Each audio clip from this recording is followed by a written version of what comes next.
stiff the next morning, it took me 5 minutes to ease myself out of bed. I hobbled into my car and drove downtown, then hobbled up to my 10-by-14 office. I picked up a package the mailman had left with some circulars and bills and went inside. The cleaning woman had managed to make some sort of order out of the place. I eased myself into my chair, tossed the circulars and bills into the wastebasket, and turned to the package. It bore a New Orleans postmark, but no return address. I tore it open. It grinned up at me and seemed to say, "Boy, are you stupid, Shane." It was a Colt 38, nice and clean and just oiled. I reached for the lower left-hand drawer of my desk, but I knew I was wasting my time. This was my gun. Yeah, empty. I hadn't checked it when I found my office torn apart. I thought, Shane, you're losing your grip. What's the angle? Not being knocked off last night, and then this. What's the build-up for? Well, I didn't have to wait for an answer. Hi, Shane. Hello, Lieutenant. What happened to your face? I got a nervous barber. You want to take a little trip? No, I'm not up to it. Force yourself. And that gun, we'll take that along, too. What's up, Fletcher? A tip. And what? A kid was found shot to death this morning. Dick Kinney. Do you know him? Yeah, I heard of him. I had it in mind to call and report it. Yeah. Let's have the gun. 38. Kinney was shot with a 38. Well, there were 38s and 38. Yeah. Well, let's go. This tip was pretty definite.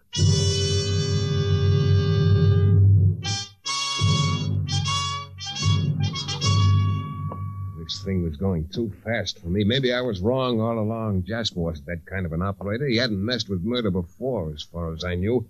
Maybe I'd stepped into something. That 38. Okay, Shane, let's talk. Did you test the gun? Yeah.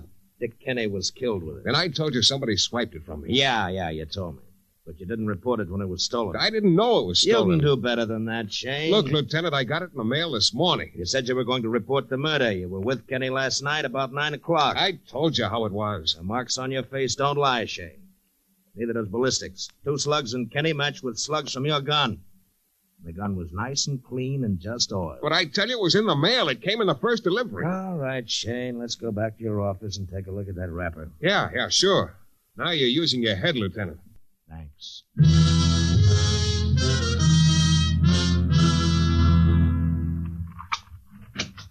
Okay, Lieutenant, I threw the wrapper right into the wastebasket here now. Oh, no. What?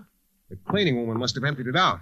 Oh, now, okay, Shane. I think we've reached the end of this little Oh, circus. wait. We can try outside. Maybe they haven't picked up the trash yet. You know that's against the law, littering the street like that. Yeah. Bend down and help me go through this stuff here. It's a brown wrapper. Okay.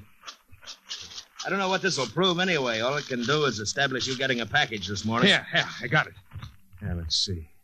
Okay, Lieutenant, take a look at the postmark. Let's see it. New Orleans, 3 p.m., April 12th. And that's yesterday afternoon, all right? Yeah. The package with my gun in it was mailed yesterday afternoon at 3 o'clock, and I got it this morning at 8:45. You know, Shane, ballistics is like fingerprints. No two of them alike. Then you made a mistake. I didn't make a mistake. Maybe you did. It just doesn't add up. It couldn't have been my gun that killed Kinney. The gun was in the United States mail at the time he was shot. That's what you say. How do I know your gun was in that package? But I'm telling All you... I know is that in the history of the police department, ballistics has never been wrong. You admit being with him when he was killed. Your gun killed him. There's only one answer, Shane, and you're it.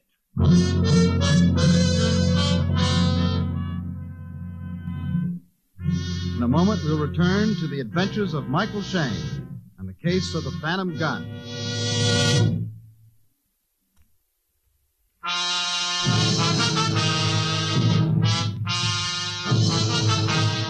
I was in a spot, and I talked fast. I'd taken a little case, and it had got away from me. Phyllis Kinney wondered whether her husband was spending his nights with other women after he got through with his chores as chauffeur for the Duvals. And because I felt sorry for her, and because I could use the fee, I looked into it. I found out he'd gotten chummy with a character named Jasper, who worked on the Duval estate as gardener. But Jasper's real trade was blackmail. I went to warn young Kinney to lay off and wound up with a headache. The kid was knocked off in an open spot on the bank of the Mississippi, and my gun apparently was a murder weapon. Only I didn't have the gun at the time. It was in the United States mails. Another item that kept my fat head in the fire was that I was along on the junket, albeit semi-conscious. Lieutenant Fletcher of the New Orleans Homicide Detail had a point. Look, Shane, the bullets that killed young Kenny came from your gun. You can't shake that. You say the gun came through the mail this morning and that it was in the mail since yesterday afternoon. I admit it doesn't add up, but Ballistics don't lie. You gonna book me? I'm considering it. What'll that get you? Look, I've got an idea. You can tell me your idea. Well, it's speculation. That's all it is now. We speculate fine downtown. Okay, Fletcher, if that's the way it is, I'm clamming up. We've been too easy on you guys. All we get is a swift... I don't know what you're complaining about. All I want to do is follow a trailer to wrap the whole thing up for you. All right, Shane. This is against my better judgment, but you've got just 8 hours to find something. Thanks, Lieutenant. Just don't try to leave town. I might as well tell you we're going right ahead, fitting your neck for a noose. One thing I knew. One thing I was sure of. That gun was in the mail when Kinney was shot. Like the lieutenant said, ballistics don't lie. No two bores make the same marks on a bullet. It's 1 in 100 billion. It just doesn't happen. Whoever figured this out was a smart cookie. The first thing I wanted to do was speak to old man Duval. Yes, Mr. Shane. Mr. Duval? That's right. What can I do for you? It's what I can do for you. Oh? Who's putting the bite on you? I beg your pardon? Did you know your chauffeur, Dick Kinney, was shot last night? Yes. The police been here? I don't see what business that is of yours. I got my fingers burnt. I was taken along for the ride. Oh? And that reference to Blackmail. You're a private detective. That's right. I don't understand your connection. I was checking up on Dick Kinney. For what? Something else. It doesn't fit in with your problem. Well, Mr. Shane, I'm rather busy. You're not too busy, Mr. Duval. Dick Kinney was blackmailing you, and Dick Kinney was killed last night. Go on, Mr. Shane. You want to tell me about it? Tell you? Tell you what? What the blackmail was about. It seems to me you've made a lot of suppositions. I don't know where you got your information, but it doesn't resemble anything I am aware of. Well, okay, Mr. Duval. You've got a right to your own mistakes. Good day, Mr. Shane. Oh, where's your wife? Good day, Mr. Shane. Shane, you're a whiz-bang, you are. And Armand Duval is charming. And Judith, his sprightly wife, is ugly. And Lieutenant is full of milk and honey, and the character Jasper is sweetness and light. And you, Shane, are the brilliant, the distinguished man about town, detective par excellence. Here, you've been scouting the setup for 4 days. You had a seat on the 50-yard line. Even had your own head used as a football, and you still don't know the score. Oh, yeah, you're a sharp one. Now all you have to do is wait behind the potted petunias until the suspect plants his hoofprint in the loam. Well, as I left the Duval Castle and started toward the back of the house to pay my respects to Jasper, Judith popped out from behind a weeping willow. You weren't leaving without seeing me, Michael, were you? Well, leaving wasn't my idea. Your husband... Oh, him. Come on, Michael. There's a bench behind this willow tree. I'd like you to know me better. That sounds like a worthy project. What's happened to you? Your face looks like... Get toe of your gardener, size 11. Size 10.5, Shane. Ah, behind me again, huh? That's right. Lift him. Jasper, what are you doing? Just checking, Mrs. Duval.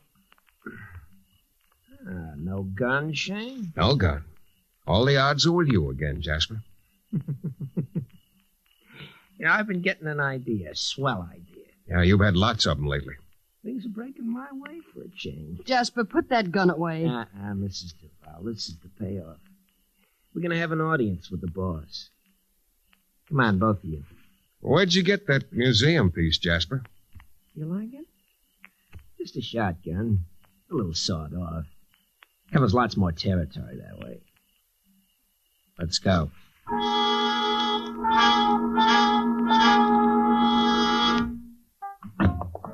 What is this, Jasper? Little idea, sir. Everything was going so smooth and nice, I thought it's a pity if anything should happen. Then I thought this idea, And it's a pet. You've got a gun. Yeah. Sit down, Mrs. Duval. I think you're making a mistake, Jasper. Mistake. I ain't made one yet, and I've been in the business a long time. I said, sit down.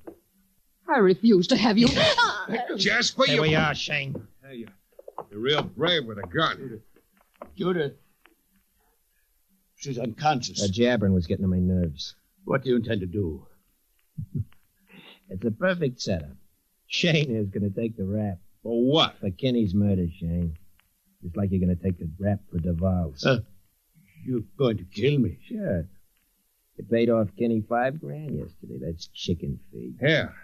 Kinney was your go-between. That's why you bumped him. That's right, Shane.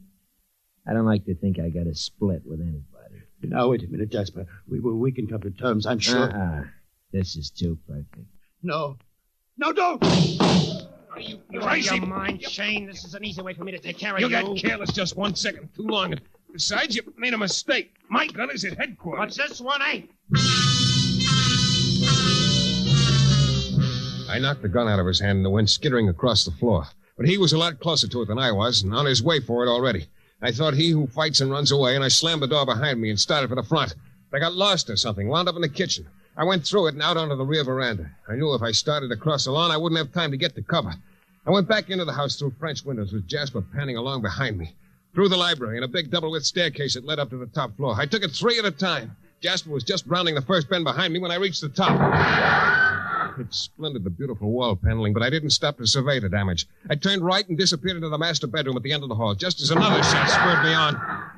The room was done up in purple and rose. I guess it was very pretty under different circumstances.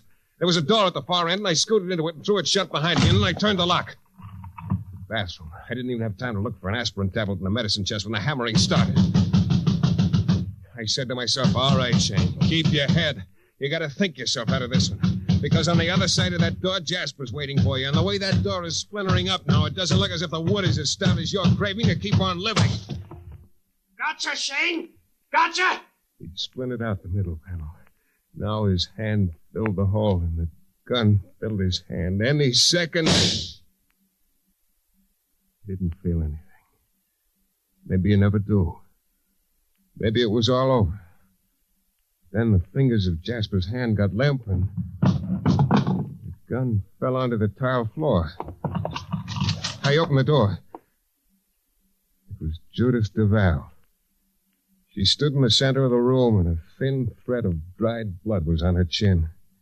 And the gun in her hand was pointed at Jasper, curled up on the floor.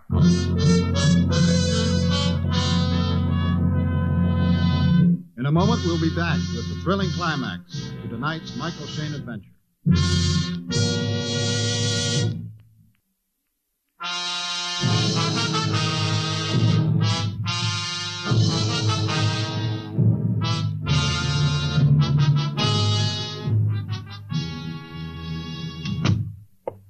Well, the bullets in Armand Duval came from your gun also, Shane. That's what I thought, Lieutenant. But your gun's been in my desk all afternoon. Just like last night when Dick Kinney was shot. My gun was in the mail. You got a theory? Sure. Well? I think you killed Duval. Huh? Oh, you slay me, Shane. Did you inspect that sawed-off shotgun? Yeah, the boys are going over it now. Why? Well, I told you my office was ransacked and my gun was stolen. What was to prevent Jasper from firing a half a dozen bullets into some pillows, cleaning the gun, and sending it back to me? Nothing if he wanted to. Sure he'd want to. If he figured on putting those bullets in a gadget that would fit into the chamber of the shotgun and hold the bullets, Yeah? then he could fire them through a much larger bore than my .38. Yeah, hey, that would work, wouldn't it? The bore of a shotgun is so large that it wouldn't mark up the bullet. Yeah, and would leave the original rifling marks from my gun. The only reason Jasper didn't finish me off last night was because he figured I'd take the rap for Dick Kinney's murder. Yeah, that makes sense, too. I wouldn't have had a close shave this afternoon if I'd ever learned to keep my big mouth shut. I told Jasper my gun was in police headquarters after he killed Duval. Then he realized what I should have thought of, that I couldn't be framed for Duval's killing through my gun. That's why he went after me. Hey, where you going? I got a little unfinished business. I'll be back. It was pretty simple when you knew the background. Jasper got a job as a gardener because he wanted to be close to his blackmail victim, Duval. He'd got Dick Kinney to front for him and then killed the boy so he wouldn't have to split. It all tied together that way. All except one little item.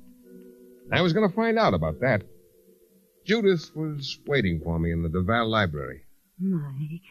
Oh, Mike. Now, before we settle down and get comfortable, sweetheart, I got a little confession. What do I care what you want to confess? Oh, Mike, it's going to be wonderful. Just you and me. Now, this confession's about you. All right, what? What is it? I thought for one solid 3-minute period you were true blue and a yard wide. When you shot Jasper. Oh, it wasn't so much to save my life, sweetheart, as it was to get rid of him. Tell me, did Jasper pick you or did you pick Jasper? Mike, what are you talking That about? gun trick. It's way over Jasper's head. He could never think of a thing like that. Oh, let's not talk about Jasper. And why would Jasper kill your husband if he's the one who was being blackmailed? Was he, Mike? No dice, baby. What are you thinking? Pretty clear, Judith. You put Jasper up to getting money from your husband. And Jasper saw a wonderful opportunity. He didn't have to nibble at Duval. He wanted half of the money all at once. As Duval's widow, you get the money, don't you? Mike. Maybe he'd even bleed you to death for the other half, too. He was sitting pretty until everything fell into place for you. Mike, listen. There are wonderful things from now on. I've got money. We can have all the good things. We can enjoy them, darling, together. Yeah. Let's go, baby. Where? Where to, Mike? Police headquarters. This is where I came in. I always meet the right woman at the wrong time.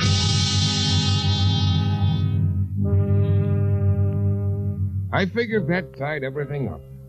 But not quite. It turned out that the blackmail angle had to do with Duval not having a final divorce from his first wife when he married Judith. And Judith was the only one who knew it. She contacted Jasper and worked him in on the deal. Very cute. Because when that came out, Judith lost her right to Duval's millions. But then, what could she spend money on where she was going?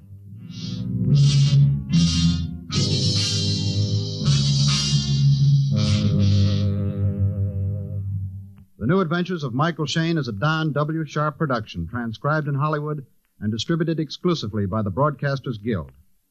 Next week, you'll hear Michael Shayne in another thrilling adventure in mysterious and colorful New Orleans.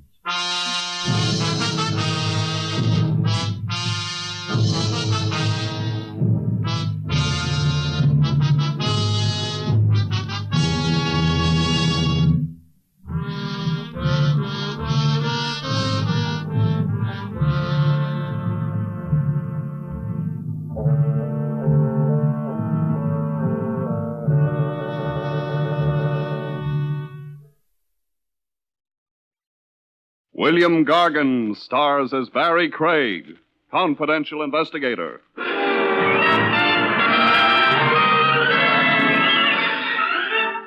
There's a familiar saying which goes, give a rogue enough rope and he'll hang himself. The theory holds fine except in one instance. What if the chap doling out the rope happens to be the hangman?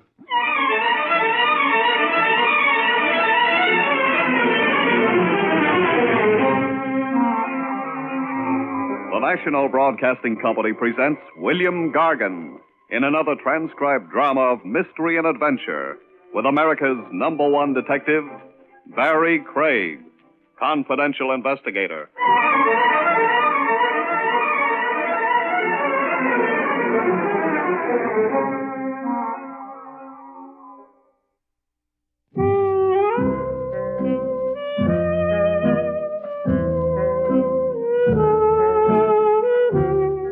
Barry Craig speaking. A confidential investigator isn't always hired on his merits. His merits as a fact finder, I mean. Some clients choose you because they hope you're stupid. They don't want a cop. They want a stooge. You're to be the front behind which they can keep a criminal operation going. You're the rubber stamp certifying their sincerity so they can get away with murder. Yeah, you get them like that. Cases phony from the word go. That was my first hunch on Brenda Connor, a brunette with a tendency to overact. We launched her case in Central Park in a handsome carriage, complete with horse, silk-hatted driver, and lap robes. Around the park at $3 an hour. But I wasn't paying the tab. The lady was. Why the handsome cab in the freezing weather? I didn't ask. You get used to eccentrics. The rhythmic clippity-clop. I'm able to think. So who's the demon? Demon? The demon pursuing you. You have a flippant way, Mr. Craig. To cover up my emotions. I'm the type who identifies. A sad lady like you, I can cry harder than any little white cloud around. You were about to tell me. My husband, Funny now how it always is. Ralph Connor, he was gone for 5 years, completely out of my life. A long wait for a streetcar. I'd almost forgotten him. And then 1 week ago, he came back to me. And you resent his return. I didn't say that. That's right, you didn't. But you don't look overjoyed. No. But it isn't what you think. I have no basic quarrel with my marriage, even despite the separation, but... Throw the punchline. Ralph, this man who is my husband come back. I'm not so sure that it is he.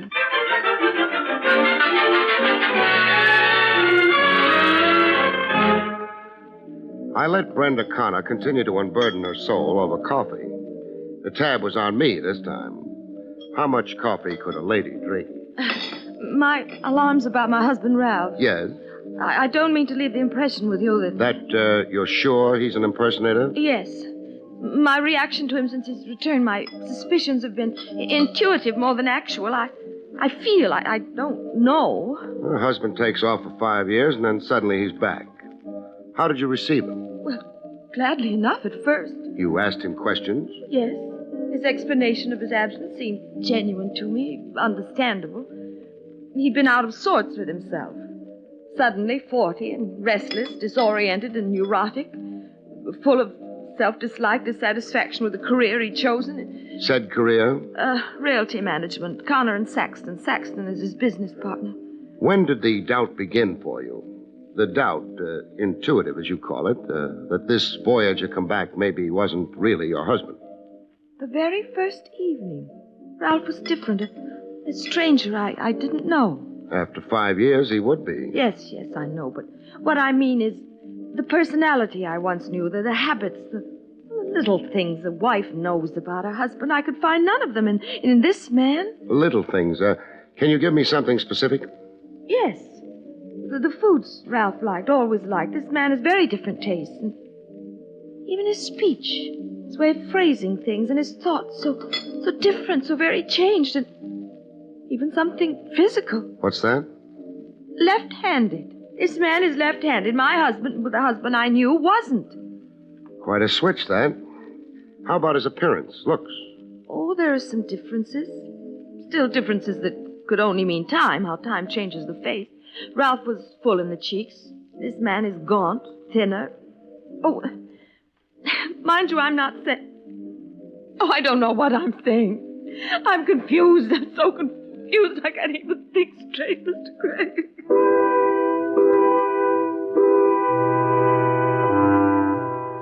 Hooray for confusion. But there was more to it than the lady was telling. There always is.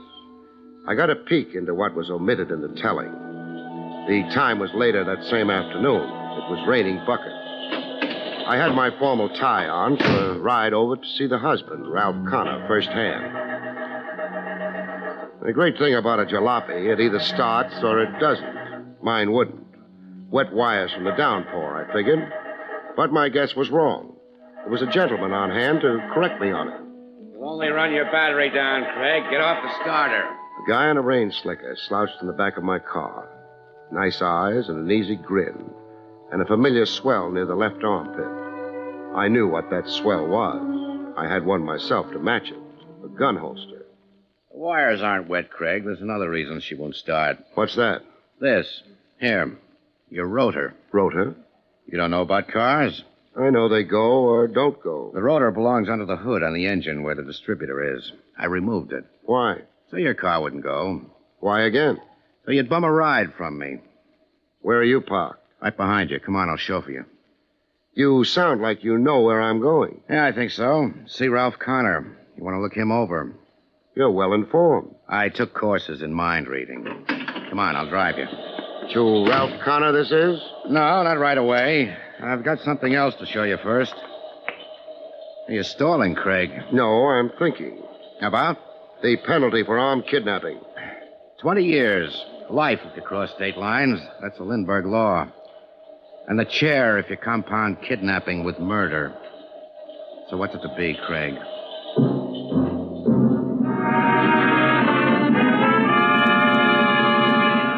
I'd been grabbed at gunpoint before, but this one had a new wrinkle. No violence, no dent in my skull. No impulsive ride to the country. Just a short ride over to Queens, to a roadhouse you had to shove your way into. More people and floor space.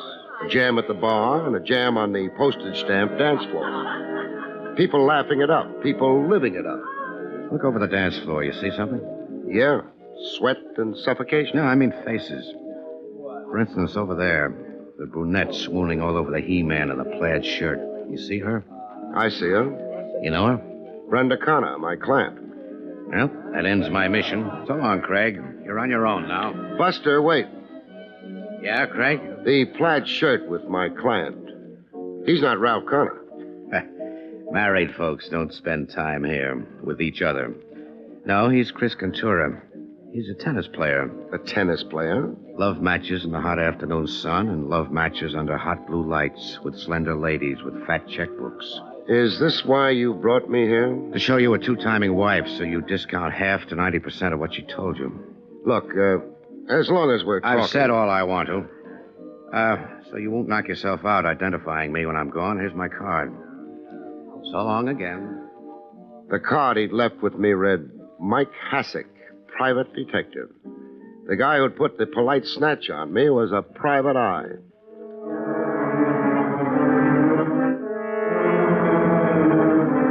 I switched my plans around. You do with new developments. I didn't try to interview Ralph Connor right off. I drove over to his residence to case the place. Pretty fancy. A townhouse all lit up like utility bills were no concern to anybody. There was a parlor-floor drawing room that opened onto a stone balcony. I was enough of a gymnasium genius to make the balcony without setting up too much of a commotion.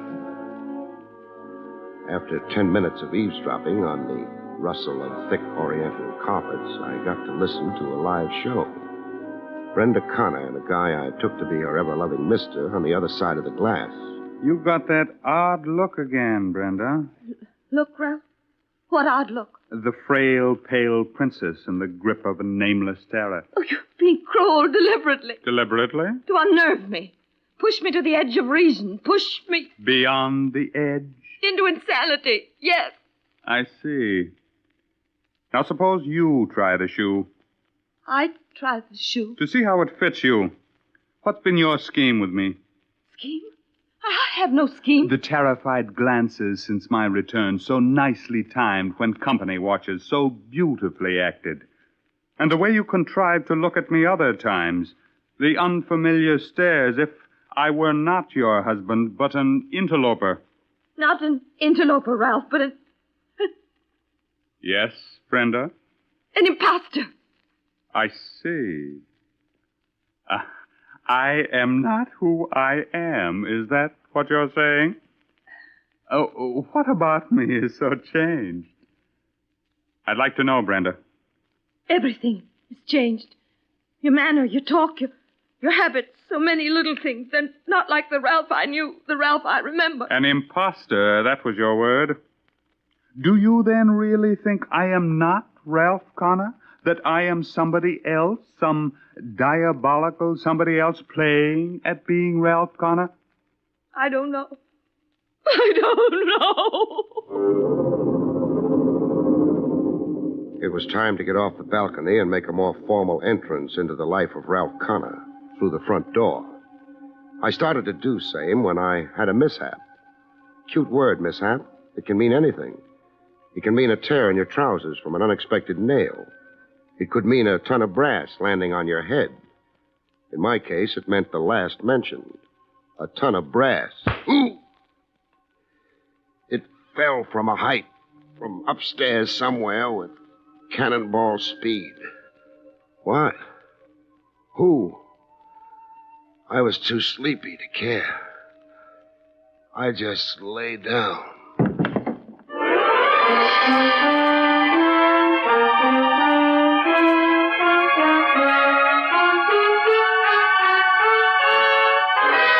Back to Barry Craig in just a moment.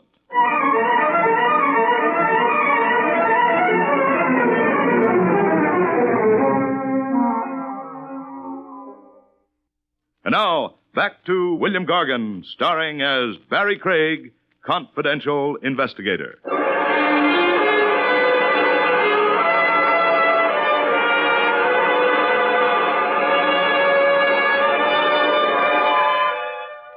One thing about consciousness, it always returns sooner or later. If you're not dead, that is. I wasn't. I had proof I wasn't. I could wiggle a finger. When you're dead, you can't. Rigor mortis won't allow it. I was on a couch with a guy slapping cold compresses on my forehead. A guy with nice eyes and an easy smile and wearing a rain slicker indoors. He was the private eye, Mike Hassick. Able to get up now, Craig? I'm up. What hit me? A flower pot, solid brass. It was on the window ledge 3 flights up. It fell? No. Oh, it was dropped on me. That's right. By whom? Me? You're working for the Mr. Ralph Connor? That's right. An impersonator. Stand in for the real article. If you want to believe a wacky two-timing wife. I see. Who owns all the loot in the family? So don't answer it. I can guess the way it shapes. My client, Brenda Connor, does. Your client hasn't got a dime. That stuff about Ralph Connor being an impersonator is the malarkey, Craig. Maybe, but answer me this. Can a man who's been right-handed to the age of 40 suddenly turn up left-handed? But don't answer it, Hassick. Think about it while I'm busy somewhere else. You're going to heckle Connor? Maybe. Oh, Hassick. What? Come here to the rear window a minute. Yes? What's outside? The yard. Yeah, it's a backyard. Not much of a drop. Only 10 feet, I'd guess it to be. 10 feet. So what? So one of us has to be discouraged. You've had your whack at me. Now it's turnabout. Craig, let me go. Put me down. Put you down? Sure. Exactly what I intend doing.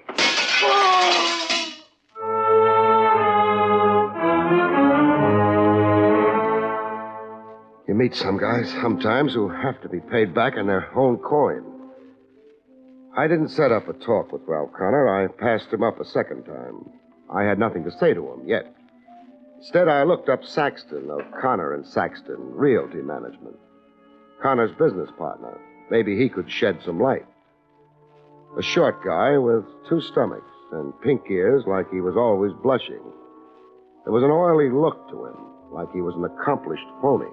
I still don't quite understand the purpose of your call here to me, Mr. Craig. If you've stalled long enough, Saxton... If I've stalled? Worked out answers in your head.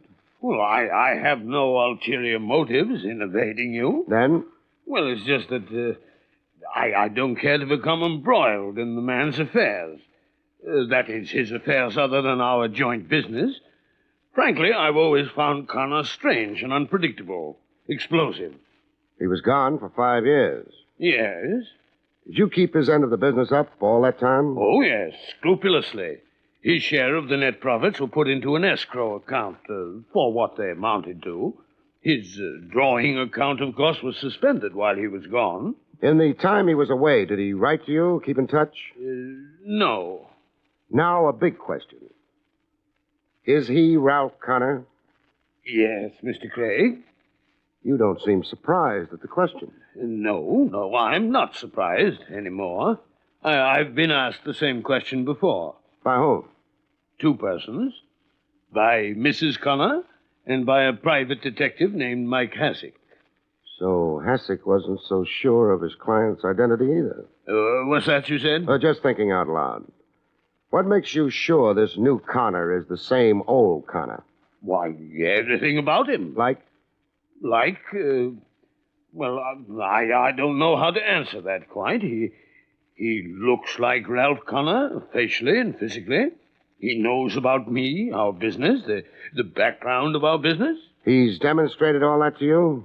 Why, yes, of course.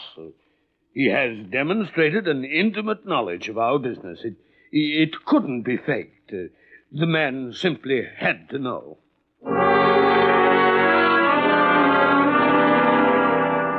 Connor was Connor. Only thing, Saxton didn't sell me the notion convincingly enough. I double-checked on Saxton's truthfulness by applying some heat to the office bookkeeper of Connor and Saxton. Why, Mr. Saxton told you outrageous falsehoods. Outrageous! He didn't ring true to me too much.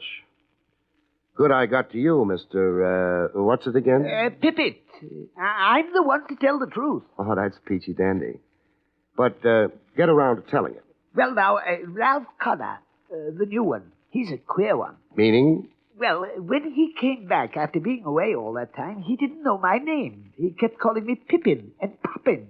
Pippin and Poppin, mind you, when it's Pippin, like it's always been. Pretty staggering. And then about the business, he didn't know about the old Cameroon account. He didn't, huh? The biggest account in the Connor Saxton agency, and he didn't even seem to know he had it. Like this wasn't his business. What else? Well, his easy way about money. Tipping me $1 when he sent me out for coffee. The old Ralph Connor only tipped 5 cents. Is the new Ralph Connor also easy about money in other ways? Business ways, for instance. I don't know what you mean. I mean, like not asking for an accounting from Saxton to cover the 5 years Connor was away. Well, then, there never was an accounting. And Mr. Connor never yet asked for one. Well, you'd know that. You're the bookkeeper. Oh, yes. I'd be the one to know, all right. Is there an escrow account with Connor's share of the profits of the last 5 years in it? Oh, no, there's no escrow account.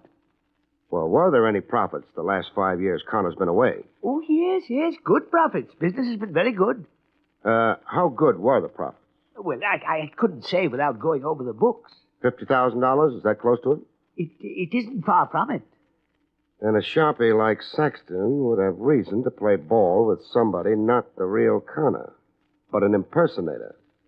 Keep all the accumulated business profits, so long as the new Connor didn't stick his hand out or yell for the DA. Oh, well, I'm afraid now you're getting too deep. Forget it. You've been a great help. You can go back to your books now, Pippin. The name is not Pippin. Oh, my mistake, Poppin. It's Pippin.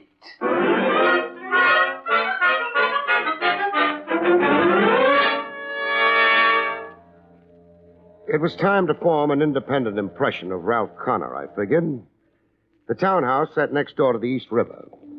I'd just gotten to the doorbell when I found myself doing some more eavesdropping. Nothing subtle this time. Anybody for a mile around could eavesdrop along with me. A scream has carrying power. A high-pitched woman's scream. Brenda Connor. I could identify the voice. Brenda Connor at home, either being strangled to death or blowing her top.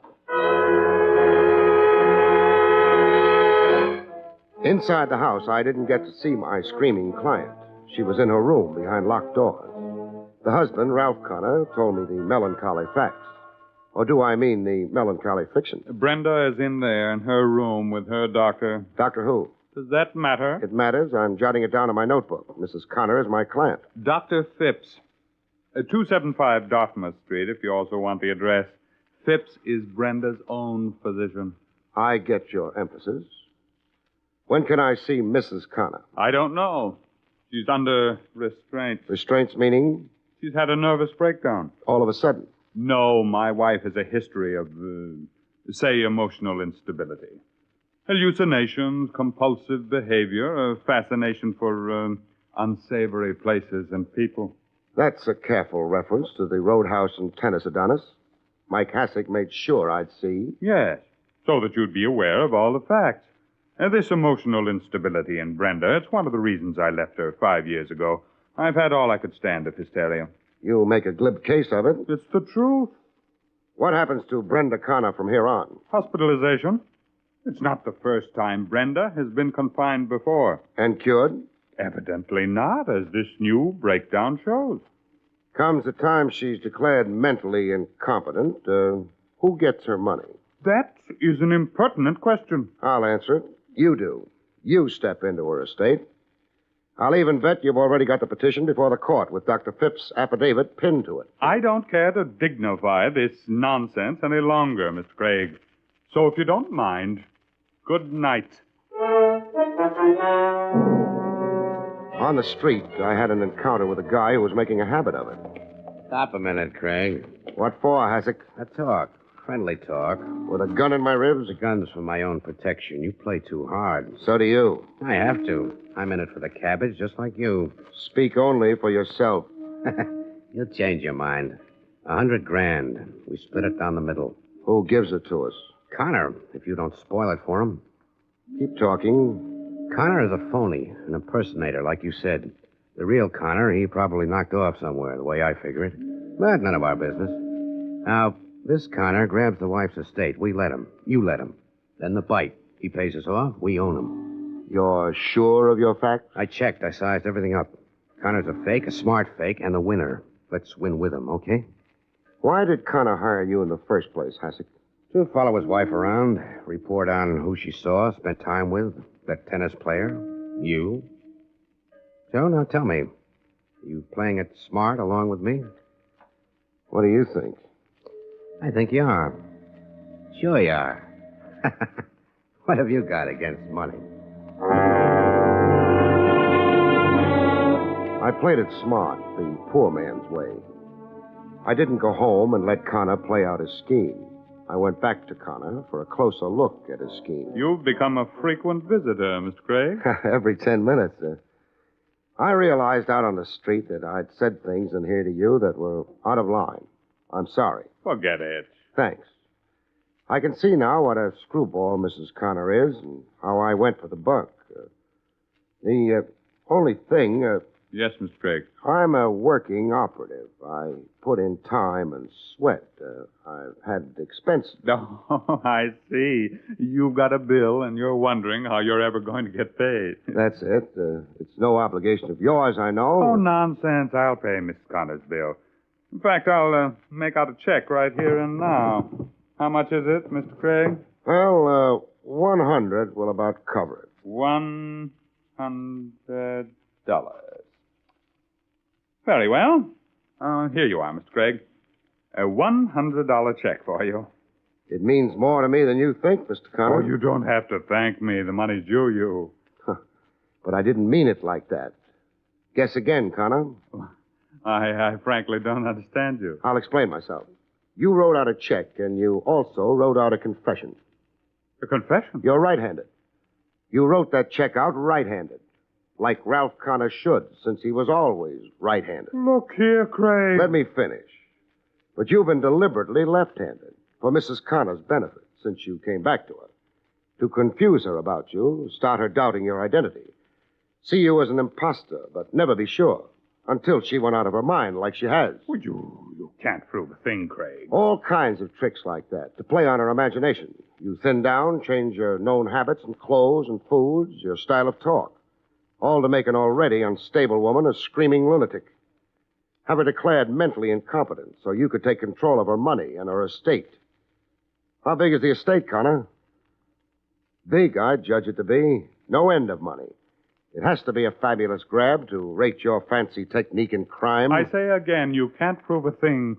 Because you're really Ralph Connor, huh? And can prove it. Birth certificate, relatives stuck somewhere, fingerprints.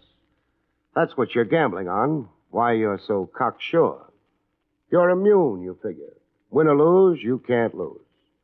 Since you're really not an impersonator, but the genuine article. Get your hat anyhow, Connor. My hat? Where are we going? To the district attorney's office to see what charge he can fit to your kind of cute scheme. Offhand, I'd say conspiracy. But what do you bet the DA finds a few more in the book?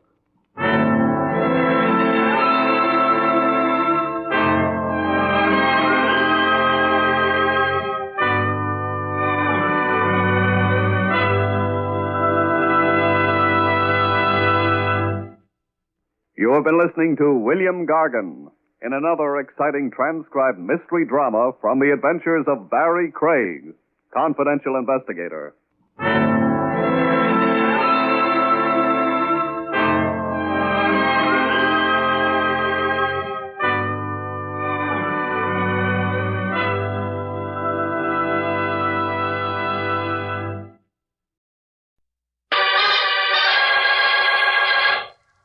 Stand by for crime.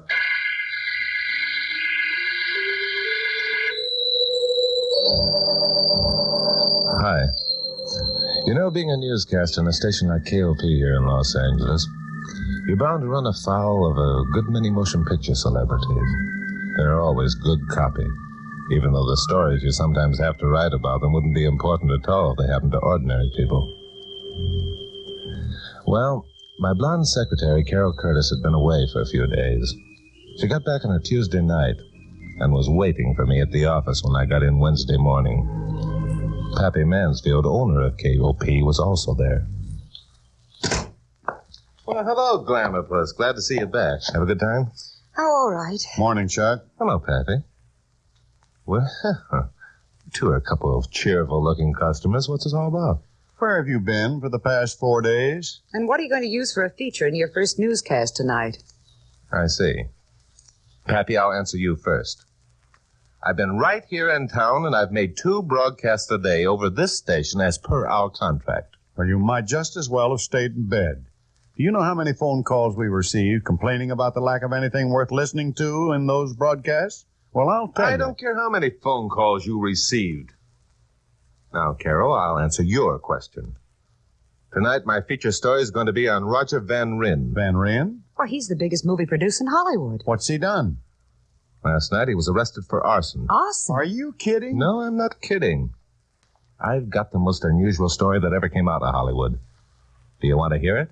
Or do you want to continue riding me because a couple of dull broadcasts I made while digging it up? Much as I enjoyed continuing, my curiosity would never stand the strain.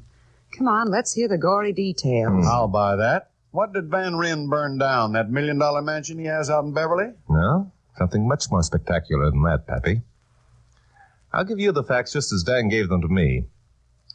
It seems he got to his office at Constitution Studios yesterday morning around 11 o'clock. He went in through his private entrance and found a visitor waiting for him. Hello, Van. Kim, what are you doing here? Aren't you glad to see me, Van? No. Now, look here, Kim. This has got to stop. I told you weren't to come here again. Is that why you gave me a key to your private entrance, darling? That was months ago. Things have changed. I'm having the lock switched on that door tomorrow. Things might have changed for you, Van. They haven't for me. I'm still in love with you. Oh, nonsense. That'll pass. Now, will you please run along? I've got some important appointments. The most important appointment you'll ever have in your whole life is right now. Oh? You're not going to cast me off like an old shoe, Van. We've been too important to each other. You've made too many promises. You've taken too much out of my life, things I can never replace. I'm sorry about that. I apologize, but things change, Kim. We made a mistake. Our romance was fun and stimulating, but now it's over. And we've hurt no one. So why don't you go back to that nice husband of yours and forget... Oh, you fool. Do you think it's as easy as that? Do you think that falling completely and madly in love with you was some kind of a lark with me? It wasn't. I couldn't stop loving you if I wanted to. And I'm not going through the rest of my life being miserable and tortured, living out every day just in the hopes that you'll Stop call it, Kim. Stop it. You're becoming I hysterical. don't care if I am. I'm in love with you and I'm going to have you. I'm going to have... Stop it, I say. Stop it. All right. Now get hold of yourself. I tell you again that I'm sorry. The situation isn't pleasant for me either. I feel like a heel. The fact remains I've stopped loving you. I'm not going to see you anymore. There's nothing you can do about it. Nothing. Yes, there is, Ben. So? I have the letters. Letters? The ones you wrote me. The ones in which you told me that you were madly, passionately in love with me, that you couldn't live without me, that you wanted to divorce your wife and leave your family and be with me always. I see. Then it's blackmail. If you choose to call it that. How much? I don't want money, Ben. I want you. I've already told you Unless you're willing to continue with our romance. Unless you allow me to come here whenever I want, I'm going to turn those letters over to Chuck Morgan. You've really sunk pretty low, haven't you, Kim? Yes. And you'd be willing to have me like that? It would be better than not having you at all. I suppose you know what it'll mean if Chuck uses those letters. Oh, yes, I know very well. It will mean that the heretofore impeccable character of the great Roger Van Ryn will be dragged through the mud. It will mean that your films will suffer. You'll probably be fired. It'll mean much more than that, Kim. It'll mean that my wife and 2 children will be hurt. That's the important thing. And they don't deserve it. They're good and fine and entirely innocent of all this. If you destroy the illusions that they have about me, you'll be destroying one of the finest things in the world. And I'll also be striking at you where it hurts most, won't I, Van? Yes, you will. You will indeed. So what's your answer? My answer, dear Kim, is this. If you turn those letters over to Chuck Morgan, or to anyone else who might make them public property, I'll kill you.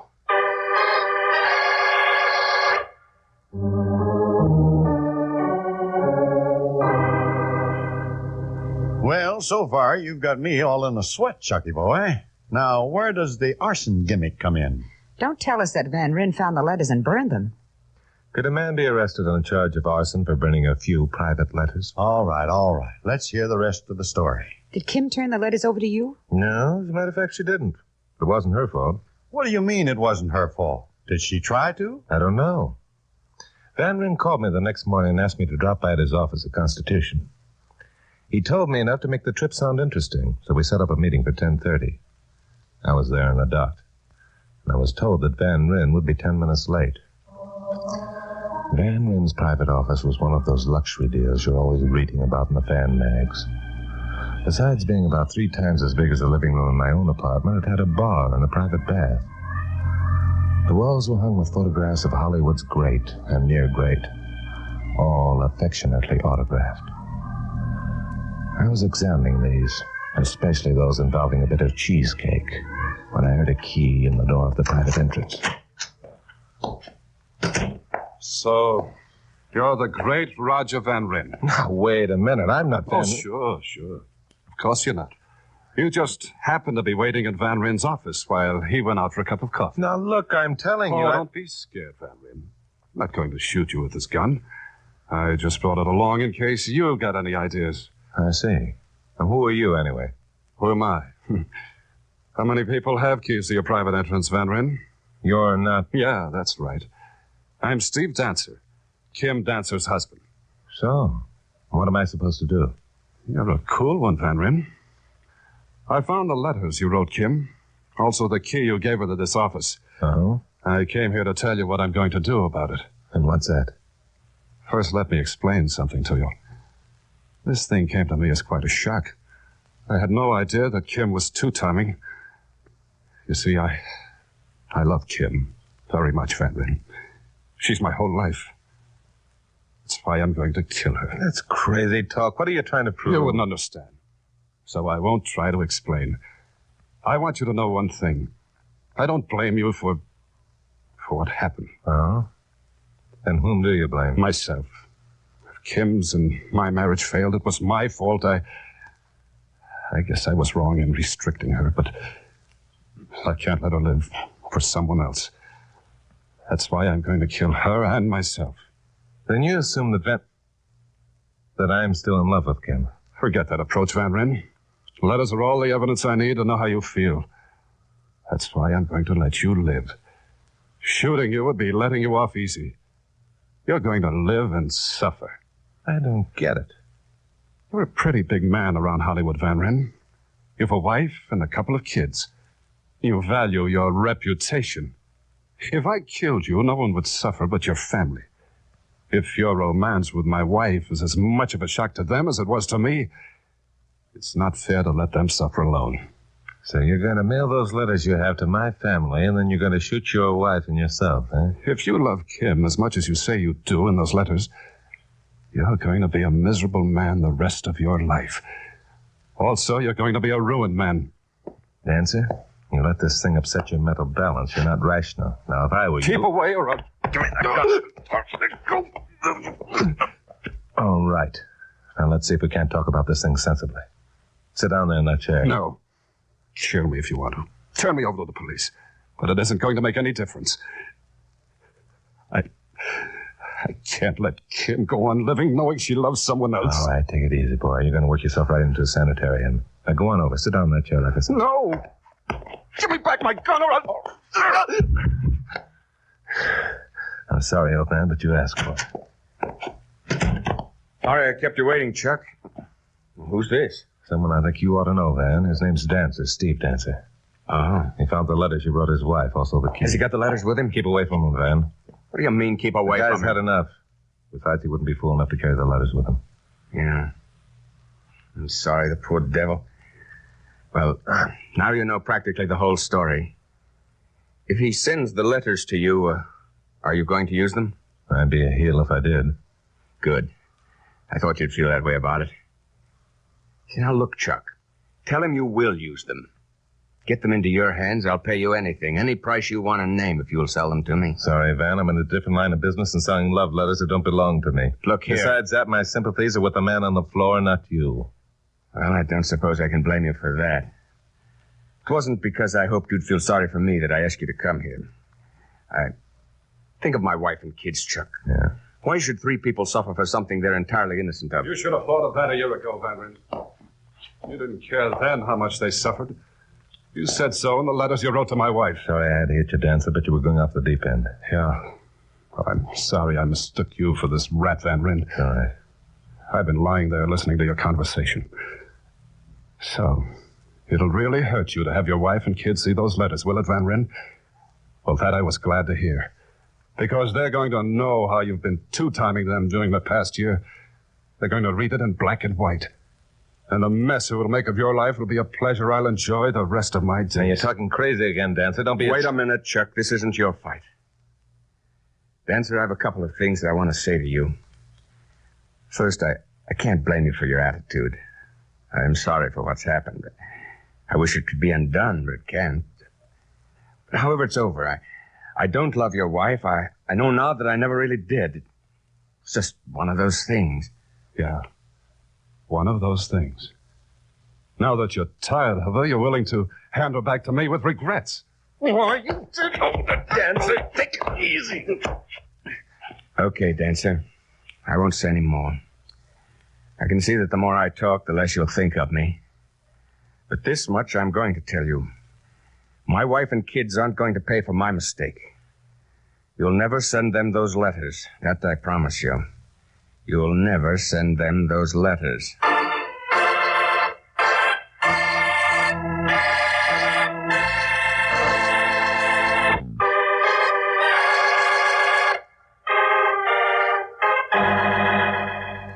So far, Chuck, you've told us a real juicy story, but I hope you're not going to use it on your broadcast tonight. You know, it's against the policy of KOP Yeah, I know. I've already told you the only part of the story I'm going to use is that Roger Van Ryn had been arrested for arson. He's now sweating it out in a pokey downtown. Well, for golly sakes, when are you going to get to this awesome part? What did he do, burn down Dance's house in hopes that the letter would be hidden there? No, he didn't burn down Dance's house. If you had a lick of sense, you'd realize that if Dance's house had been burned down, you'd have heard about it long before now. We might as well humor the boy, Carol. He isn't going to tell us the payoff until he builds it up to a point where we're ready to choke him. Yes, all right. So let's let him have his fun. Well, if he calls us having fun, then his sense of humor is warped. If you don't care to hear the rest of the story, Miss Curtis, you may be excused. Oh, if I don't care to hear the... Okay, Romeo. Go ahead and enjoy yourself. I'm listening. Thank you, Miss Curtis. Thank you, Miss Curtis. We've now reached the evening of Tuesday, the 6th, in our narrative. And so far, nobody's committed arson. That's right. So far, no one has committed arson. And if you two don't stop interrupting, you'll have to wait until my 7 o'clock broadcast to find out who did and why and when and where. You sound serious, Pappy. My humblest apologies, old great one. Pray continue. That's better. Well, when Steve Dancer left Van Ryn's office, he spent the afternoon batting around town. When he told me about it later, he wasn't quite sure of where he'd been or what he'd been doing. He visited a couple of bars and spent some time in a movie house. The poor guy was beside himself. He felt that the world, the only world he cared about, had collapsed about his head. There wasn't anything left in life worth having as far as he was concerned. He fully intended shooting his wife and himself. But there was one urge that was even stronger than that. Revenge. Before he died, he was going to wreck the life of the man who had wrecked his, Roger Van Ryn. He was going to send Roger Van Ryn's wife those letters. He had no thought for innocent parties being hurt. All he knew was that by hurting someone else, he was going to hurt the man who had made him miserable. Well, about 5 in the afternoon, Dancer went home. His wife wasn't there. He stayed in the house about 15 minutes and then went out again. It was 7:15 when he returned for the second time. Kim was waiting for him in the living room. Oh, Steve, I've been waiting for you. There's something I want to talk to you about. Oh? I don't know how to begin or how to put it into words, but whatever your reaction is, will you let me say all I want to say? Yeah, sure. Go ahead. Steve, I've been unfaithful to you. Unfaithful? I'm sorry, Steve. I have no excuses or apologies to make. I won't blame you for anything you want to do. I just want you to know that now I realize what a silly fool I've been and that I love you very much. So, you found out about it? Oh, no, Steve, let me finish. It happened today, my awakening. The realization that I couldn't leave you, that nothing in the world would be worth having without you. And just why did this great awakening come about today? Because yesterday I saw the other man. He told me he no longer loved me. He was through with me. After I left him, I walked around for hours. I tried to picture how life would be without you, Steve, and the picture was bleak and empty. I bet. It was then that I knew that I'd been a foolish girl for the past months, that the only feeling I'd had toward the other man were childish. So, where do we go from here? It's your decision, Steve. I'm completely at your mercy. I see. If it were merely a matter of forgiving you and taking you back, the decision would be easy. I can't change the feelings I have for you, Kim. I love you and always shall. Oh, Steve. No, wait. I happen to know you're telling me this for another reason entirely. That I can't tolerate. Even loving you as I do, I'd be better off alone. What do you mean I'm telling you this for some other reason? What are you talking about? Do you mean that you don't believe what I've told you? Not a word of it. But, Steve, it's the truth. I have some letters that will prove it. Letters? Do you mean that you didn't know that I... He wrote them to me. I foolishly kept them all. I had intended destroying them tonight. I kept them hidden behind this volume of encyclopedias. That's odd. One of the volumes is... Steve. I found them, Kim, this morning. Oh, Steve, no. You thought I knew you'd found them, and I was telling you so you'd give the letters back. Oh, Steve, I've been out of my mind ever since finding those letters, Kim. I haven't had a rational moment. I'm afraid I did something pretty terrible. Oh, it can't be as terrible as what I've done, no matter what it is. Now you do believe me, don't you? Yes. Yes, I believe you. Oh, darling, thank you. Now everything will be all right. We'll destroy the letters and things will be We can't destroy the letters, Kim. Can't? But why not? Well, I was obsessed with the idea of making Van Rin's wife suffer as I'd been suffering. I mailed the letters to her an hour ago.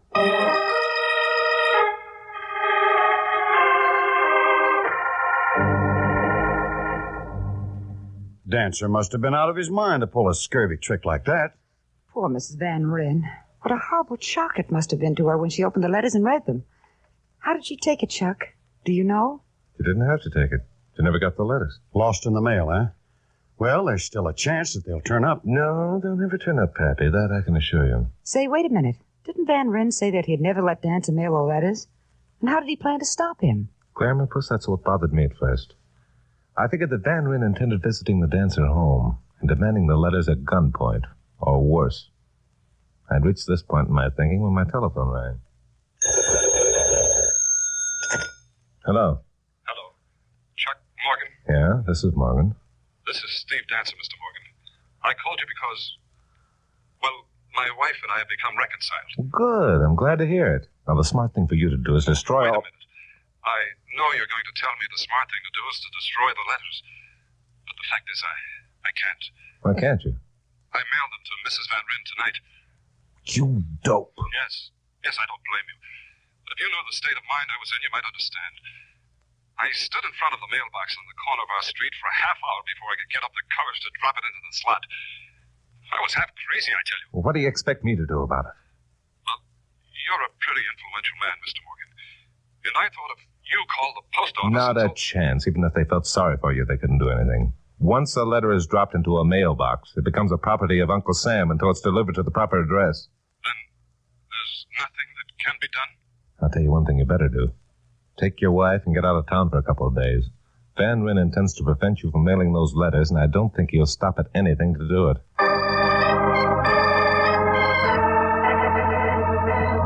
Well, I hung up and then tried to get Roger Van Ryn on the phone. I was now positively convinced that Van intended taking those letters by force. So with a growing sense that haste was the essence, I drove out to Beverly Hills and parked near the Dancer place. The house was dark. 2 doors away was an intersection, and on the corner was a mailbox. I made a quick survey. Found no other mailboxes within the block, so decided this must be the one. The next pickup was at 9:15. It was now 9 straight up. I was vaguely thinking of a way of bribing the pickup driver when I saw a man approaching. Hello, Van. Chuck, what are you doing here? Several things. Waiting for you, for one. Waiting for me? You're too late, Van. The dancers have become reconciled and have left town. Who told you that? Dancer did. Letters. What's he going to do about the letters? He's already done it, my friend. They're right here, in this mailbox. Presently, the property of Uncle Sam. He couldn't have mailed them. He didn't have the guts. Why was I fool enough to wait this long? Tear this thing apart. You fool. You want to get thrown into the pokey for tampering with government property? It'd be better than what I'll have to go through with if those letters reach my wife. Listen to me, you idiot. You couldn't get those letters out of there even if you got the box loose, which you can't. Now, if you meant what you just said, I've got an out for you. But What? Here, have a cigarette. Never mind the cigarette. What's the... Take the cigarette and light it. Okay. There you are. Get it going good. Right. In about 5 minutes, a pickup truck is due to arrive. You got anything to mail, Van? Van stood there a full minute, just staring at me with his forehead wrinkled. Then suddenly he had a brilliant idea. He reached up, pulled open the letter slot, and dropped his lighted cigarette inside. It worked fine. Save for one thing, a police car happened along just as Van mailed the cigarette. It swung into the curb, but the damage was done. There wasn't any way they could extinguish the blaze inside the mailbox without calling the fire department, which they did. Then they arrested Roger Van Ryn and booked him on an arson charge.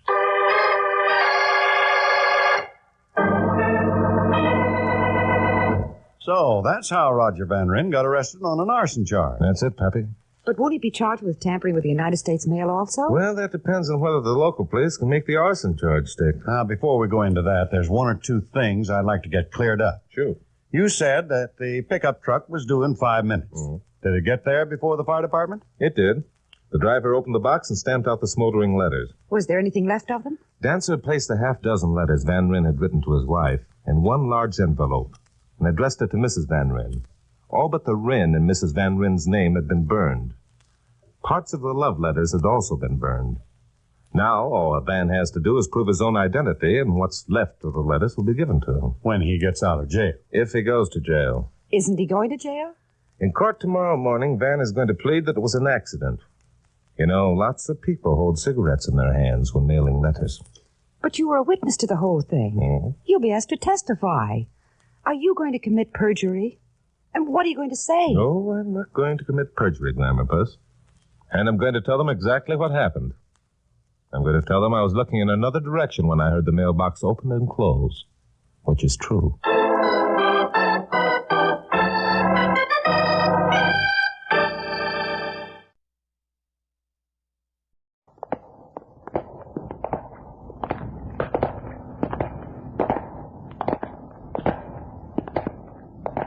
Now, this is the painting here. You will say it is very lovely, not so? Oh, look, Mr. Kratzner, I know very little about painting. I know what I like, and that's about it. That's a pity. They might have sent someone across who was more informed. However, this looks like a Sepanzini, painted in the year 1604. It is entitled Year of the Muse. Is it? Oh, well, that's just great. I said it looks like a Sepanzini, but it's a fake. Well, that's why you called us in, huh? That's why I called you in, yes. This painting cost us around $750,000. Oh, that's some zoomer. It is not the only fake hanging here. There are two other Sepanzinis, or so we thought. They also are faked. Well, Mr. Kratzner, I may not know my art, but I know my business as an FBI agent, And I know the chief of police was wrong in calling me in. This is a civil matter. Is it? This gallery did not pay for the paintings, Mr. Rickson. The government did. So is it still a civil matter? The Sounds of Darkness.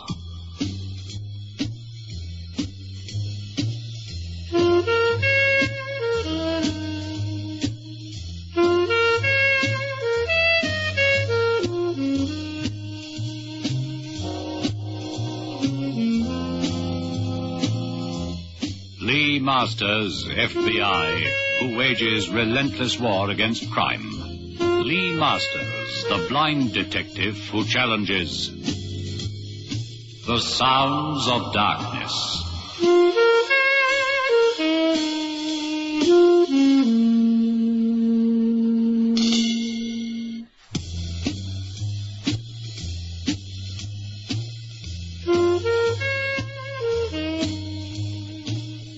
Sounds of Darkness. Tonight, Cry fake.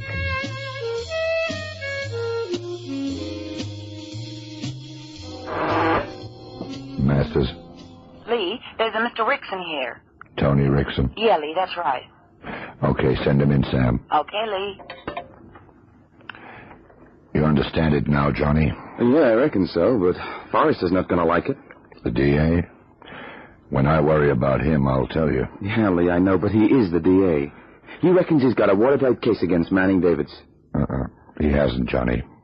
Take my findings to him. Come in.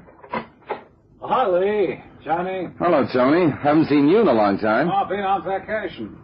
You busy with this egg, Lee, or can I come in and talk? No, you can come in and talk, Tony.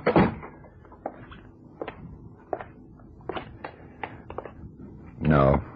Take the chair on the left of my desk. It's more comfortable. Well, The sound of your footsteps, Tony. Okay, sit down.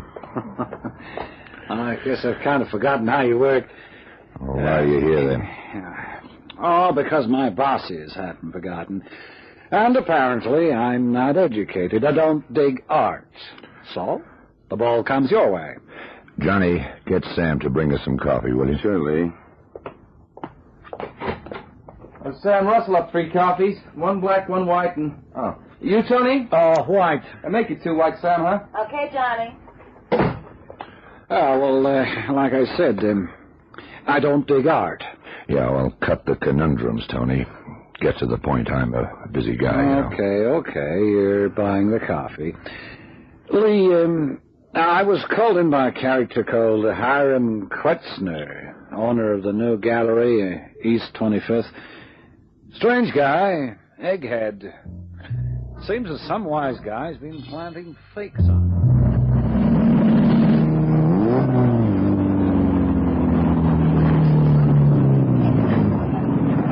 This is it, Lee. Thanks, Johnny.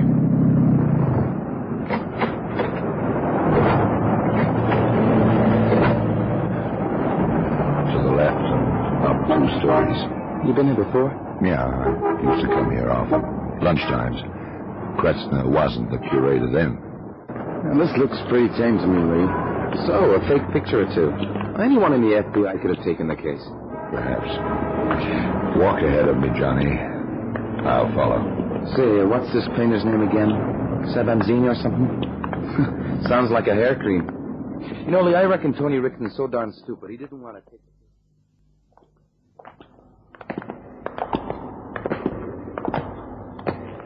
And now we come to the third. All by Sabanzini. A total of $1,750,000, and all for fake pictures, Mr. Masters. May I feel this one?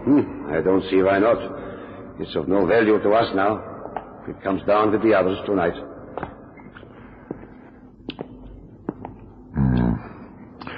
The craquelure induced by rolling around a canvas, rubbing with the fingers, like Van Meegeren. Yes, it must have been the same way. I see you know art, Mr. Masters. I know enough. Who sold the paintings to you, Mr. Kretzner? A certain Mr. Marquette, Raoul Marquette. He's in New York. Your men have been on to him. He knows nothing, apparently. Where would he have got the Sabanzinis? It is said they were found here, Mr. Masters. I'm not concerned where they came from. But I've been made a laughingstock, and our government has wasted its money, a lot of money. Yeah. I remember we played up these paintings. Recognition of an Italian master whose works had long been lost. Yes, that's right. So I can take them down now? Yeah, take them down. Store them in your dry room, Mr. Kretzner. I'll want to examine them again. Johnny, get Raoul Marquette's address from Mr. Kretzner and take me there now.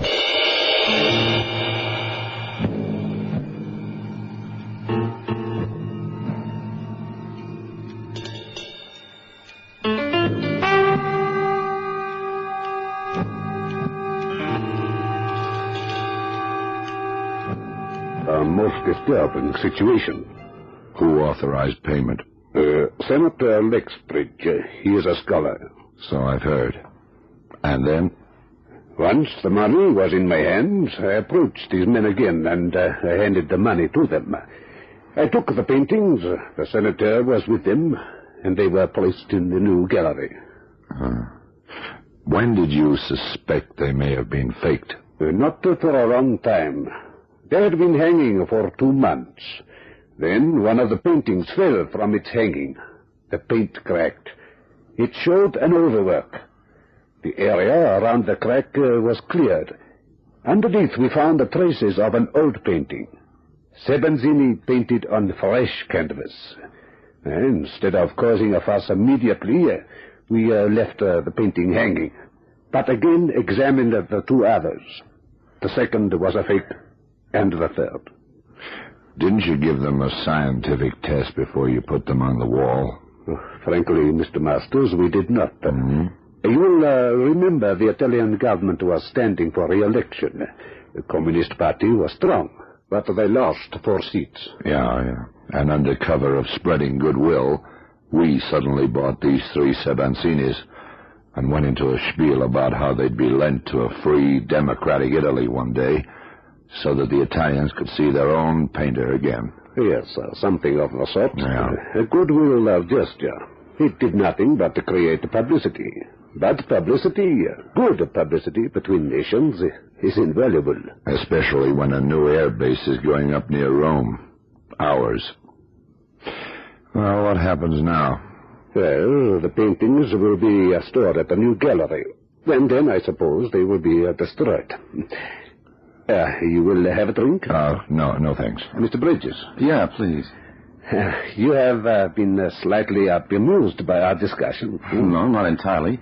I was just smelling a rat. You were taken for a ride, all right, Mr. Marquette. You have no idea where to find these men who sold you the paintings? What were their names again? Lingman and Terrence. No idea at all. Rye? Yeah, please, on the rocks. You checked their address? Naturally. They had gone. But this was to be expected. Well, how come? Yeah, your drink. Oh, thanks. Well, their manner of finding the Sebanzinis, which we took to be genuine, was illegal. Yeah, it's happened before, Johnny, you know. Maybe not with paintings. Articles brought back to the States from Italy, perhaps picked up via Germany. Our boys are in Berlin, remember? Smuggled in here and sold at a profit. So it was with the Sebanzinis. With the fakes, you mean, Lee? Oh. We put a search out for Lingman and Terrence? It's out already, Johnny. Huh? When you left me to get the coffee. When Tony Rickson called, I asked him to do it. Oh, well, I'd better check on it all the same. Okay if I use the phone, Mr. Marquette? Oh, go ahead. I'll take a slug of this first.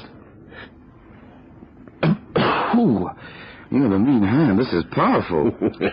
A drink is a drink, Mr. Bridges. Yeah, sure. And a fake is a fake, right? I'll get on to it, Lee. Hiram tells me you are a connoisseur, Mr. Masters. No, I have a fair knowledge, and I know about Van Meekeren and others. Yes, a clever man that fooled the world. And a very good painter in his own right. Yes. The Christ at Immerse is a masterpiece. Again in the manner of Vermeer, but a masterpiece. The senator in town? Lexbridge? Yeah, I think so. Must you see him? Yeah, he authorized the purchase. He saw the fakes with you and Kretzner. Yes, he did. Nothing doing, Lee. No sign of them. Tony's beefing. Well, what about? Said to tell you he wants to get down to some real work. He'll get it. Thank you, Mr. Marquette. I'm going to see Senator Lexbridge. Thank you. I wish you luck. This is a very bad thing to have happened. I feel a fool. You and Kretzner both. Okay, Johnny, finish your drink.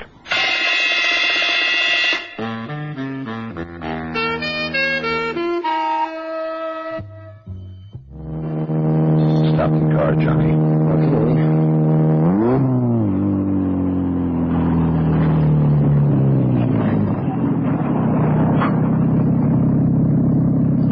What gives?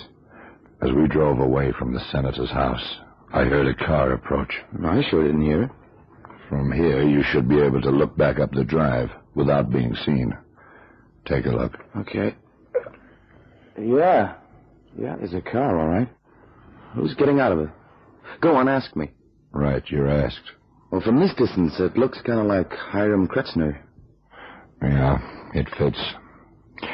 Okay, Johnny, start her up back to the office. Look, Lee, I may be dumb sometimes, but a fake is a fake is a fake, right? Except when it's not a fake.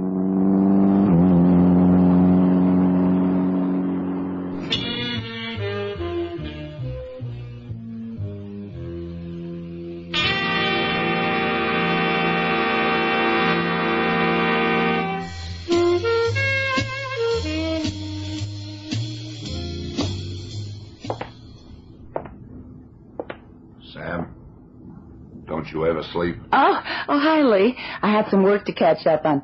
How'd you know? The light was on. There's a change in temperature when a light has been on. For a long time. I came in from the dark. The difference is slight, but it's there. Oh, all right, Lee, I give in. Hey, weren't you and Johnny going straight home? We were, but there's work to be done. Sam, you care to get me a number? Oh, surely, of course. I'm not finished here yet anyway. Who'd you want? Professor Roland Stanchevsky, Richmond School of Advanced Art. His number's in my file, on your right. Huh? Okay, Sam, don't gape. You're wearing silk at Russell's. I know where you are. Okay, ring him for me. Okay. Stancy, Stanfield, Stanchevsky. Oh, here it is, Lee.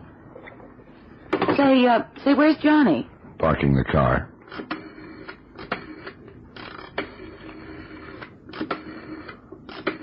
You want to speak, Lee? Yeah. Hand me the receiver, Sam. There.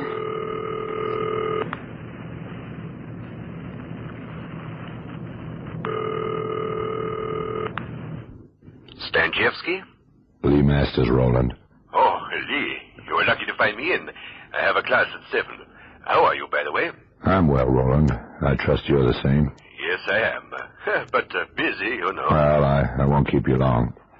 Tell me, Sebancini. The painter? What do you want to know? It said he painted on fresh canvas each time. I'm not sure this is correct. I've heard he sometimes overpainted on his own stuff. Oh, more than that, Lee. He sometimes overpainted on other works. You must not forget that in his time, the early 17th century, most painters were kept by patrons. He was the exception, because he was something of a rebel, I think. He was also a poor man. But why the questions? So poor, he'd snitch used canvas and use it? Sometimes. He was a poor man, as I say. One would think canvas was easily obtainable and cheap, but in those days, not entirely so. Raphael and others were different, of course. I'm not interested in Raphael, Roland. You got time to fill me in on a few more details? Faking? I want to know. Yeah, carry on. So it would be easy to do. Apply the brown varnish on the canvas, remove it, and the ink stays in the craquelure. Yeah, in the tracery of cracks on the painting. So I could take a genuine Sebancini, make it appear a fake, if I found overpainting especially. Yes. Apply fresh varnish and more ink, and you would confuse an expert. If you were thinking of making an old master appear a fake, that is. Roland, thank you. You've given me the answer I need. Thanks. Not a bit. Oh, but one day you will tell me what you are wanting this information for, eh? You'll read about it, Roland. So long. Johnny? Yeah? Get me Tony Rickson. We're going to the new gallery. Right now? Yeah, right now. I want Tony Rickson to meet us downstairs. 20 minutes, no more. Well, what about Hiram Kretzner? I don't want him around. Okay, I get it. Yeah, where are you going right now, Lee? To wash my hands. Bring him, Johnny.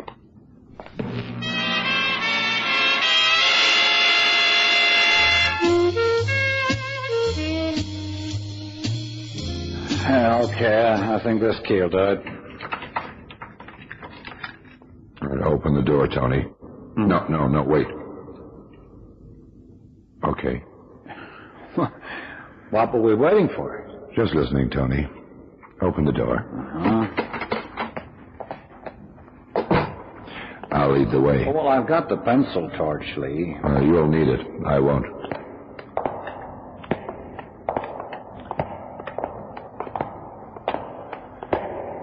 The Sebancini painting is here. Yeah. The Year of the Muse. That's what it says. What you gonna do, Lee? Why do you think I wash my hands, Johnny? My fingers are sensitive, but I want them extra sensitive. That's why you were rubbing them against your pants as we walked in? Yeah. Warmth. Circulation. Cold fingers don't feel.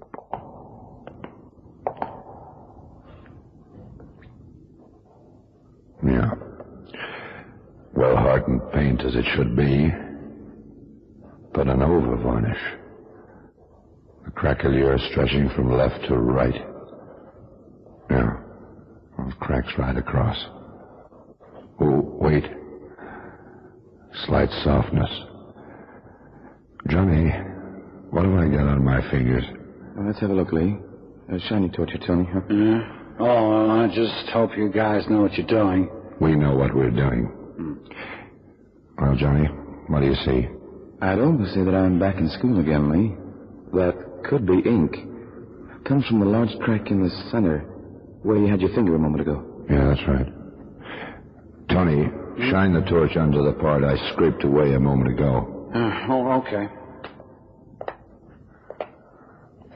Well, what do you see? Oh, just a scraping. As Johnny says, it could be ink. It is. What else is there?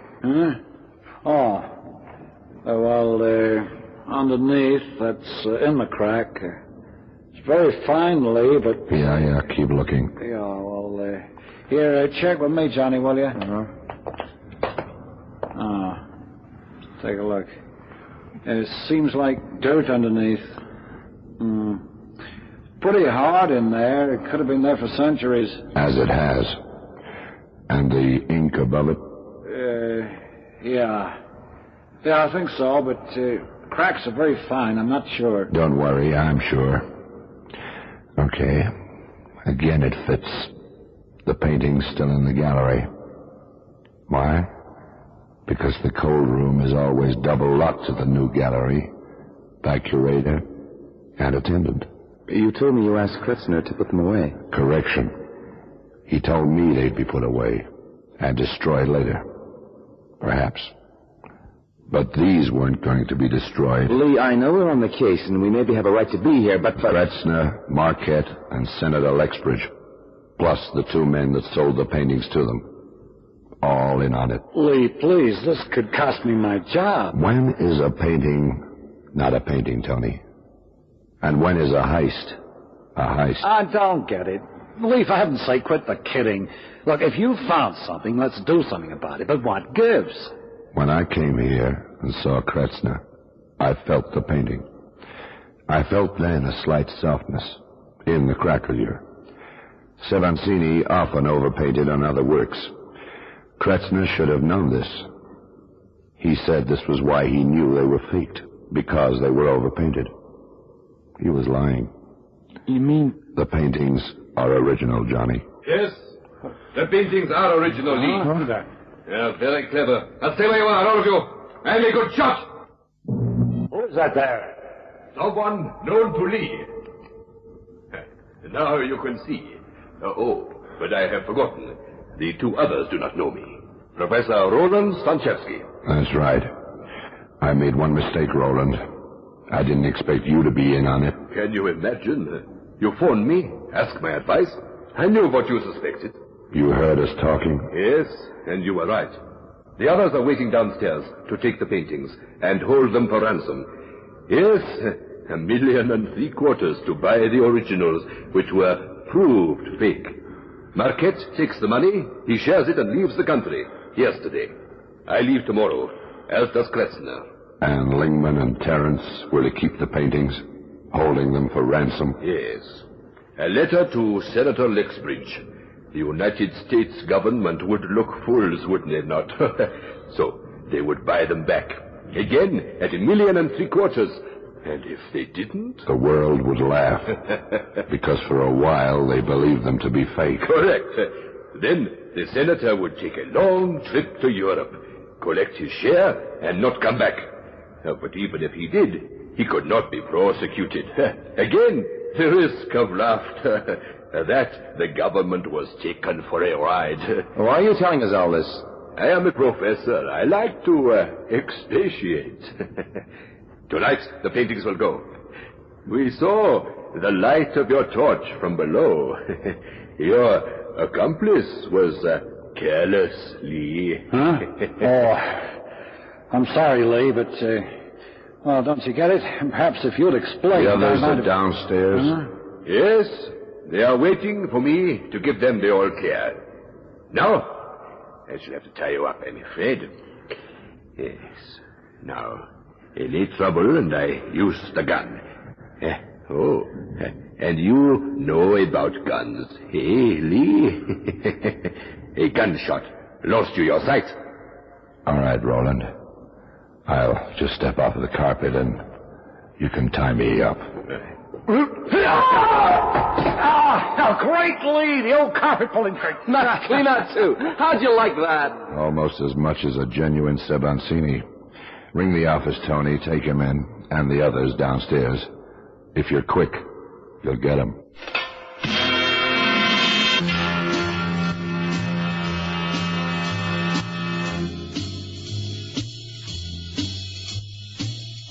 You have been listening to The Sounds of Darkness. Join the world of Lee Masters, the blind detective, next Tuesday and every Tuesday night at 7:30 in The Sounds of Darkness.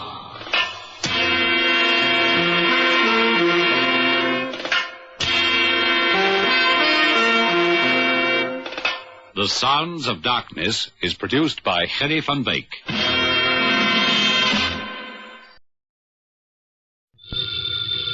Ladies and gentlemen, the ringing of that phone bell brings you mystery, adventure.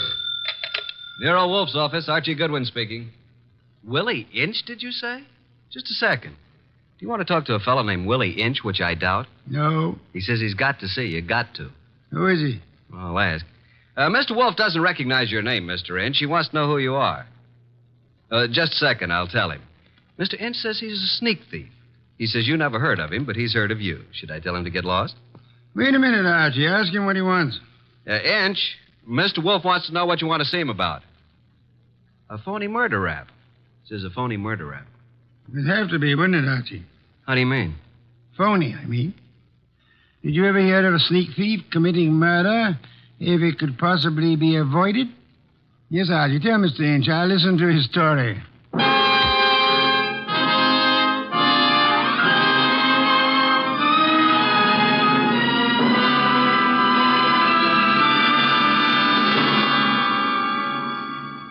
Ladies and gentlemen, it's that renowned genius who is the bulkiest, balkiest, most ponderous, and most brilliant detective in the world.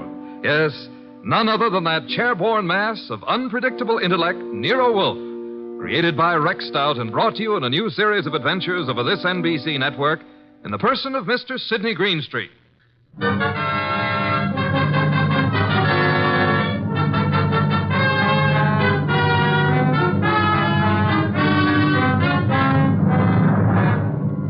When Mr. Wolf and I talk about this little difficulty, he calls it the case of Archie Goodwin and how he got hooked.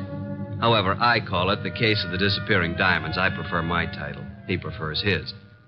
Anyhow, it started with an improbable character named Willie Inch. That'll be our sneak thief, Archie. Let him in. Okay, boss. Okay? Inch? Yeah. Come in. In there.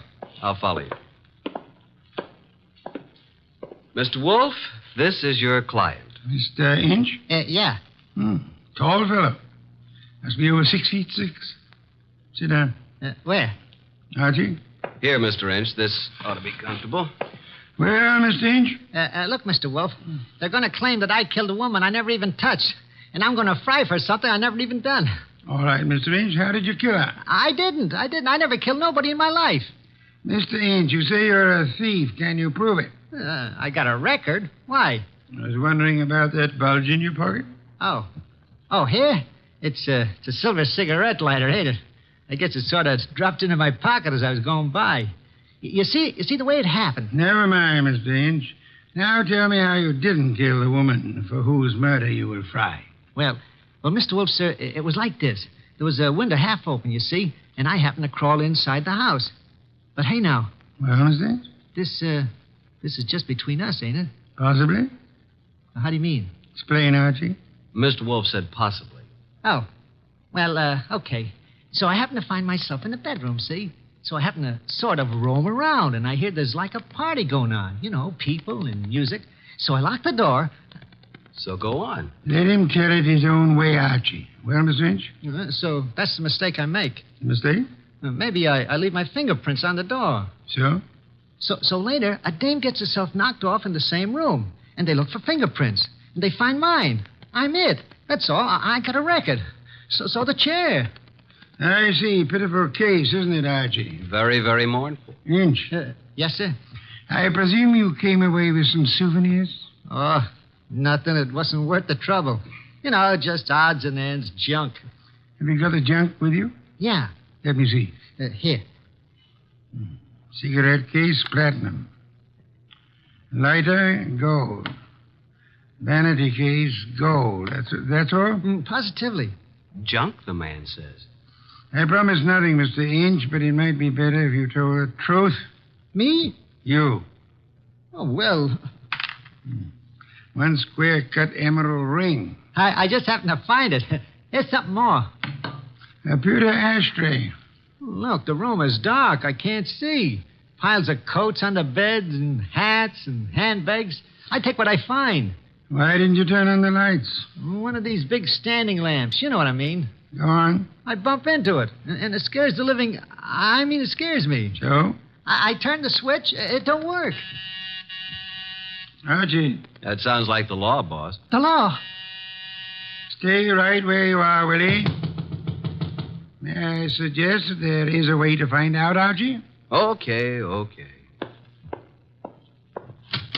We don't want any. Good morning, Goodwin. You remember me, your old friend, Inspector Kramer? Two gentlemen with me are also with the department, Pearlie and Ostrakovich. May we come in? What do you want? We want a murderer, and we want some rocks worth $250,000. Does that answer your question? What makes you think you'll find all those goodies here? Come in, men. We know Willie Inch is here. Where is he? Now, just a second. We're coming with you, Goodwin. Okay, Inspector, come along. Well, Archie? The law. That's Willie Inch. Frisk him. No weapons? Okay, just put the cuffs on him.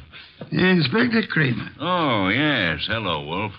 I want to tell you something about this man whom you and your men have so bravely captured in my office. You don't need to tell me about him, Wolf. We know about him.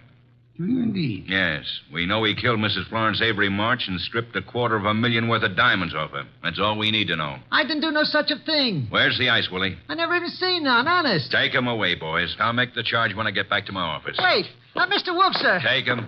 Look, I ain't done nothing, I tell you. Inspector Kramer. Yeah. We're going to have a little talk now, aren't we? If necessary. How do you mean? Explain, Archie. Mr. Wolf means you're going to have a little talk, if necessary. Very funny. I will now draw up a chair and show you why it's necessary. In the first place, $250,000 worth of diamonds makes it necessary. Archie, if you please, a bottle of beer. Okay. Will the inspector name his poison? You know I never drink on duty. And just for me, Archie, please. On my way.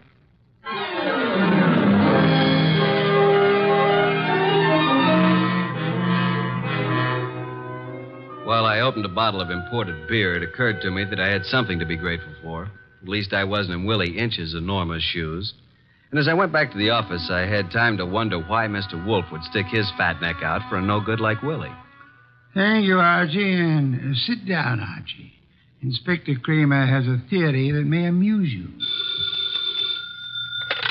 Nero Wolf's office. It's for you, Inspector. Hello, Kramer. Yeah? A gold cigarette holder? That's all? Okay.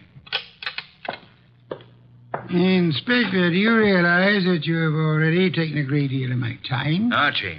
Yes, Inspector? The great Mr. Wolf just said I had a theory that might amuse you. Would you care to hear it? I can hardly wait. Okay. My theory is that both Wolf and you are receivers of stolen property and possibly guilty of murder conspiracy. So far, you got me in stitches. Willie Inch, with a record as long as your arm, robs the home of Mrs. Florence Avery Marsh. He strangles her with a silk scarf, takes the diamond she's wearing, grabs everything else that's lying around, and then what? Is it a question? I'll tell you what. He will, too. Archie, listen. Then Inch brings the stuff here, the stuff that's piled on Wolf's desk, and the diamonds. You want me to tell you where the diamonds are? They're in that safe right there. Inspector Kramer, I know nothing about the diamonds. They are not in the safe, and they are not in the house. Now, you can take my word for it, or you can get a search warrant and make a fool of yourself. I'm going to have lunch.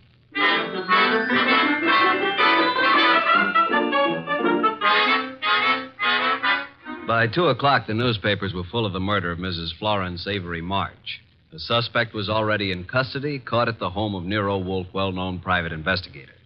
Some of the stolen jewelry had been recovered, but not the diamonds. Then we had a visit from Mr. Anson Stark, who had opened Mrs. March's door and found her dead. Stark was a big athletic guy of about 30 or so, with the large, capable hands of a surgeon or a laboratory worker.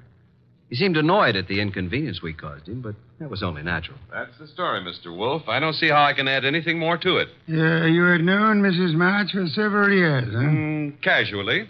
When you broke the door open, was it difficult? Not very. You were the first into the room? There were 3 or 4 of us. We pushed in together. You saw the body of Mrs. March immediately? She was lying across the bed that was heaped with coats and hats and handbags. You knew she was dead? Of course not. In fact, somebody else discovered that she had been choked to death. And who discovered that the diamonds were gone? I don't know. I didn't. Were there many diamonds, Mr. Stark? No, just a few, but big ones. She wore them on a pendant around her neck.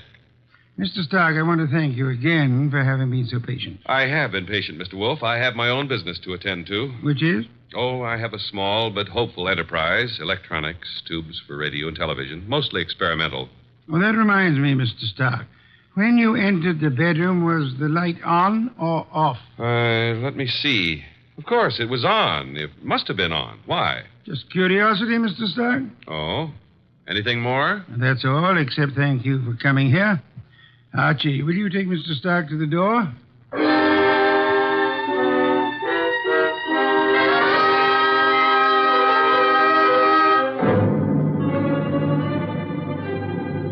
Mr. Stark departed like a man who'd been delayed by a petty annoyance. A few minutes later, the door buzzed, and I went expecting anything. Anything but what was standing on the threshold when I opened up. A honey blonde. Or, to put it another way, a blonde honey. I said hello. No, more like hello. Are you Mr. Wolf? I'm his assistant, Archie Goodwin, and what can we do for you? Well, I'm Valerie Ladd. And I'm Archie Goodwin. Or did I tell you that? Well, that's exactly where I came in. Well, I mean, where I thought you were going to ask me to come in. Oh, come in. I'm sorry. Oh, is he here? Wolf? Mm-hmm. Does he know you? No. Is he expecting you? No. I see. Of course you don't see, do you? Well, this is it, Mr. Goodwin. I'm a writer. Well, I may not look like it, but that's what I am. And I want to do a profile, a character study of Mr. Wolf for a magazine. Uh-oh. Well, what's wrong? Well, you see, there's a writer named Rex Stout. Oh, I know. He's written a lot about Nero Wolf, but, well, can't I write about him, too? I don't know if he's going to like it, but you can't be shot for trying. Come on. Mr. Wolf, this is Valerie Ladd. Pardon me for not rising, Miss Ladd. It is not impolite. It is merely impracticable. Miss Ladd wants to write about you for a magazine. Please, Mr. Wolf. Nonsense. Mr. Wolf, if I could just spend a few hours with you, that would be enough. Would it indeed? Oh, yes. Have you written much, Miss Ladd? Oh, reams. You know, the habits of writers interest me. The habits? Yeah, the writing habits. For instance, do you use a pen or a pencil? Do you dictate, or like most writers, do you do your own typing? Mr. Wolf, if you knew the hours and days and years that I've pounded a typewriter. Of course. Archie. Yes, sir? Why don't you take Miss Ladd up and show her the orchids?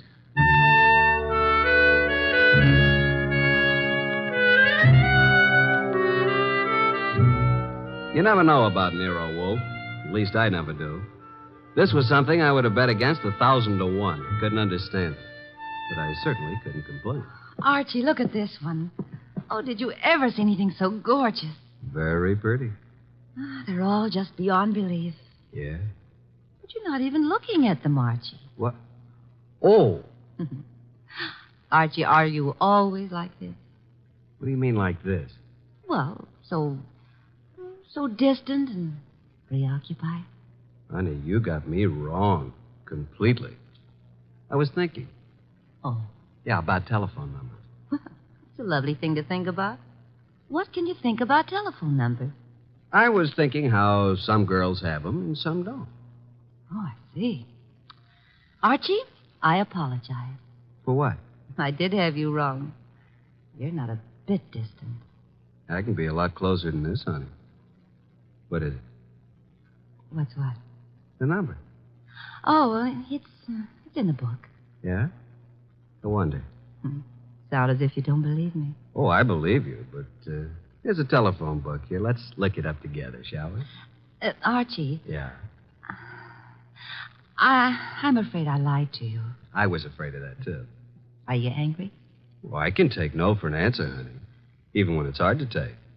Archie, I've changed my mind. I want you to have my number. And I want you to use it, too. You know, honey, I'm beginning to take an interest in this dialogue. Let's have it. Okay. Olympia 93659. And a very, very pretty number it is. Valerie Ladd, 2 D's. Mm-hmm. Olympia 93659.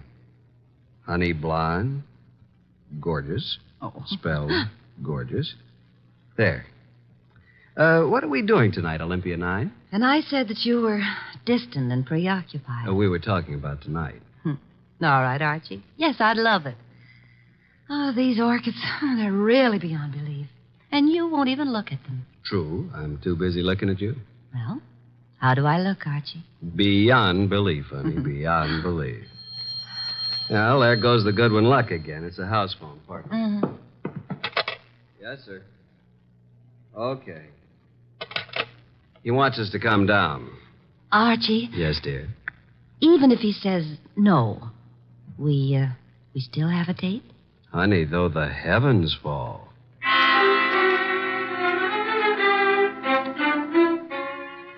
When we entered the office, Mr. Wolf was frowning over a sheet of letter paper in his hand. He looked up and tossed the paper to me. That is a peculiar thing, Archie. The sheet of letter paper. It just arrived. Since Miss Ladd is interested in detection, show it to her. Thank you. Well, some sort of code, isn't it? QWERTYUIOP. That's all. What do you suppose it means? You're kidding. Archie. Oh. What? Did I say something wrong? No.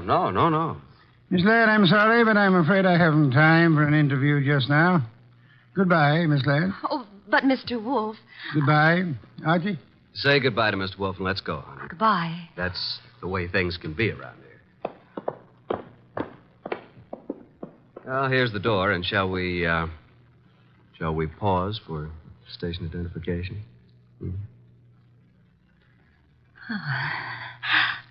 I'll wipe it off, Archie. There. Thanks. Well, what happened, Archie? Yes, indeed. Yeah, Mr. Wolf, I mean. Oh. Why did he suddenly want me to go? Well, I'll tell you, though I don't know whether I should. That code message he showed you? Yes. Quirt you up. You remember. Yeah, sure. Because I use a typewriter. From left to right, it's the first bank of letters on any typewriter. I see. It was a test. Ah. And you flunked it, baby. You're no writer. Archie, I can explain Sure. it. Tonight. Tonight, Archie.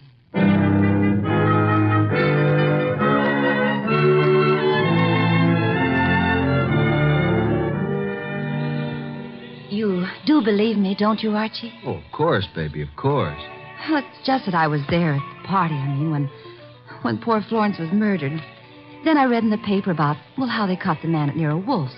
And I always wanted to be a writer, so I thought if I could get an exclusive interview that would be a good way to start my career, wouldn't it? Yes, it would. Pardon me a second, will you, Valerie? I got to make a phone call. There's a booth. It'll only take a minute or two.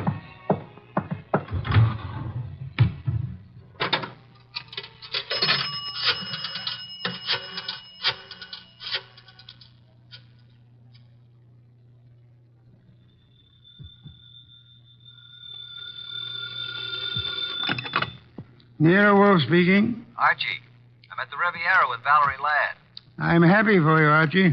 I will remind you that I have not seen you since Valerie left the house. I was otherwise occupied, Archie. With orchids. With orchids? What do you want, Archie? Look, with that typewriter gag, you practically told me she was a phony, didn't you? Of course. Just for the record, how did you know? Have you looked at her fingernails? She never touched a typewriter in her life. I wanted to be sure. Okay, now do you want me to tell you something? You mean that your charming companion Valerie was at the party when Mrs. March was murdered? How did you know that? Simple, Archie. I got a list of the guests from Inspector Kramer. Among them was the name of Valerie Ladway. Simple? Ladway. Lad.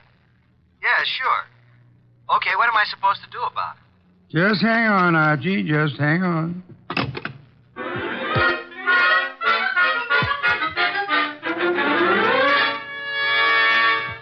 I went back to the honey blonde, the beautiful phony Valerie Ladway. I went back to the table where she should have been, but she wasn't there. I sat down and waited. Looked at my watch, 11:24. 11:32, no Miss Ladway. 11:45, I finally realized that not only Valerie, but her coat and bag were also absent. I called the waiter. Yes, sir? What happened to my friend? The young lady left some time ago, sir. Okay, give me the bill. She paid it, sir. She did? Yes, sir. In fact, she said you gave her the money for it. Yeah? Wait a minute. Well, I didn't know it, but she is certainly right.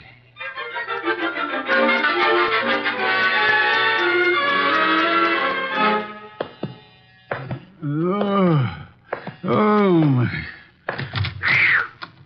Well, Archie, this is most thoughtless of you. Sorry, I lost my keys. My money, too. Your keys, Archie? Yeah. Glad you were still up. You lost Miss Ladway, too? Definitely. I'm going to bed. Good night, Archie. You think it's funny, don't you? Yes, Archie. Yes, I do. Good night, Mr. Wolf. Archie. Yeah? Before you retire, one thing. What? Open the safe, will you? And leave it open. Why? Because there's nothing in it of importance. And it's a valuable safe, and I don't want it damaged. Good night, Archie.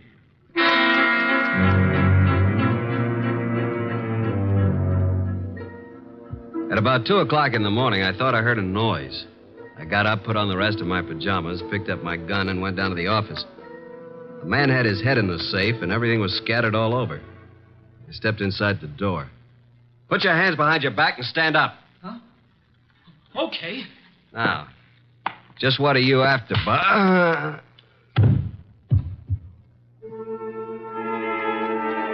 When I woke up, I was alone on the office floor. I did not feel good. The place looked as if a hurricane had struck it. Every file drawer had been emptied. I felt a draft from somewhere. Got to my feet, trying not to joggle my head too much. There was the front door standing open. I closed it gently. Then very, very gently, I groped my way to the kitchen for ice, water, and towels. Archie. What? Oh, didn't you hear me scream? No. Is it bad? It's better. You're angry, aren't you? Nuts. What, Archie? I said nuts, Mr. Wolf. Nuts.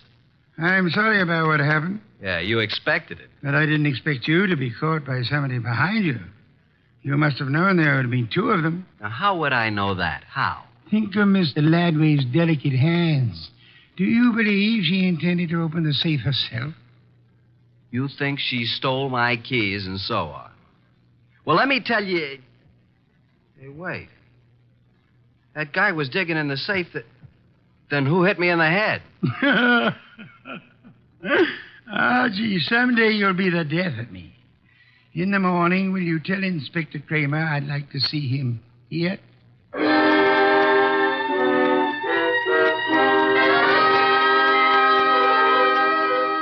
Fuming and protesting, Kramer arrived about 1:30. When I let him into the office, Mr. Wolf was gazing thoughtfully at the ground floor plan of the house of the late Mrs. Florence Avery March. We'd gotten it from the original architects. Wolf looked up and almost smiled. Thank you for coming to me, Inspector. You know how difficult it is for me to come to you. Okay. What's up? I take it you haven't found the diamonds. No, not yet. We'll break inch down, though. Don't think we won't. Oh, I'm sure. But this is what I want to ask you, and it's quite serious. Okay. All right, what? After the body was found, your men arrived at the house before anyone left. Right. And before anybody was allowed to go, every person was searched thoroughly. Nobody could have gotten a pin or a needle out of that place. I know something about police methods, and I believe you. Now, how thoroughly did you search the house itself? Wolf, look. We've got that floor plan you're studying now. There are no hidden closets. Every square inch of that house has been examined. The diamonds aren't there. Willie Inch killed the dame and snatched the diamonds. What he did with them, we'll find out. Possibly. Goodbye, Inspector. At approximately 3:15, the postman arrived with an envelope for me. The envelope contained my keys, the bill from the Riviera, and the money left after the check was paid. At approximately 5:07 p.m., I discovered that Wolf had been using the telephone all by himself. He explained. He was going to have a party. He had invited all of the guests who were at Mrs. Florence Avery March's somewhat fatal party, including Anson Stark, Willie Inch, and Valerie. Nero Wolf, the natural-born ham, he made an entrance that would have been worthy of Queen Victoria in her heavier days. He sat in his oversized throne behind his oversized desk and beamed at the peasants. Valerie moved toward me. I'm sorry, Archie, but you must know why I did it. Why? Well, you said I wasn't a writer. I wanted to prove that you weren't a detective. Did you take the stuff while we were dancing? I could have, couldn't I? You could have bumped me on the head last night, too, couldn't you? Oh, Archie. Let it go. It was humiliating, though. Ladies and gentlemen, I'm sure you realize the purpose of this party. We want to know who killed Mrs. March and what became of her diamonds. Mr. Inch. Yeah? When you visited the room where the body was found, the room was dark? The bulb was burned out. I tried to turn it on.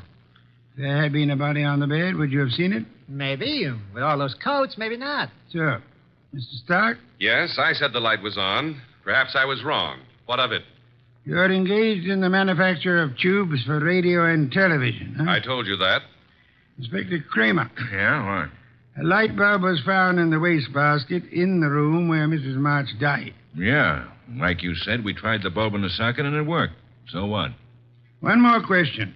Does anybody remember whether Mr. Stark was carrying a bundle or a package under his arm when he arrived at Mrs. March's party? Oh, I do, Mr. Wolf.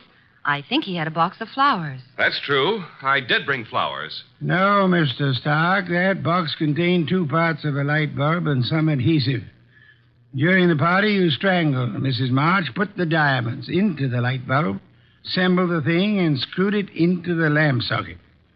Archie, stop him.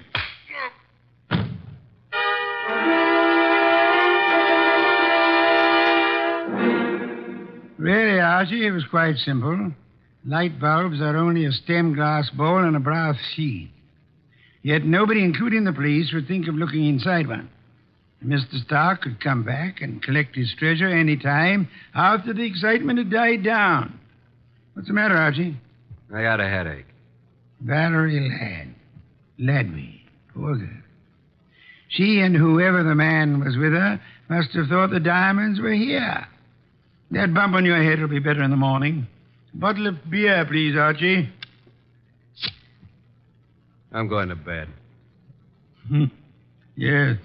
Why must you place such confidence in women? Remember what happened to Mark Antony and Samson and Archie Goodwin.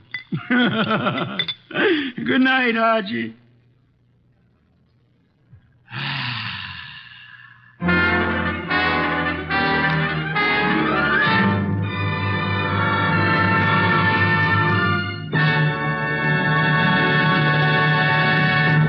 You have been listening to The New Adventures of Nero Wolfe, starring Sidney Greenstreet.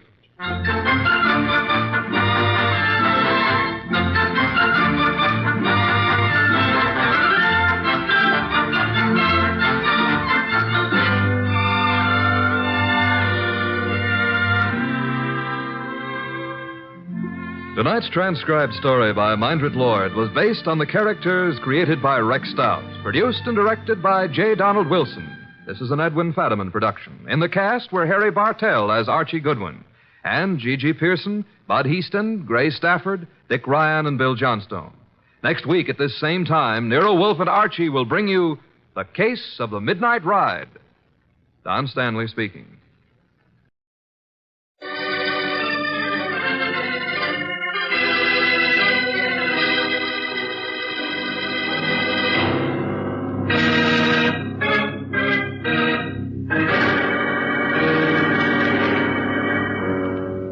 Standard of California, on behalf of independent Chevron gas stations and standard stations throughout the West, invites you to Let George Do It.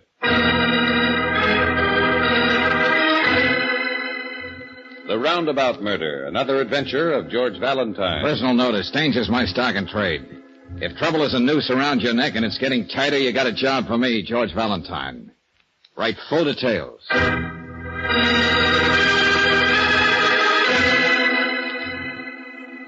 Dear Mr. Valentine, they say I killed Cleo Dawson, and I did kill her. But I didn't murder her. There is a difference. My story may sound weak, even ridiculous, but it's true. Yet what chance do I stand? My own lawyer doesn't believe me. My wife turns away when I try to explain. The police say I'm not even a good liar. I don't know why I should expect you not only to believe me, but help me do something about it. Let's say right now, I'm just grabbing at straws. It's signed Arnold Kyle. You don't have to look at me like that, Miss Brooks. I know all about that letter. I saw it before it was mailed. Oh. I don't get it, Lieutenant. This may put us on opposite sides of the fence. Since when does that bother you, Valentine? Anyway, just between you and me and that blindfolded lady called Justice, I want you to see what you can do for this guy. Well, I've never known you to undermine your own case, Lieutenant. Miss Brooks, you haven't met Arnold Kyle. He looks at you with those big, blue, innocent eyes, and he makes you feel all dirty, all over. For even questioning that simple-minded story of his. I tell you, I can't sleep. I wake up dreaming about his open-faced mug and Okay, you sentimental Irishman. Pull up your suspenders and tell me what's making this such a hassle for you. The facts. You can't beat them, Valentine. Now get this picture and tell me what you do. Yeah? We're up in Cleo Dawson's cheap hotel room. The coroner had just examined her body. Arnold Kyle's been standing there all the time, taking it all in. All right. You heard the coroner, Mr. Kyle. This isn't suicide. This girl was killed by some quick-acting poison in whiskey. Now, what do you know about it? Nothing, I tell you. Who is she? Cleo Dawson, here from somewhere in the Middle West. I just met her 2 days ago. Well, you work fast, don't you? What were you doing up here in this room tonight? She came out here to get a job with a carnival. It didn't pan out. She was stranded without a cent. And so you decided to play the Good Samaritan. Well, what's wrong with that? If my kid sister were in a jam like that, wouldn't I be glad if someone tried to help her? Never mind that. Go on. I got Cleo this room and even fixed it with a friend so she could start working today at a drive-in downtown. Come on, what about tonight? Well, she didn't show up at the job, so I dropped by to see what was the matter. She had a rotten cold, so I told her she ought to take a drink and stay in bed. Kyle, why did you poison this bottle? Did Cleo threaten to make trouble between you and your wife? Don't be crazy. It was nothing like that. I was going to take a drink myself, except all of a sudden she keeled over, just like that. Okay. Where did you buy this liquor? I didn't buy it. Huh? Some fella gave it to me. A guy down at Donovan's Tavern, name of Walt. I never met him before. If I told you that story, would you believe it? But it's the truth. Why would I call downstairs for a doctor? Why didn't I run away? Nobody knew I was here. If I were guilty, would I... There you are. That's the story, Valentine. Now, come on. Kyle's cell is right down this corridor. Well, now you're going to have Brooksy and me sharing your insomnia, Lieutenant. I don't suppose you found any stranger named Walt? Yeah, don't think we haven't tried. Well, here we are. Okay. I think it'd be better if you waited for me downstairs, Angel, and we'll have dinner. I shouldn't be very long. Okay, George. Here's somebody to see you, Kyle. Oh, drop by and see me before you leave, Valentine. Ah, sure. Yes? What do you want with me? My name's Valentine, George Valentine. Oh. Then you don't think my story is crazy, do you? Or you wouldn't be here, would you? Now, calm down, will you? No, look at me. What makes me such a freak because I tried to help a poor girl who was down on her luck? And I know how the rest of it sounds, We don't too, have but... to go over that now. I've already checked. Well? How about this man in Donovan's Tavern who gave you the bottle of whiskey? Can you remember anything about him? I mean, something that might have slipped your mind when you were talking to the police? Well, that's the trouble. He looked like a dozen other people you might meet in a place like that. He wore a leather jacket and... Yes, sir? Sure, there is something. Something that made me notice him in the first place. He wore one of those wide, studded leather belts. The kind you see on guys when they're driving motorcycles. Uh-huh. Well, what did this Walt say to you when he offered you the bottle? Now, I want his exact words. Well, let me see. He said, here, maybe you'd like to have this, mister. Morrison Club. The best. But I don't want it because I got no use for the Joe who gave it to me. And you ended up at Cleo's with your present. Oh, what's the use? It's even beginning to sound cockeyed to me. Now, listen, Arnold, you stuck to your guns so far. This is no time to run out on yourself. I know. We're going to go over everything that happened that night till it comes out of your ears, and then some more. Now, shove over so I can sit down.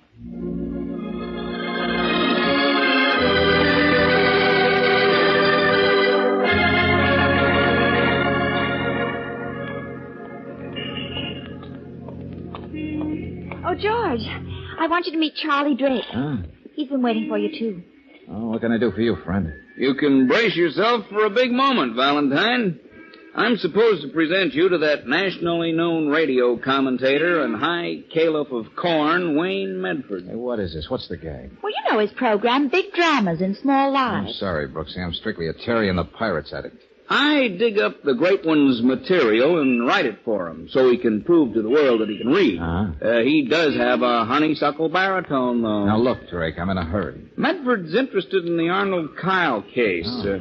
He thinks he might make it a cause celeb. Big dramas and small lives. Nothing doing. I'm not supplying any grist for a corn mill. This isn't just another human interest story. Touchy. The truth is, he thinks he can help you. He's got something on his mind. Why don't you hear him out? Shall we go?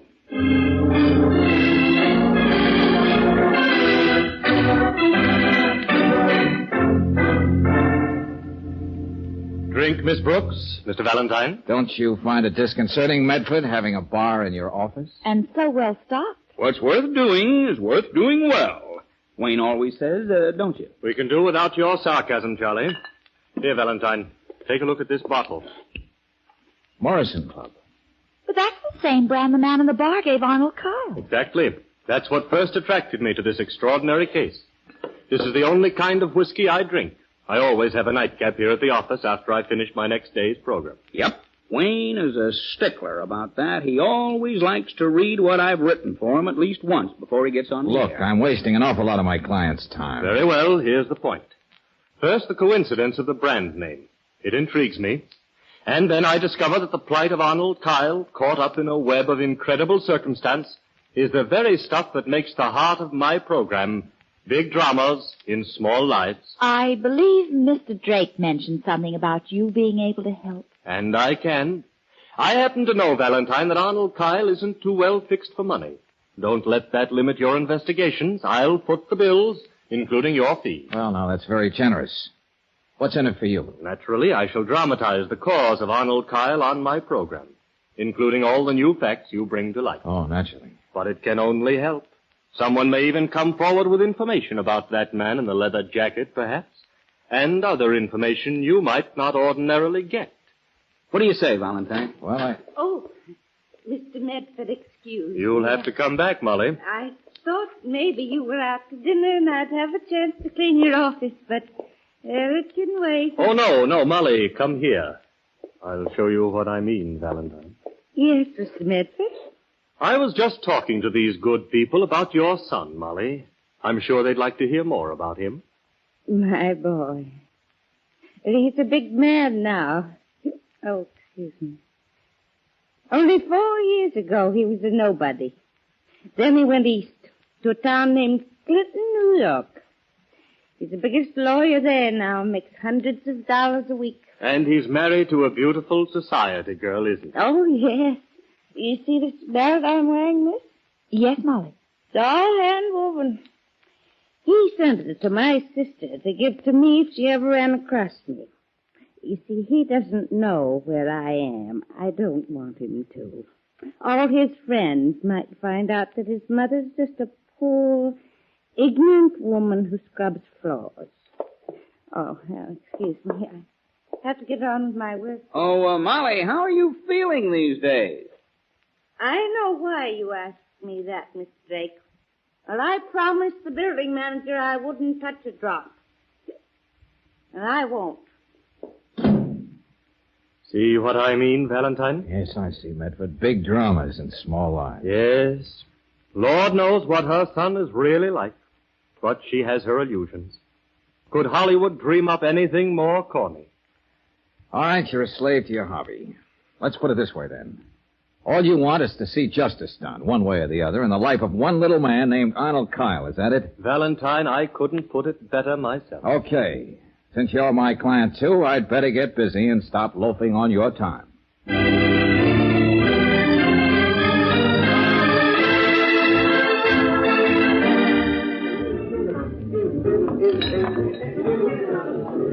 Nah, not at Donovan's. Our customers can't afford to drink Morrison's, let alone give it away. The man was wearing a leather jacket. Yeah, one of those wide motorcycle belts. Nah.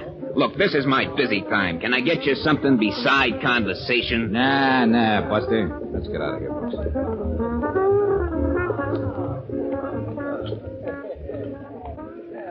Here, just a minute, Angel. What's the matter? You're not going back in there. Don't you know when you're as welcome as a crack in a glass eye? The bartender made a beeline straight for the phone booth. Oh. I'll be right with you, Bussy.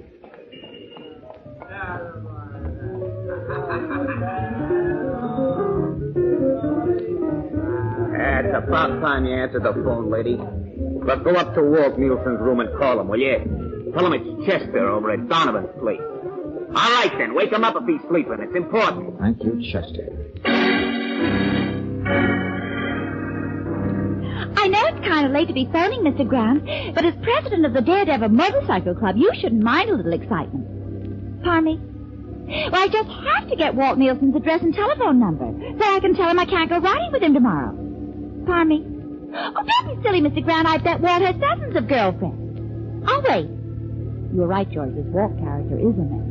Good. Oh, yes, Mr. Grant. Yeah, I'm putting it down. Rooming house at... Yeah.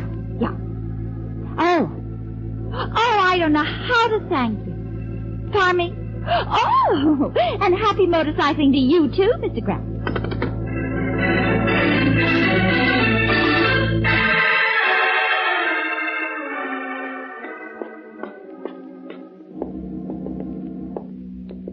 That must be his room right ahead, George. Yeah. I'm just trying to figure out what to expect, how to approach this character. What do you mean, darling? Now we know Kyle is telling the truth. There is a man named Walt, and he's hiding out. But why? Well, he did pass on the bottle of poison liquor that killed Cleo Dawson. Well, even if he did it innocently, he's not too anxious to show his face. There's another angle. According to Arnold, Walt had some kind of a fight with the person who gave him the bottle. If Nielsen was marked for murder, maybe that's why he's holding up there. Hi, folks. Hey, what are you doing here, Drake? Don't worry. It wasn't another coincidence. I was following you. That wasn't part of my deal with Medford. Yeah, I know, but I like to be close to the news when and if it happens. Well, you're real close now, Buster. But just stay from under my feet. See that the gentleman isn't bored, Brooksy. I got work to do. Okay.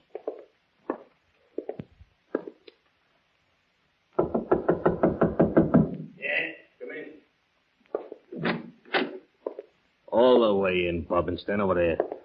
Okay, Walt. I never play AC-doocy with a .38. See, you've been packing. Yeah, leaving town. All on account of that crazy bottle of liquor. I should have thrown it down the sewer, but no, I gotta go be nice to somebody. A guy I never even seen before. Who gave the bottle to you, Walt? And why? You're getting nothing out of me, copper. Nothing but this. Just to make sure I got enough pine. Hey, you...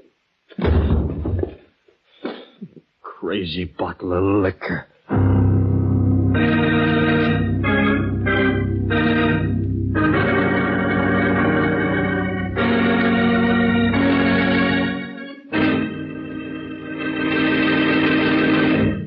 We'll return to tonight's adventure of George Valentine in just a moment. Have you ever known it to fail? The one time you want to get someplace in a hurry, your car decides it just won't start fast. If that's happened to you, better switch to high-octane Chevron Supreme gasoline, for it has just the right amount of light fractions to assure fast starts every time you use the starter. And that's just the beginning of the command performance you get from your car when you use this premium quality motor fuel. Its special blending agents command smooth, steady acceleration and all the extra power your car needs on rugged hills. And besides those advantages, it's climate-tailored to each different altitude and temperature zone in the West. No wonder folks everywhere say Chevron Supreme keeps my car going steady. Try Chevron Supreme tomorrow. Get it at independent Chevron gas stations and at standard stations where they say and mean, we take better care of your car.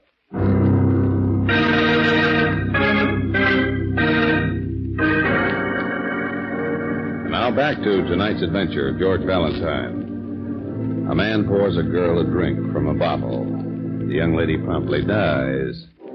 Said man, who winds up as your client, protests he didn't mean to do it.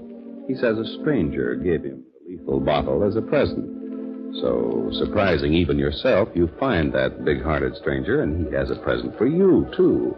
A sculling that's a work of art. If you're like George Valentine, when you come to, the recently acquired lump doesn't keep you from asking... Oh, Brooksy. Why did Walt Nielsen jump me like that? What made him so desperate? Darling, please sit down. You don't know what corner you're in. You're woozy. Oh, never mind about me. I think better walking around in circles. Now, what was that you said about Charlie Drake? Oh, okay, maybe this time it'll sink in. When I saw a man come out of the house with a bag, I thought it might be Walt. Yeah. So, when he hopped a cab, I told Charlie to follow him in his car. Then I found you sprawled out here on the floor. All right, okay. There's only one answer about Walt, Angel, and it's got to be that. Got to be what, It George? says in all the textbooks they give rookie detectives, murder has to have a motive.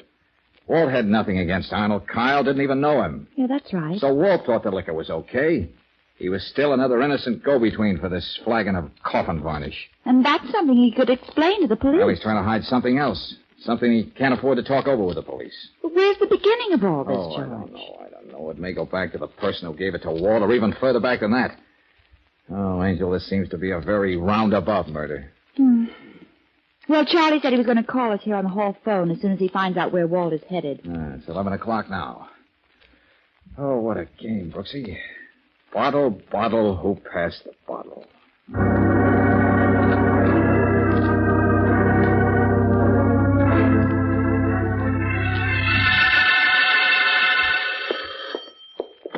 Hello. Valentine? Yeah, Charlie. What'd you find? I followed your man. That was Nielsen, all right. He stopped off at a flea bag called the Palace Hotel down on Ritter Street. Huh? I saw him take the self-service elevator, and then I slipped the desk clerk a fin, and she told me that our friend always visits somebody called Tim Farrell in 4F. Well, is Nielsen there now? No, he only stayed a few minutes. I followed him to the Union Station, and I got fouled up with the traffic lights, and I lost him. I see. Well, that's about it, Valentine. Okay, thanks a lot, Charlie. Sorry to put you to the trouble, but I was, indisposed. See you in the morning.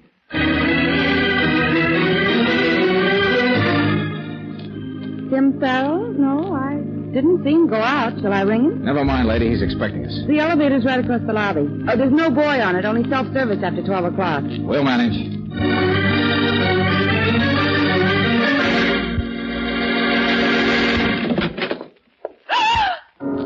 Easy, Brooksy. Oh! This lets Tim Farrell out as a source of information. Oh, George, let's get out of here. Yeah. Walt didn't do a very neat job. But you can't say he wasn't there.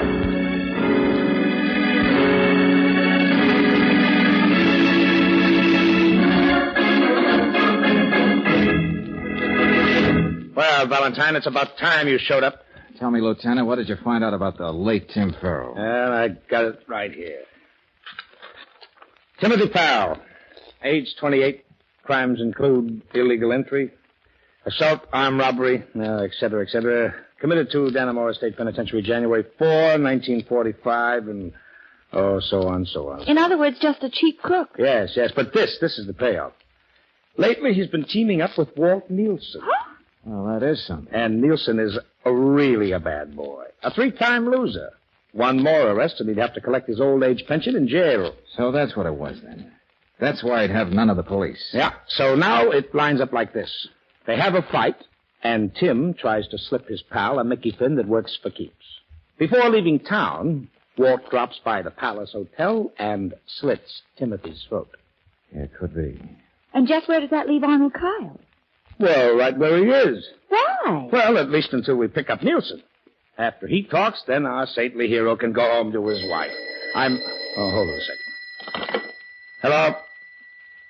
Yeah, let's have it, Thompson. Huh? What?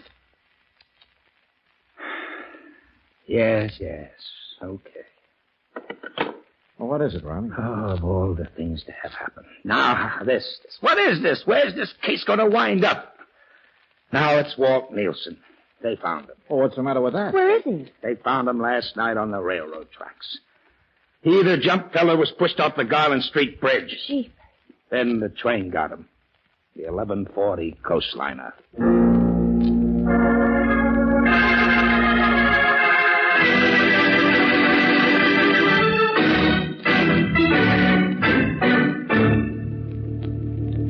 Valentine, I want you to trace this thing back one more step. Don't you see? Someone who still has his heart set on murder is walking around loose. Yeah, I don't know that for a fact. Well, man, why do you stand here? Why... Dear, here I go walking in again before you're ready to leave. Please excuse me, Mr. Medford. That's all right, Molly. Hey, Molly. Have you heard any more exciting news about your son? I heard. What's the matter? Aren't you feeling well? I'm fine. I'll clean up when I come around later. I'm sorry, Mr. Medford. Excuse me. About my son, mister. I can tell you he's better off now than he ever was. Poor creature. Well, Valentine, we're still in business, aren't we? Uh-huh. At least until I find out one thing. What's that? How a man can be murdered after 12 o'clock by someone who was dead at least 20 minutes before the witching hour. You mind shedding a little light on that, Valentine? Yeah. Soon now, gentlemen, very soon. Come on, let's go, Brooksy. Whether you know it or not, you're a very important witness to this discrepancy in time. Am I? Well, what do you know? I'll be in touch with you, gentlemen. Good night. Good night. What do we do, George? Stand here and count 10 before we go back in? That ought to be enough time, if I'm right. Oh, it's a long way from Cleo Dawson's hotel room to... It begins. George! Oh, golly. Oh, my shoulder. He shot me. I'll take that, Medford. Oh, but listen, Valentine. Don't you stand there. Give me a doctor. Brooksy, help me get Charlie on the Yeah, couch. George, yeah. Just as soon as you and Miss Brooks left, he came at me with a lot of wild talk. I just got the gun out of the desk drawer, but I didn't shoot him. What are you talking about? You'll see when they get the bullet out of him. The shot came through the French doors on the balcony. Where does that balcony lead? It goes right around the building. I just thought of something. Brooksy. Yeah. Call Lieutenant Riley and tell him what happened. Medford and I'll be right back. Okay.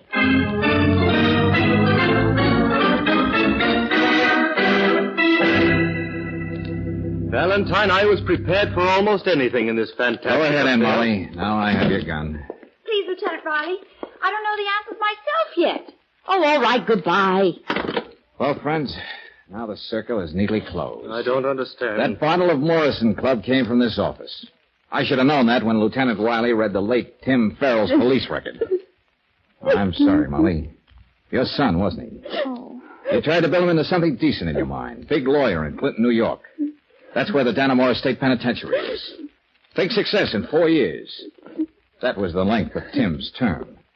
He was committed in 45. Yeah, that's right. Now I remember. And this leather belt you're so proud of, Molly, this is what the prisoners make in the Dannemora workshops. Oh, all right. Now you know, mister. Tim got that bottle from you, didn't he, Molly? Yes. I stole it from your bar, Mr. Medford. Tim took it away from me because I'm not supposed to drink. But who poisoned it and why? You may as well answer that, Charlie. And you know you can. All right, Valentine. I poisoned the liquor. If people hadn't started passing it around, this egotistical windbag here would have been called just another suicide. I knew it was you, Charlie. That's why I hired Valentine and didn't want him to stop until he found out the truth. But Walt and Tim. Unfortunate casualties, Miss Brooks, just like Cleo Dawson. Except with them, I was forced to get rid of them if I was going to save my own neck. I thought the whole thing was your fault because you hated Mr. Medford. That's why I carried the gun. It was Tim's. Tonight from the balcony, I heard you admit what you did, and I wish I had killed you. Now, Mrs. Farrell. Sorry, Medford, but this is one story you'll have to write for yourself. But how about a switch, huh? A small drama in the life of a man who couldn't stand to see you so big.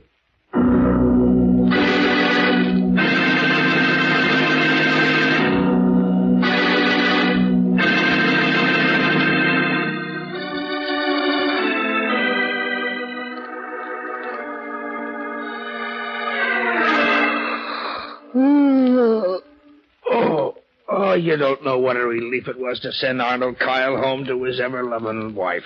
Yeah, I can imagine, Lieutenant. You know, the public ought to know more about this sentimental streak in our police officers. Well, it's a fact. That guy was beginning to gnaw on my conscience. I couldn't sleep. I walked up and down all night, and Mrs. Riley thought I was going crazy. George, I'm still not quite sure about what you meant by discrepancy in time. Well, Charlie Drake understood. That's why he went after Medford the moment we left the room. If he was going to get caught, at least he was going to finish what he started. Well, I know Walt Nielsen was hit by the 1140 coastliner, but... But Charlie told me on the phone that he saw Walt use the self-service elevator at the Palace Hotel.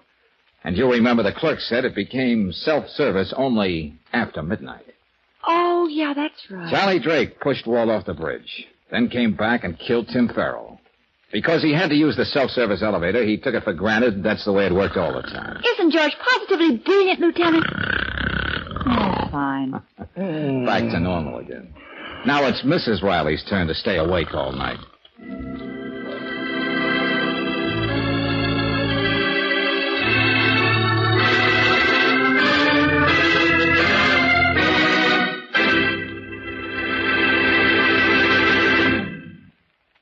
If you're looking for ways to tighten up your budget, how about the family car? Particularly the care of your car's engine. Of course, you can pick an oil at random and hope for the best, but for protection you trust, get compounded RPM motor oil. It's as plain as the nose on anybody's face that a clean engine is going to run longer with less wear and fewer repair bills than a dirty one. And keeping your car's motor clean by fighting off carbon deposits is just one of the money-saving jobs done by this premium quality motor oil. RPM also rust-proofs as it lubricates internal engine parts, prevents corrosion, and sticks to hot spots left bare by ordinary oils. No wonder, for economy's sake, RPM motor oil is first choice in the West. To make things easier for your car and your pocketbook, get RPM tomorrow. You can get it at standard stations and at independent Chevron gas stations where they say and mean, we take better care of your car.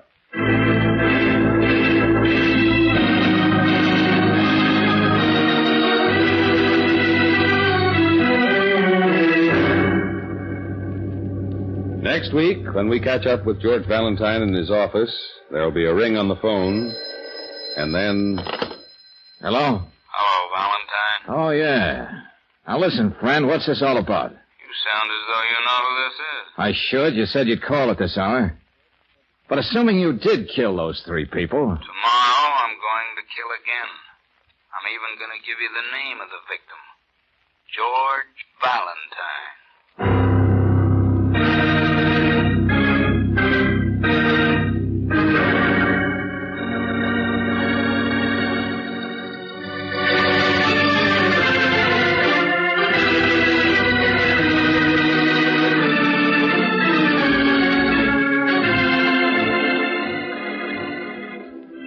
Tonight's adventure of George Valentine has been brought to you by Standard of California on behalf of independent Chevron gas stations and Standard stations throughout the West. Let George Do It stars Robert Bailey as George with Francis Robinson as Brooksy. Wally Mayer appears as Lieutenant Riley. Tonight's story was written by David Victor and Herbert Little, Jr., and directed by Don Clark. Also heard in the cast were Byron Kane as Kyle, Larry Dobkin as Medford, Herbert Vigran as Drake, and Virginia Gregg as Molly. The music is composed and presented by Eddie Dunstetter. Your announcer, John Heaston. Listen again next week, same time, same station, to Let George Do It. This is the Mutual Don Lee Broadcasting System.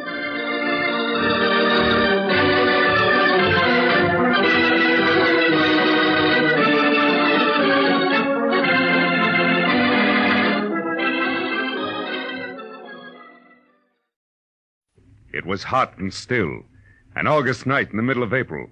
But that didn't matter to the striptease dancer in the golden mask, because murder made her blood run cold the night the heat wave struck.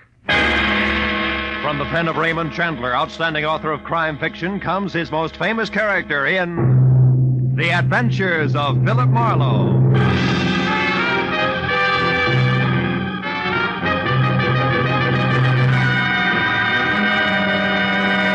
Now, with Gerald Moore, starred as Philip Marlowe, we bring you tonight's exciting story, The Heat Wave.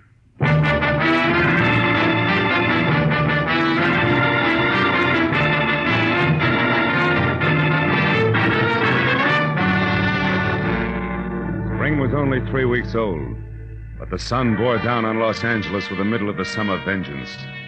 At noon, it was 102 in the shade, and by 3:30, with doors, window, and shirt collar all open as far as they would go, I still sweltered in the kind of heat that wilts both your clothes and your character, as I tried to make sense from the crisp words of a telegram I just received from one Karen Driscoll, Jr., no less, of Nob Hill, San Francisco.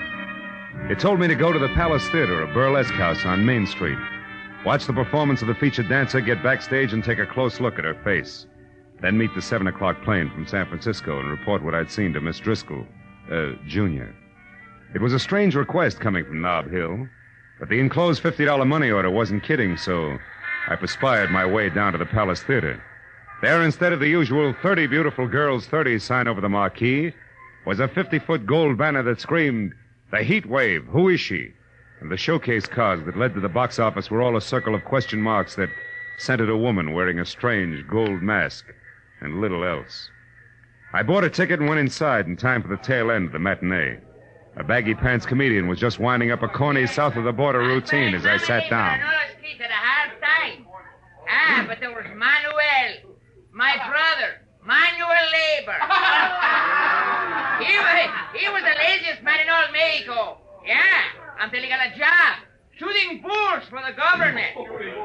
He shot 800 bulls a day. Yeah. That made him the biggest bull shooter in Mexico City.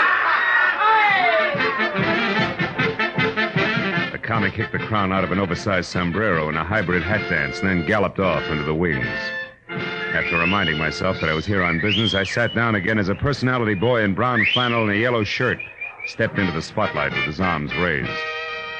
Ladies and gentlemen, you're now privileged to witness one of the most unusual and breathtaking spectacles ever presented on any stage. In a moment, you will see her, the woman of mystery, performing exotic rites to the pagan sun god of the Incas, exactly as they were performed 3,000 years ago in the strange temples of the Andes. But who is she? Who is this woman? And who knows what secrets lie behind her mask of gold? The Palace Theater presents the masked marvelous, the beautiful, the dazzling, the mysterious Heat Wave!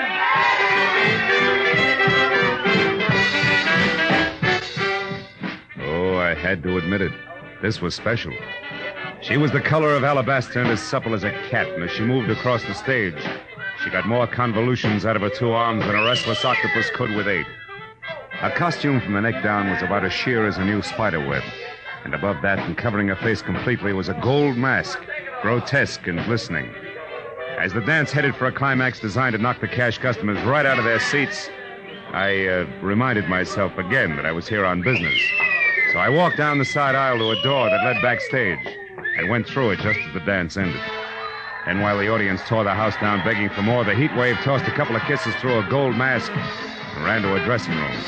I started after her and was halfway there when a bulging hulk in a sharkskin suit that measured 6'6" in every direction lumbered casually out of the shadows and took a bulldog stance with his back against the dressing room door. I started thinking up fast ad-libs and was hot for a switch on the eager reporter gag when the baggy pants comic slid up beside me. Hey, chum. Huh? They're asking for a load of mayhem if you try to get to the heat wave past Jesse there. Jesse? He the man mountain in the sharkskin suit? Yeah, with orders to break bones. Oh. Maybe I can help you out. Good. But how come? Here, let's go around to the side. You're a reporter, right? Yeah. Well, Inky Barnes can use a little publicity, too, you know. Hold it here by the door. Now, what is it you have to know? Well, all I want's one look at her face. Yeah, that's a cinch. I said I'd help you out, and I will. Like this. Yeah. Right out there in the alley. And don't come back before midnight, goon. You can see her face then when she takes the mask off. I should have known better, but all I wanted at the moment was to kick the slack out of a pair of baggy pants. So I bounced back up the steps, jerked the door open, and ran head-on into 3 square yards of sharkskin suit. It was Jesse. You ain't welcome around here, bum, so stay out. Have you got it? Okay, Jesse, let's say I've got it. Yeah. Also, don't drop it as you walk away.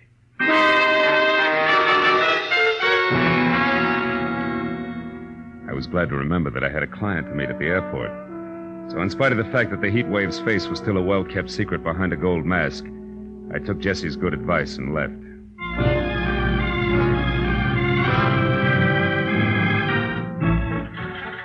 Flight 11 from San Francisco arriving at Gate 4. Will Dr. Robert Reamer please report to the information desk? When the plane taxied to a stop at the airline's gate, it was 7 o'clock sharp. And as the passengers unloaded, a tall, sinuous brunette with arched eyebrows, an imperial gesture, and a hat that had kept some imaginative milliner out of the red for several months had to be Miss Karen Driscoll, Jr. I introduced myself, ushered her to the cocktail lounge, and when a Gibson sparkled in front of each of us, she got down to business. Well, Marlowe, did you see her? Yes and no. I have a photograph here. Look, is this the same girl? It's a headshot. It's pretty, but no help, Miss Driscoll. You didn't see her face then? No. Look, Junior, do I refund your money now or start asking questions? Don't be ridiculous. I must know who that girl is, and I'll tell you why. This picture is of my sister, Midge Driscoll. Oh? Think your sister's the heat wave? Yes. Oh, she's doing it to humiliate me, Marlowe. Tomorrow I'm being married to a man whose family is distinguished in diplomatic circles. No? And this burlesque heat wave woman is to be revealed at midnight tonight. If she is my sister, can you imagine what the papers will do with that story tomorrow morning? Yeah, some wedding present. But your own sister, I don't get it. Why? Oh, it's an old hate, Marlowe. Midge lost a love affair, and I won it. Years ago. She's never gotten over it. Oh. And she's done things before. The day I was elected president of the Metropolitan Club, she faked an elopement with my chauffeur. The night of my engagement party, she rode a horse into the Flamingo Room. A brawl started, and she spent the night in jail. I see what you mean, but this heat wave's got a lot of talent for burlesque. A lot of experience in a line. In fact, she's a sensation, let's face it. So what makes you think it's Midge, a hunch? Oh, no. I found the name Tracy Lake in her apartment in San Francisco. He's the manager of the Palace Theater here. I learned that from a newspaper story in which Josh Freeman... Josh Freeman? Yes, the big producer. Oh. He's supposed to be bargaining with Lake for his heat wave discovery. Oh, she's done a thorough advance publicity job, all right. What if she turns out to be your sister? What then? That's my business. I know how to make money talk, Marlowe, and I've more than enough for a polite but firm conversation. Your job is merely to find out for sure, between now and midnight, if my sister actually is this heat wave. I'll take care of everything else.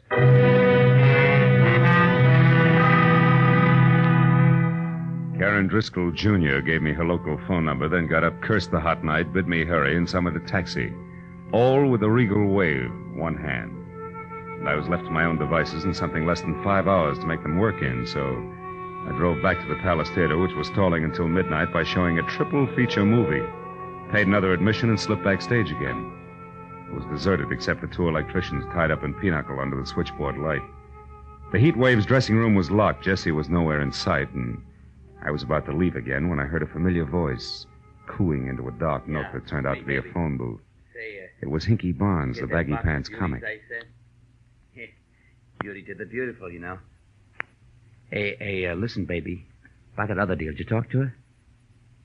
She won't. You sure? Yeah. Yeah, well, look, I gotta talk to you. How about dinner? You can't? Well, I know you got things on your mind, but... Yeah, honey, I know you're tired. Well, okay. Don't worry, things are gonna be okay. You'll see. Bye-bye, baby. Hey, Hinky. Oh, you again. Yeah, that's right. That brings us up to date, even Steven. Now get this. First, I'm not a reporter. Second, I represent Josh Freeman's office. And third, I haven't got all night. You mean Josh Freeman, the big producer? Know any other Josh Freeman? I want to talk to Tracy Lake about the heat wave, but I want to see her before I talk. Is she here? No. She won't be back until the big midnight show. Where's Tracy, then? He's home. The Toppert house out in Wilshire. About 2 blocks down from Arthur Murray's. Hey, but listen, tell me something. Is Josh going to make a star out of her? With a talent like hers? What do you think, Hinky? I left Hinky with his mouth hanging open and the fire of ambition burning like an alcohol lamp in each eye as I drove out to the Toppert house on Wilshire. Leaning on the bell at Tracy Lake's apartment, I got ready to be a hard-hitting, practical-minded producer's right-hand man. Yeah, what is it? Tracy, my name's Marlowe out of Josh Freeman's office. Caught the Heat Waves Act this afternoon, willing to wrap her up and take her home right now. But not sight unseen. Who is she? Wait a minute. Huh? You say you're from Josh Freeman, Marlowe? That's right. And I got a blank check right here in my pocket. Authorized to fill it out unless you're completely unreasonable. I see. Well, now, look, Marlowe, this heat wave thing is going over 1,000% better than any of us expected. Yeah, I know. But you see... The price is high already, and the bids have only started to come in. Oh, excuse me. I just opened a bottle of Paul Masson over there. Help yourself, Marlowe. I'll be right back. A perfectly good telephone sat within an arm's reach of Lake. But instead he went down the hall to an extension and closed the door behind him. It was distinctly malpractice, but time was running out on me, so I picked up the phone and listened. Is Mr. Ridgely the jeweler? Oh, yes. What is it, Ridgely? The bracelet you selected is ready now. We can deliver it immediately. Fine.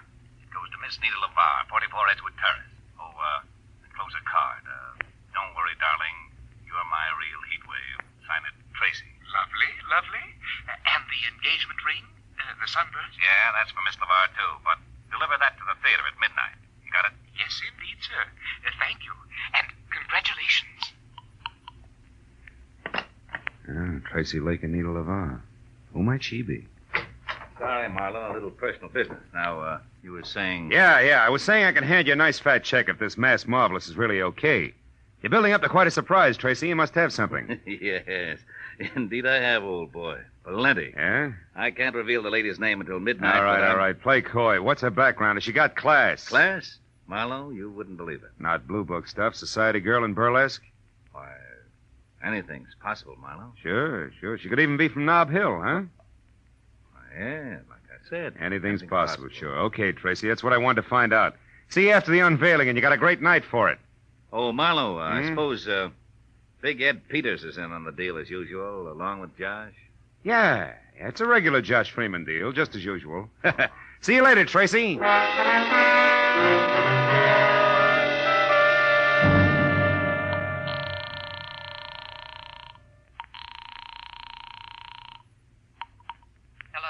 This is Marlowe, Jr. I just wound up an interview with Tracy Lake. When I threw Nob Hill at him, he turned green. But it's not official yet. The odds are high that it's your sister Midge, all right, who's knocking him dead as the heat wave. I knew it. That horrible, vindictive little tramp.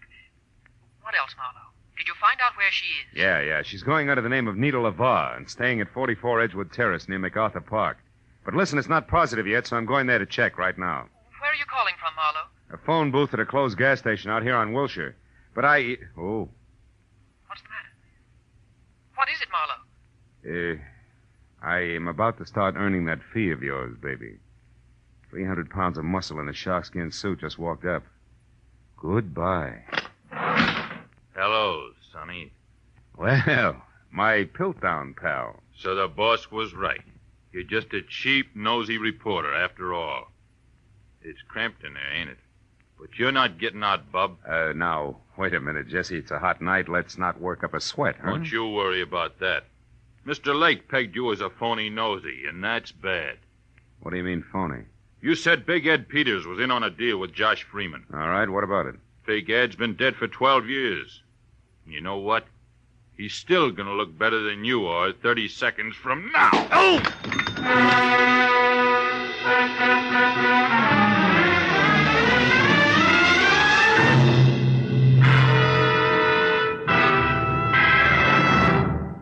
In just a moment, the second act of Philip Marlowe. But first, tomorrow night, in order of their appearance, you'll hear Joseph Cotton, Ozzie and Harriet, Jack Benny and his gang, Amos and Andy, Sam Spade, Lum and Abner, Helen Hayes, Eve Arden, and hold tight now, a special show with Bing Crosby, Bob Hope, Claudette Colbert, and Dinah Moore over most of these same CBS network stations.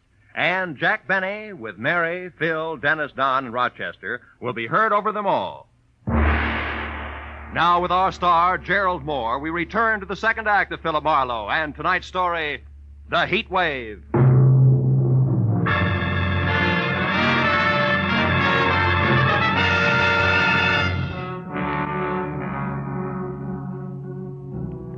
When the little man in big iron boots who were kicking at the lining of my temples finally quit, and I dragged myself back up to the vertical, Gargantua was gone. And I was sure of only two things. Tracy Lake did not know that I was anything other than a nosy reporter, and second and more important, it was time for me to head for Edgewood Terrace and the lady known as Nita LaVar.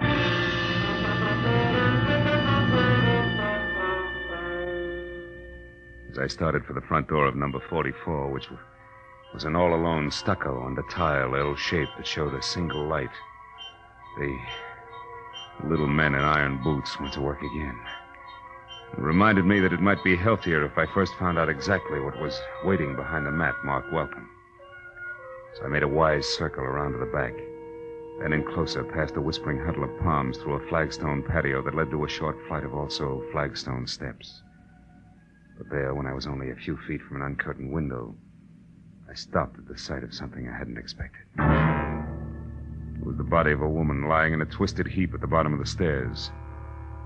When I moved closer, I saw that the ugly cut on the side of her head that had killed her had come from the jagged edge of the last step. I also saw that the woman was Midge Driscoll. Next to the body, there was an overturned, crushed sprinkling can, which meant that she could have fallen to her death accidentally. Also, it could have meant that if murdered, her killer had overturned and crushed the sprinkling can as well. I was somewhere between the two thoughts when I heard a car brake to a stop in front of the house. Then high heels on a cement walk. I quietly moved around to where I could see something tall and blonde who, in a better light, would have been better looking. Good evening. What? Who's there? Name's Philip Marlowe. Mean anything? Nothing. Then try this. I'm a friend of Midge Driscoll's. Me? I never heard of anyone by that name. I'll bet. Step up a little closer, honey. Now, wait a minute, Mr. Bright Eyes. Midge! Yeah, Midge. And Driscoll. Name you never heard of, remember? Now, what do you say? Do we play it straight? Yeah. I'm Nita LaVar, Mr. Marlowe. Baby, you're getting in deeper by the minute, and by that I specifically mean that Midge Driscoll here and Nita LaVar are one and the same. Oh, you're crazy. I know my own name. It is and always has been Nita LaVar. That's Midge Driscoll. All right, since you've grown so cooperative, maybe you can tell me why she's dead. Could be that she fell down those stairs. An hour before her unmasking is the heat wave? You know an awful lot, mister. How come? It's strictly business. I'm a private detective with client. We'll talk about that later. Right now, it's time to go in and call the police. And don't tell me you can't find your key. Don't worry, private detective. I won't. Here, catch. Got it. Now, let's get inside. But let's not call the police, huh? Why not? Are you afraid that they'll... Oh, I see what you and that pretty little gun mean. I'm glad. I'd hate to have to shoot you. Why, want to night your quota? Don't be funny. I didn't kill Midge. Then why no police? For a very good reason. Until tonight, Marlowe, I've been the heat wave. The substitute heat wave for Milady there, who didn't have the time or the talent for the build-up to the great joke she was going to pull on her sister. You mean you were the one I saw today? The one everybody saw every day. And liked. Liked so much that business boomed and all the heads in the front row weren't bald. Which has what to do with me calling the police? In general, everything. In particular, my career. I tried to get that crazy kid there to back off and let me go on with the act that she'd kill after one performance, but no. Miss Bunny Moneybanks wouldn't hear of it. Now that she's dead, you're in, is that it? Solid. And that's also the reason why I don't want to spend the next 2 hours talking to cops. So go on, put the key in the lock, turn it, open the door, and walk in. What happens then? Then, Mr. Marlowe, we call Tracy Lake and arrange for a playmate for you. Playmate named Jessie, maybe. A playmate named Jessie. And no maybe.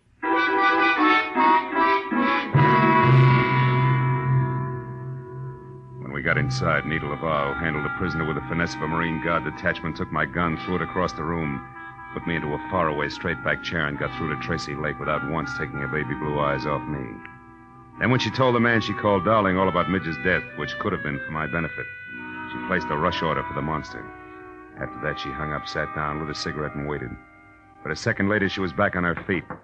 When I said that friend Jessie was fast, she said I should shut up and more. Listen, Marlowe, you do exactly as I say. Coming! Now stay right where you are and don't so much as open your mouth. Who is it? It's me, Nita. Hinky. Oh, good. Come on in, Hinky. Hello, Nita. Hi. I just happened to be going by, and since I knew it was Midge's night, I thought... Never mind what you thought. Just come in and listen. It isn't Midge's night, Hinky. It's mine. And don't ask questions now. Here. Ooh, what's the gun for, Nita? What's the matter? A private detective, but public nuisance named Marlowe. Marlowe, a detective? Mm-hmm. He told me he was from Josh Freeman's office. Ah, he was lying. Now get this, Hinky. Midge Driscoll is out and back, dead. But why? I don't know why, and I care less. But Marlowe here is crazy for calling the cops, which would leave me at midnight doing my big number for the desk sergeant. Great. So use that gun, see, and hold him here until Jessie shows up, which should be any minute. Now goodbye, and be careful, Hinky. So long, bright boy. Gentle soul, huh, Barnes? Never mind, Marlowe. Save the gab for Jesse.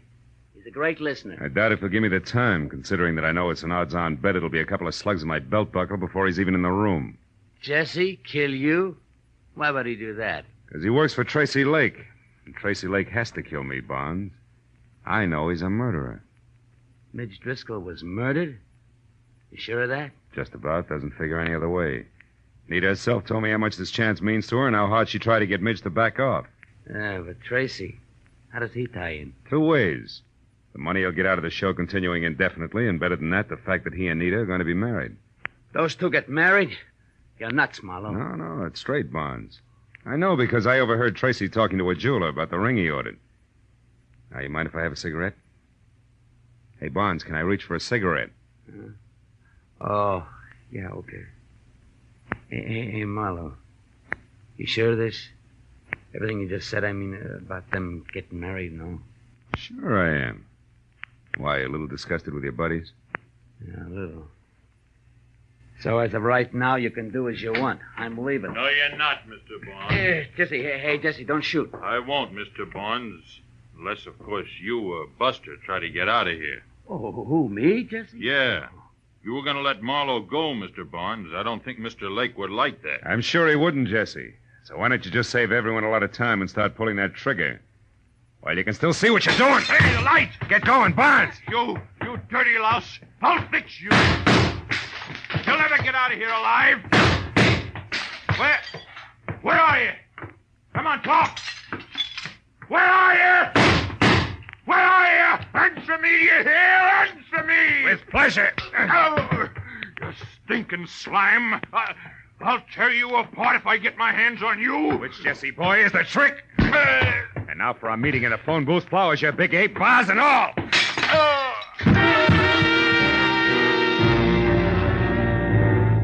After I got some lights on and found my gun where Nita had tossed it when we first came in, I checked Jesse over once to make sure that he was neither dead nor too alive.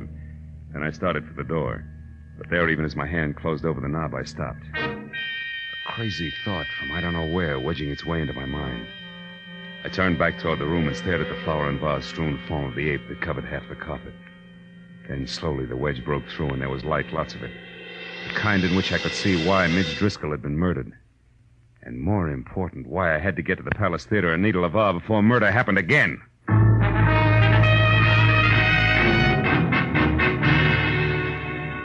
I lurched from the curb in front of Nita's at 20 minutes to 12.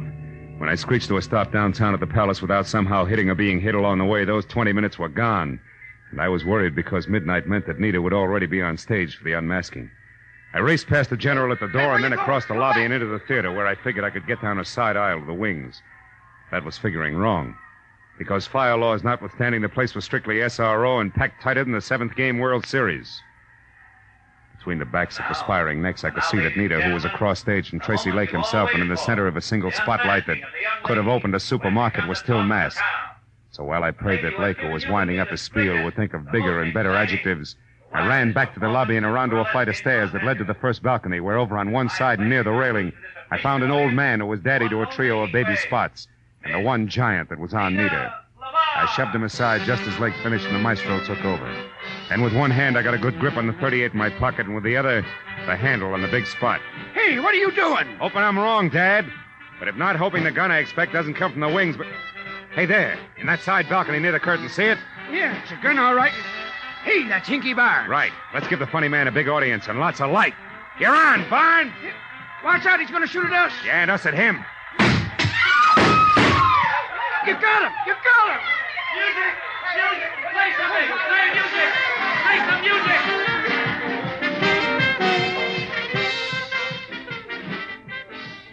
It was 20 minutes of bedlam. Police, music, and 2 quick numbers by Nita LeVar, all of whose shaking was not routine. Before the palace got back to the quiet business of being a burlesque house, and the show went on.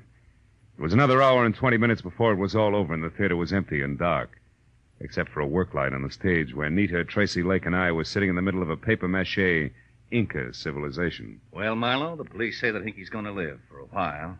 Can't figure the guy. Never knew he felt that way about Nita here. Neither did I.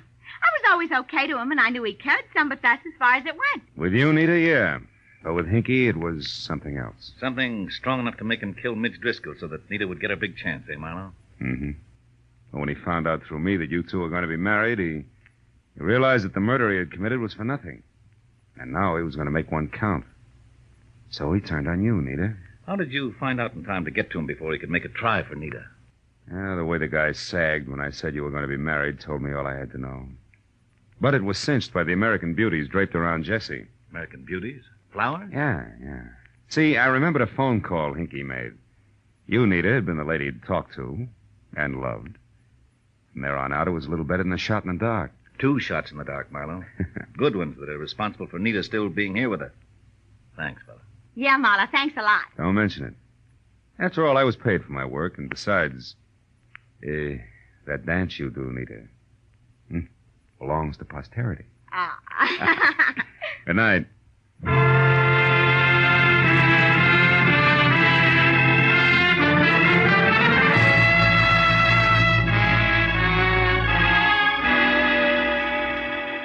It was still hot in the city. I had no enthusiasm for further conversation, and a very sticky feeling from head to foot.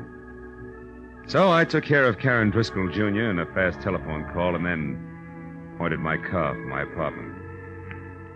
I couldn't help thinking of poor little Hinky Barnes, who brought laughter to everyone else, but could find no happiness for himself.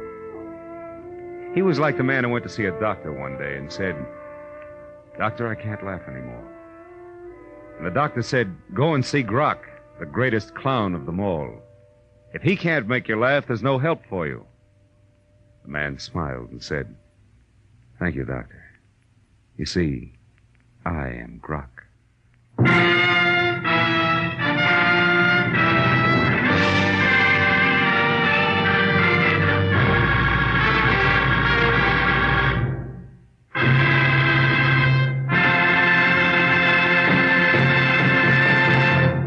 The Adventures of Philip Marlowe, created by Raymond Chandler, star Gerald Moore, and are produced and directed by Norman MacDonald. Script is by Mel Donnelly, Robert Mitchell, and Gene Levitt.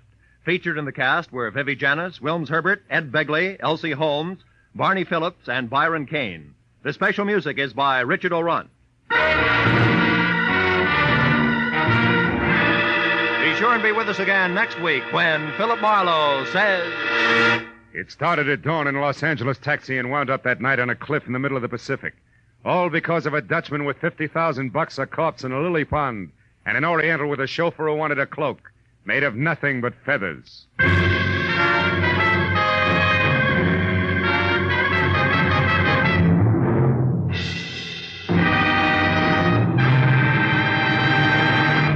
In just about an hour from now, $50,000, the biggest jackpot in radio history, will be waiting CBS listeners from coast to coast on the Sing It Again program over most of these same CBS network stations.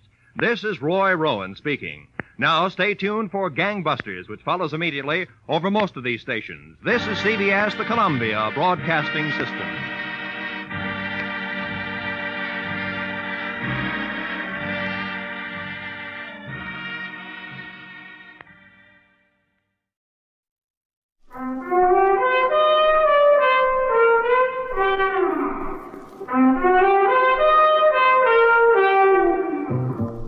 Being a private investigator means two things. You can be sure you'll run into trouble, and you can never be sure you'll get out of it. Not much you can do about it, I guess, except, like Julie always says, walk softly, Peter Troy.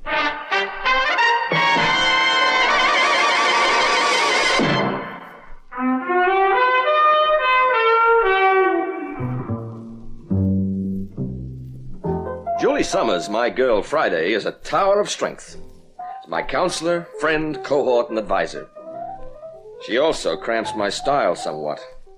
For Julie is a doll in her own rights, and she thinks of me as her own exclusive property, which is okay most of the time. But there are occasions when a guy likes to cut loose. You know what I mean?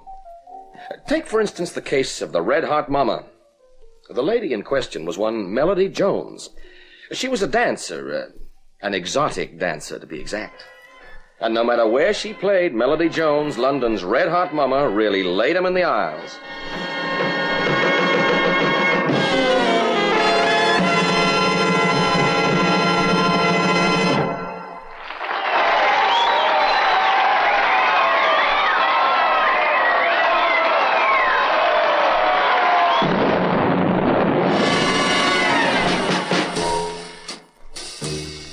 At the Acme Burlesque Theater, Melody Jones literally and figuratively brought the house down.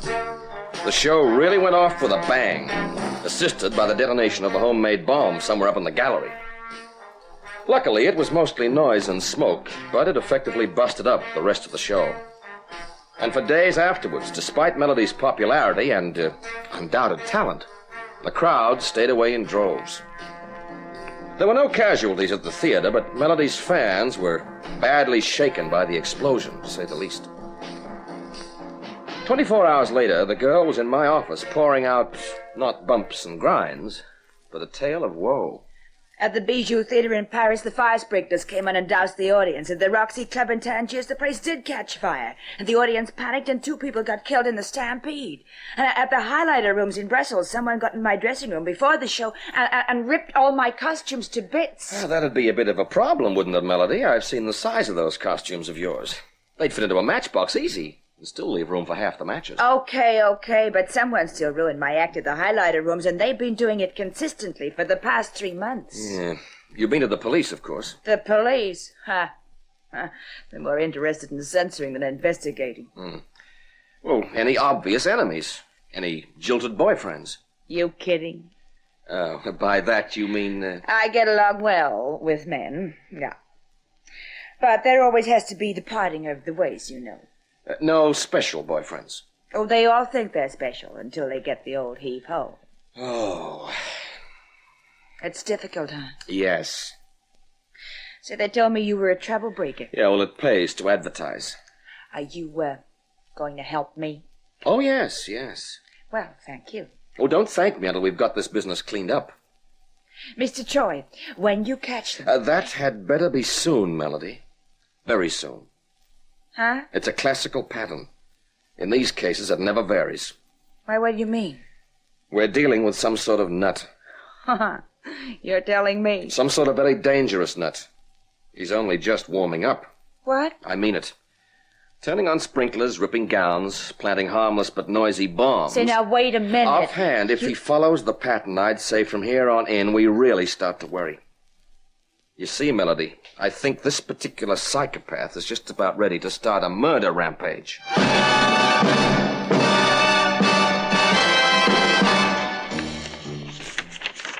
Now, let's see what we've got on the Melody Jones case. A list of current boyfriends, associates, and business acquaintances. Business acquaintances? Melody Jones? Certainly. Agents, accountants, etc. It sounds like you're talking about a Hollywood star. I'm instead talking about a girl that earned £15,000 in the last financial year. 50. Wow. Maybe I'll swap my typewriter for a couple of spangles and a pair of net stockings. I can just see it. Well, don't. Yeah. Well, getting back to Melody. Good idea. The people she knew 3 months ago. That's when all this started. Would fill a telephone directory. Oh, no. I'm sorry, Pete, but in this one there's just no starting point. You should never have taken on the case. Well, I've got 100 brand new pounds in my pocket that say I should. Well, what are you going to do? Well, some footwork, I guess. From here on in, Melody Jones doesn't even cross the street without me knowing why, where, and how. As to the how, it'll be with the hips a-swinging, Pete. Nice. Grow up. Oh, I did, Julie. I did.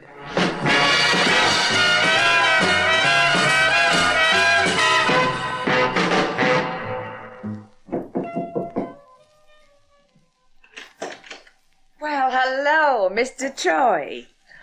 Come on in. Well, I saw the lights of your apartment on, so I thought I might come up and catch a cup of coffee. Oh, just fine. You've been watching my place? Mm-hmm. Service is my motto. Found out anything yet? Nope. Could be so many people, couldn't it? You take cream and sugar? Please. Melody, I need names. Names of people you knew 3 months ago. Someone who might have a grudge against you. Well, now, let me see. Yeah, there was Carlos. Spanish type, fiery, dramatic. You know the kind? Uh-huh. He's threatening, shouted, real wild. Carlos Mantovi lives in Madrid. He's in the import business. Yeah, Carlos Mantovi. Good. Yeah. Well, then there was Hubert Tinsley. I used to call him Tinny, always begging me to give up my career. Funny fella. Yeah, he might fit the bill.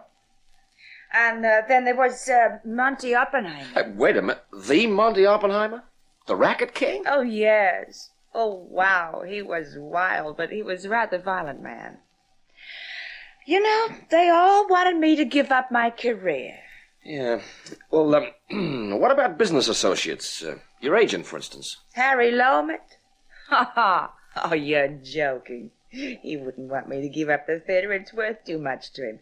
And there never was anything between Harry and me. He's a happily married man with 4 nice kids. And... Oh, excuse me. Yeah.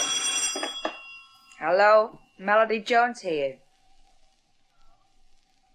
Hello? Who is it? Oh, come on, say something. God. Who was that? I haven't the faintest idea. There was someone on the other end of the line. I could hear them breathing, but they didn't say anything. Okay, Melody, if anyone knocks at that door within the next half hour, don't answer it. Huh? And keep away from the windows. Yeah, but it's an old trick. Someone ringing through to find out if you're at home. Let's just hope they don't know I'm here. That could give them a nasty surprise.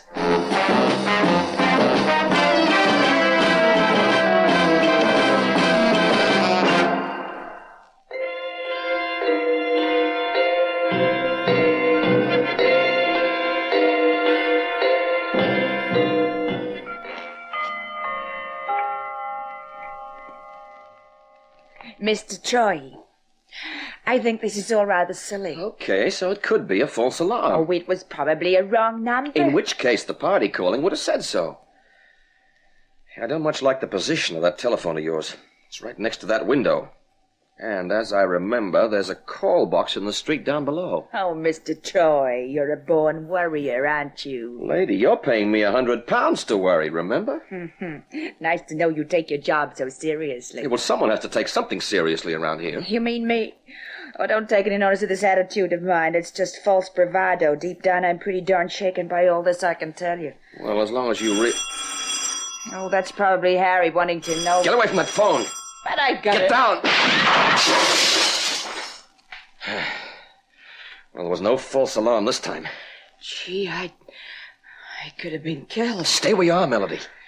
Now, I'm going to get a peek at that call box. That's where the sniper must have been. Well? The call box door's open. Yeah, it figures our rifleman called you from there, then watched your silhouette against the window as you went to answer his call. Anyway, he's gone now. Like I said, Melody, he's finished fooling around. Now he wants to kill you. But why? Oh, why? who can explain the reasons behind the actions of a maniac? Oh, gee, this is horrible. It's horrible. Any of those 3 guys you mentioned earlier handy with a rifle? Wait a minute. Yep, Carlos was in the army at one time. Sir Hubert? Very keen on hunting. Yeah, and I don't have to ask about Monty Oppenheimer. If it fires a bullet, then Monty knows all about how to use it. But I can't believe that any one of them would want to kill me. Well, someone does, that's for sure. So what do I do now? Well, don't alter your routine at all. Oh, look, I couldn't go on at the theater. You've got to. Now, I'll be around, watching out for trouble. Gee, thanks. He's going to try again, and pretty soon. All I have to do is catch him in the act, that's all. Mr. Choi, dear, I'd be obliged if you'd catch him before he acts. Afterwards, may be too late.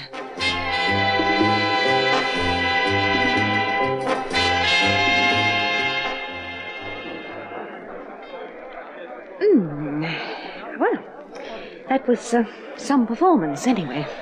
Oh, an artist. That girl is a rare artist. The trouble with you, Julie, is that you do not appreciate the female form divine. That's pretty strange, because you've got a fairly divine form yourself. Oh, come on, let's go. The theater's just about empty, and you promised to buy me some supper. And so I will, but I want to hang around for a little while. Why? Give the place the once-over, that's all. This maniac's never struck at the same place twice running. Well, I've got a feeling he's about to alter his habits. He never blatantly shot at her before, either. Do the police know about that yet? No, they don't. It's a little snippet of information I'm keeping to myself. Dangerous. Julie, this whole setup is dangerous. Oh, Pete, the theater's empty now. Come on, let's go. There's something rather ominous about an empty theater. Actors and actresses tend to... What was that? Freeze. Don't make a move. You were wrong about the theater being empty. We have company. There's someone crouching down in the second row. Pete. He doesn't want to be seen. Now, that is significant. Pete, the house lights. Yeah. They've turned the house lights off. That makes it difficult. He's coming toward us. Pete, he's coming straight for us.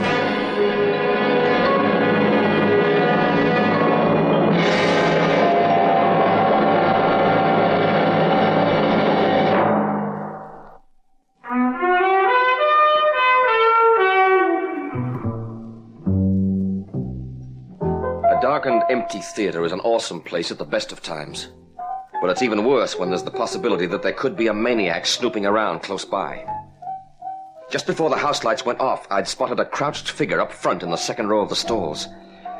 Maybe I was ultra-nervous by this. Maybe he was a perfectly innocent member of the audience who'd stayed behind to look for something he'd dropped. But I wasn't taking any chances.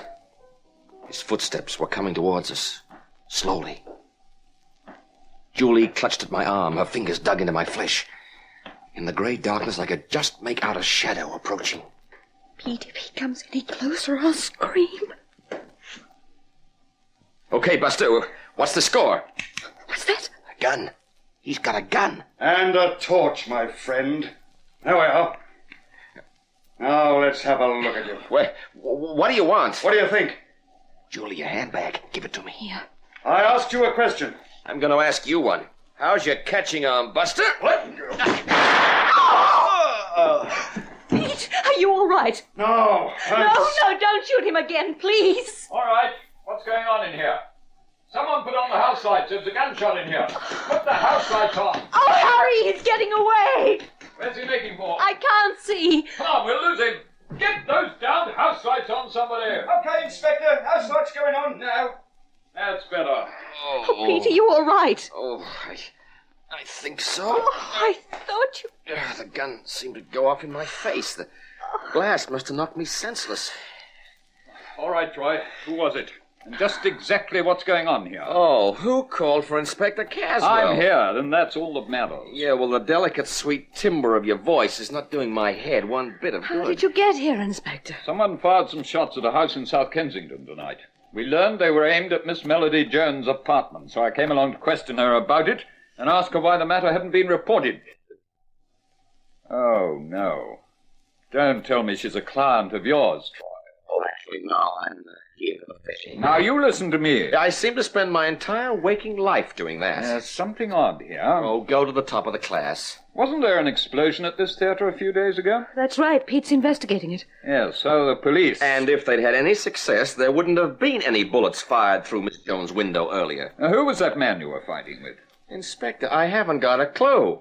But it's just possible that he may have been a psychopathic maniac. Oh. And Pete's not joking. Look, Troy, you'd better tell me about it. I'll read about it in my memoirs. Troy, I warn you. Pete, are you all right? Oh, you poor boy. One of the stagehands told me there was some shooting. Yeah, and I can vouch for it. There was, Melody. Pete, you're not hurt. No, I'm okay. Oh, thank goodness. Pete, he was here. You know, it could be. No, he was definitely here. Will someone please... Melody, what are you talking about? Oh, look at my hand. You cut yourself. You know how I did it? I put my fingers into my jar of cleansing cream. Someone put a whole lot of broken glass in amongst my face cream, and it happened tonight. Pete, that man. Yeah, the trouble is it was dark. I don't think I could identify him. But I know I'd remember his voice.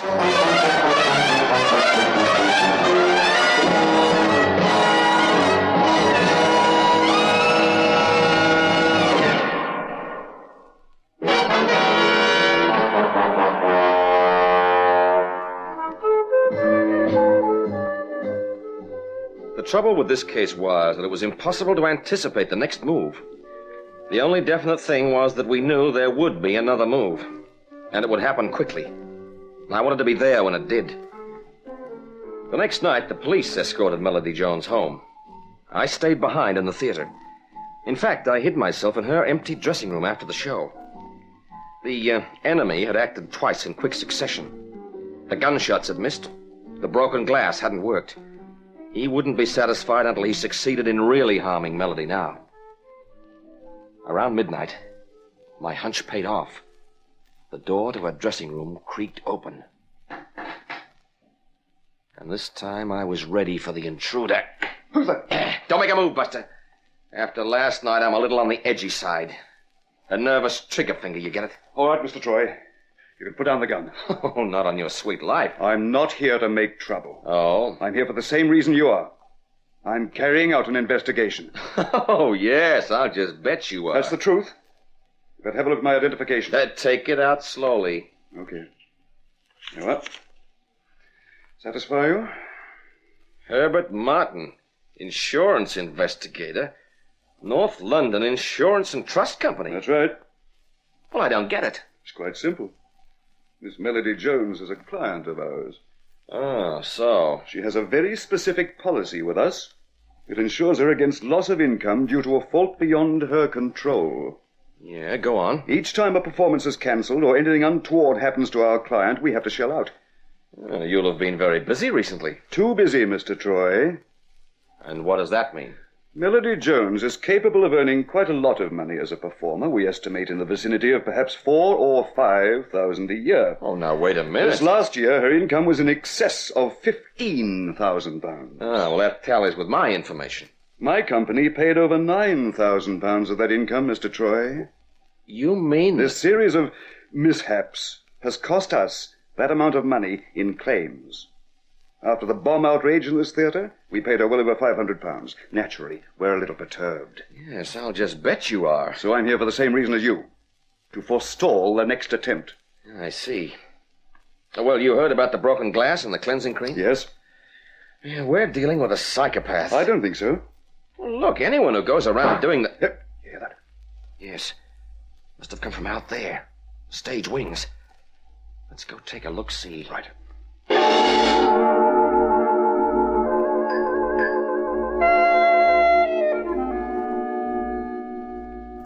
See anything? Up there. Above us. There's someone up there. They must have dropped something. It's over here. What is it? What is it? Yeah. Take a look. A knife? Yes, our friend is up to his old tricks. Oh, I wonder. I got it. The safety curtain. What? Someone's fiddling around with a safety curtain. With a knife? Maybe they're fixing it to fall. Yeah, that figures. That's the only stairway leading up. Let's go get him. Okay. Over to the right. The right. Yes, I can see him. And they've seen us. Okay. Let's have the showdown. All right, up there. You're cornered. Take cover. I'm way ahead of you, Buster. Small caliber bullets. A lady's gun, I'd say. I think maybe we can scare this one out.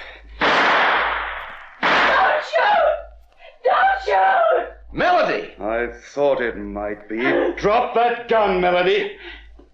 That's better. Yeah. Martin, you don't mean to tell me that she was the That's right. She set up the whole works, right from the very start. Well, I'll be. You want to do some explaining, Melody?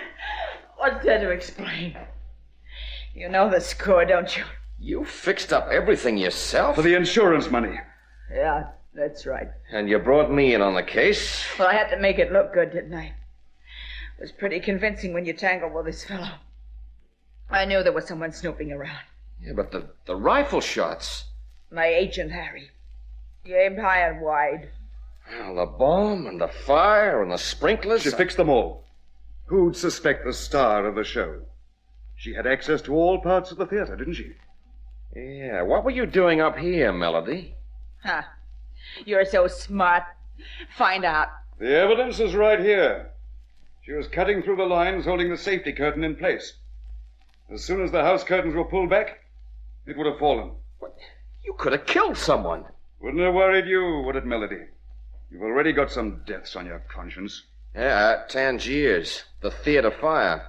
Some people got killed in the panic. Oh, sister, you really are a cool cookie. All right, come on, Melody. Let's go down. Got a car waiting outside.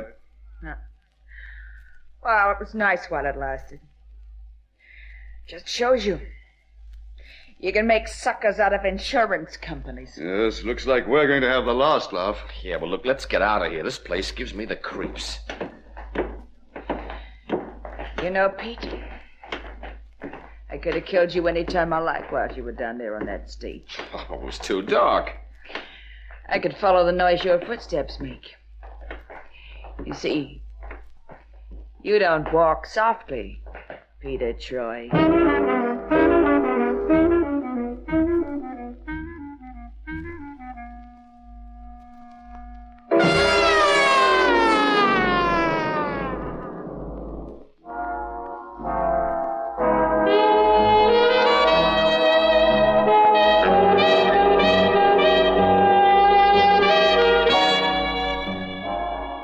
So it was that Melody Jones, London's red-hot mama, turned out to be a cool cookie.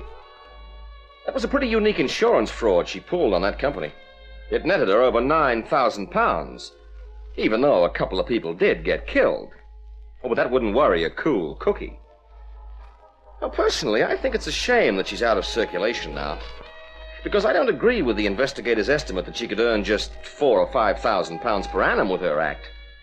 For my money, it was worth $1 million just to watch her shimmy. Oh, well, that's the way it goes. So many people don't appreciate true art.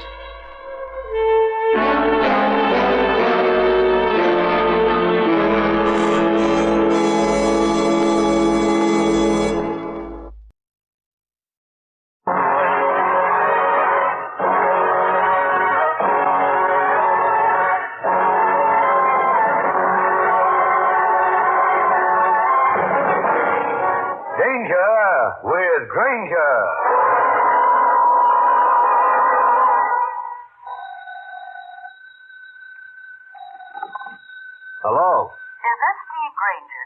Yes, it is. Steve, this is Paula Craze. I'm calling from Fairhaven. Paula, how are you?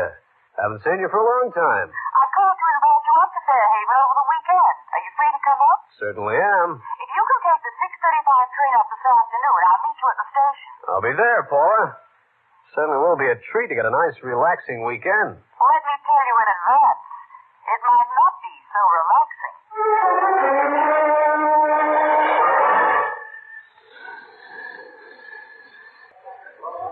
Granger, over here. Oh, hiya, Paula. Wonderful to see you again. Bring your luggage. I've got the car. Okay. Hey, you certainly look like $1 million, Paula. Can't say I feel that way. That's why I got you up here. You mentioned the weekend might not be relaxing. Well, what's the trouble, beautiful? Twice so far this week, somebody's tried to kill me. There's a Steve Granger, private detective, with a story set in a luxurious lakeshore country home. A beautiful setting for murder. In just a moment, I'll take you back to one of my most interesting cases.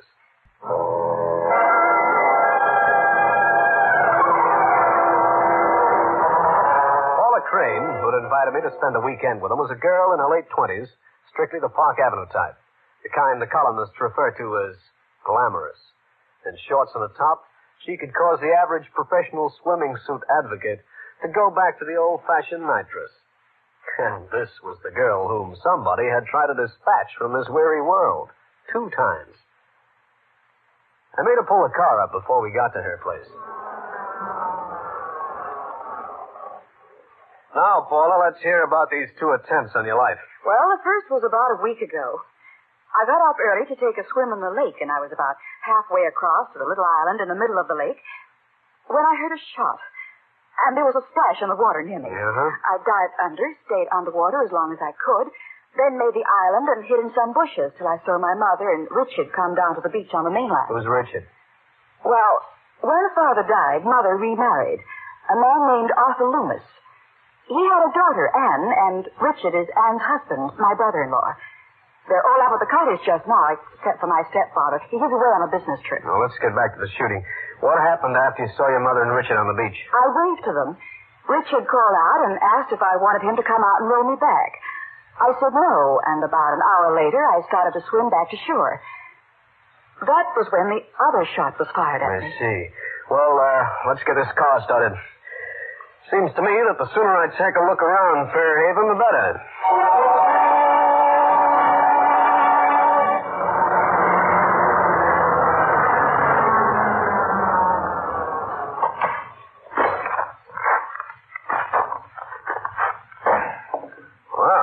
This certainly is a beautiful spot. There's the cottage up ahead. You call it a cottage? Looks like a country club. See, how many rooms have you got in that hotel? 15. I wonder what the poor people are doing. Oh, there's Mother coming towards us. Don't say anything, please. Of course not. Well, darling, is this your friend? Yes. Mother, I'd like to present Steve Granger. How do you do, Mrs. Loomis? Not bad at all. Not bad at all. Mother, really? Tall, dark, attractive. My. I'll show you to your room. Then perhaps you'd like to go for a swim before dinner. Well, Don't tell me you're afraid of the water. Besides, I want your opinion on a new bathing suit I have. I'll break out my judge's badge and be with you in 5 minutes. Well, Granger, I see you're ready for your swim. Yeah? How do you like my suit? You don't go around in public like that, do you? Why? It's nothing. That's exactly what I mean. After our swim, Paula and I dressed, drove into the village for dinner. We got back around 10. Thanks for a wonderful evening. Just having you around makes me feel secure. Thanks, Paula. Lock your door. I watched the girl walk into a room, heard the click of the lock, then I turned into my own room, snapped on the light, and started unpacking my bag. Then I just sat by the window and listened to the calm, peaceful night sounds.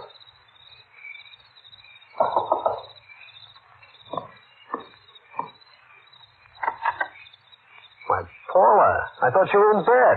Come to my room, please. Right.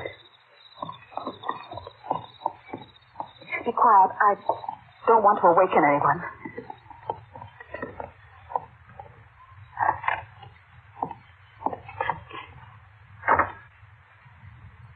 Well, what's wrong? It's my cat. Look, over there. Is it dead? She just died, very strangely, too. Oh.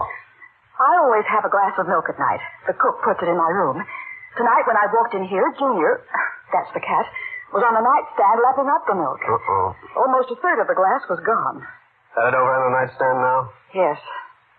First you shot at, now someone puts poison in your milk. I told you somebody is trying to kill me. I'll continue with this interesting story in a minute.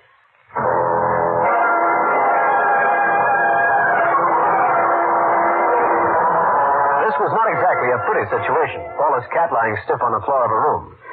I tell you, curiosity killed the cat, but this one got his by being greedy and diving at the milk left for his mistress. Paula broke out one of the cars, and we drove into the village to the drugstore. Luckily, it was open. The druggist, who fancied himself as a chemist, made a quick check on what was left of the glass of milk. He came back wearing a face as sober as a pallbearer's. Miss Porter, there's enough arsenic in this glass to kill off a whole family. It was a pretty scared girl whom I drove back to the cottage and saw into her room, making a careful check of the room first. I warned her to keep her door locked. Then I went poison hunting. This was one of the 4 bathrooms the house affected. I went over the medicine chest from aspirins to tooth powder. No poison of any kind. I made the rounds of the remaining 3 bathrooms. They were as empty of poison as old Mother Hubbard's cupboard. Down in the kitchen, I went through all the cabinets from apples to apricots to anchovies. No arsenic. Through a window, I noticed the garage and went that way.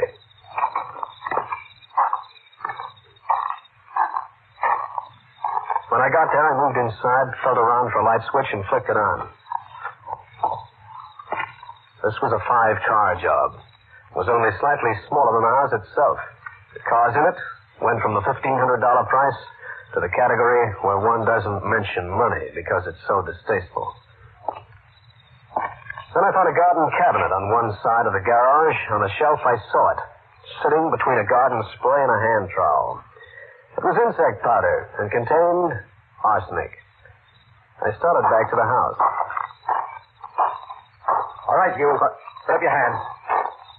Now what? Walk ahead of me up to the house. One moment. Who are you? Don't walk, I'll shoot. You Paula Crane's brother-in-law? Just walk, that's all. Because if you are, I might mention that I'm the new house guest, Steve Granger. If you're a house guest, what are you doing sneaking around the garage? What are you going to do with that package of bug poison? Oh, some ants in my room. I figured there'd be some insect poison around. I found it back there. It was on my way to the house. I'm supposed to believe that? I see no reason why not. Let's wake up Paula. She'll identify me. Paula was very surprised to see me at the receiving end of a gun, but recovered enough to introduce her brother-in-law formally as Richard Terrace.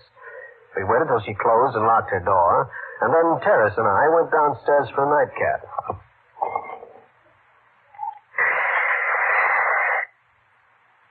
You are, Granger? Oh, thanks.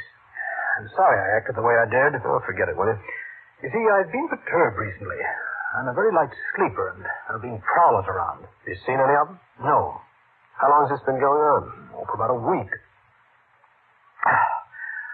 Well, I'm going to bed. How about you? Yeah, me too. Oh, want me to give you a hand with that bug poison? No, thanks.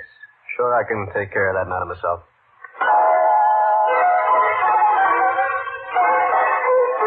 My night's sleep was a restless one. After the rumble of Manhattan, 24 hours a day, the night sounds up here sounded terrifying as a jungle. In the morning, I took a sample of the insect powder in a glass that held the poisoned milk, went down to the village, had them wrapped, and addressed to a certain place in Manhattan. Then I got to a telephone and made a call to my newspaper friend, Cal Hendricks. Henry speaking.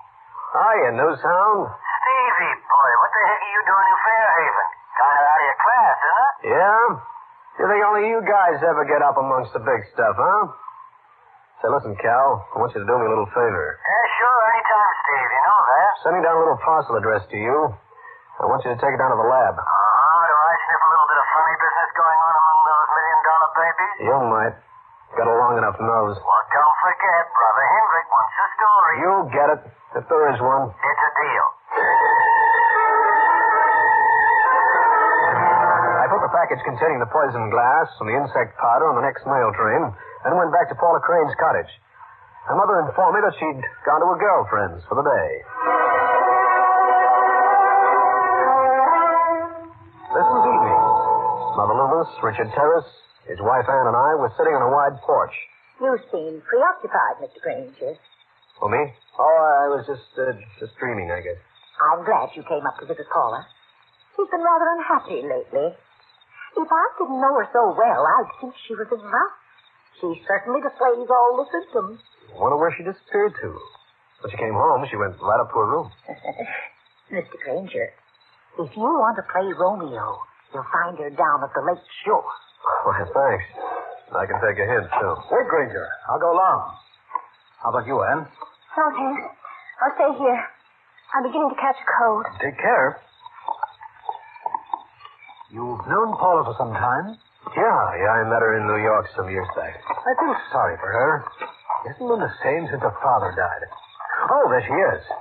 Paula, care for company? I love it. Come over and sit down, you two. Oh, especially you, Granger. Well, thanks. How do you like it out here? Love it, love it. Brings out the Daniel Boone in me. All I need is a canoe, my rifle, and 3 Indians. We have everything but the Indians. Oh, do you have a match? Oh, sorry, I'm fresh out. I'm out, too. Would you mind, Granger? There's some in the living room at the house. Moving back to the house, something struck me. I thought I remembered seeing Richard Terrace pick up a pack of matches just before we walked down to meet Paula. As I neared the house, I could hear the voices of Mrs. Loomis and Anne. I stopped. I'm telling you for the last time, I'm not going to put up with it any longer. Really, Anne, I won't listen to another word. Yes, you will. I thought it might stop when she brought Steve Granger up here. Heaven knows he's good looking, and for the last time, I don't want to hear any more. Mother, why don't you face it? She's been trying to cause trouble between Richard and me ever since we were married. She hates me. Oh, if you wish to continue this ridiculous conversation, I'll admit one thing. Paula is in love with Richard. She's always been in love with Richard before you two were married. And I might add this. You married Richard while Paula was abroad on a trip. Are you intimating that I took Richard away from her? Well, it certainly looks like it. Very well. I did. And I'm going to keep Richard even if something happens to Paula. And I sincerely hope it does. Sometimes you can be just plain lucky. Like this time, overhearing a bit of a conversation that throws a sudden revealing light on things. Because if ever I heard cold hatred in a girl's voice, I heard it then in Anne's. In just a minute, I'll bring you the climax of the case.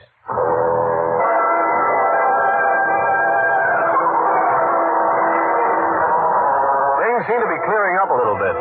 The talk I overheard between Anne and Mrs. Loomis seemed to provide the motive for the attempts on Paula Crane's life. It was a lucky thing that Richard Terrace had sent me back for some matches. I sneaked into the house, came up with some matches, and moved back towards the lake without being seen. There was a rustling noise behind me. I crept into the shadows as quiet as a bird dog flushing a quail. It was Anne Terrace, a slim little shadow who slipped behind a convenient tree to do a little eavesdropping. I decided to do the same thing. Richard, we simply can't go on this way. I can't stand it. Paula, you're acting very foolishly about this whole thing. In the morning, you're going to ask for a divorce. I've told you 20 times. I don't want a divorce. I'm not going to get a divorce. And I want you to let me alone. Think it over tonight and meet me on the island at 7 o'clock in the morning. And Richard. Yes? You have your choice.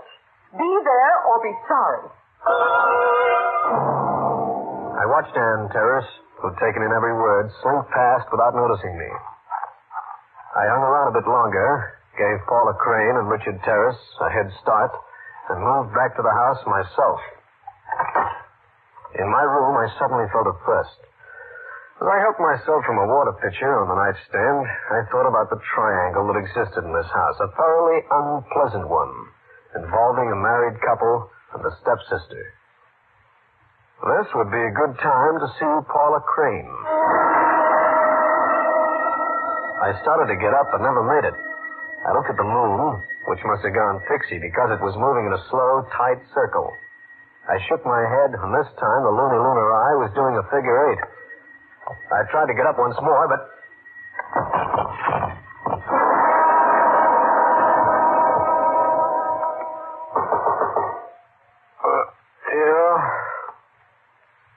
Yeah, what is it? It's me, Mr. Granger. Aren't you coming down to breakfast? Hey? Oh, yeah. Yeah, Mrs. Loomis. It's 9 o'clock. In the morning? Of course. All right, I'll be right down. I got up. My mouth felt like it had been rinsed with the bilge water from a 100-year-old schooner, and I realized I'd been mickeyed with a capital fin. But I made it to the breakfast room. Sit down, Mr. Granger. Have some coffee. Thanks. Morning, Richard. Morning. Do you feel bad this morning, Mr. Granger? Oh, no, I feel wonderful. Just wonderful. Where's Anne, Richard? I don't know. She's gone out somewhere. Morning, everybody. Hi, Paula. Now, darling, don't tell me that you feel bad, too. Awful. Just like I've been drugged. Did you say drugged, Paula? I did, and I want some air. Granger, how about going for a canoe ride? The exercise will do you good. Young woman, if I wiggled my eyebrows, my head'd fall off. Oh, come on. You need sunshine.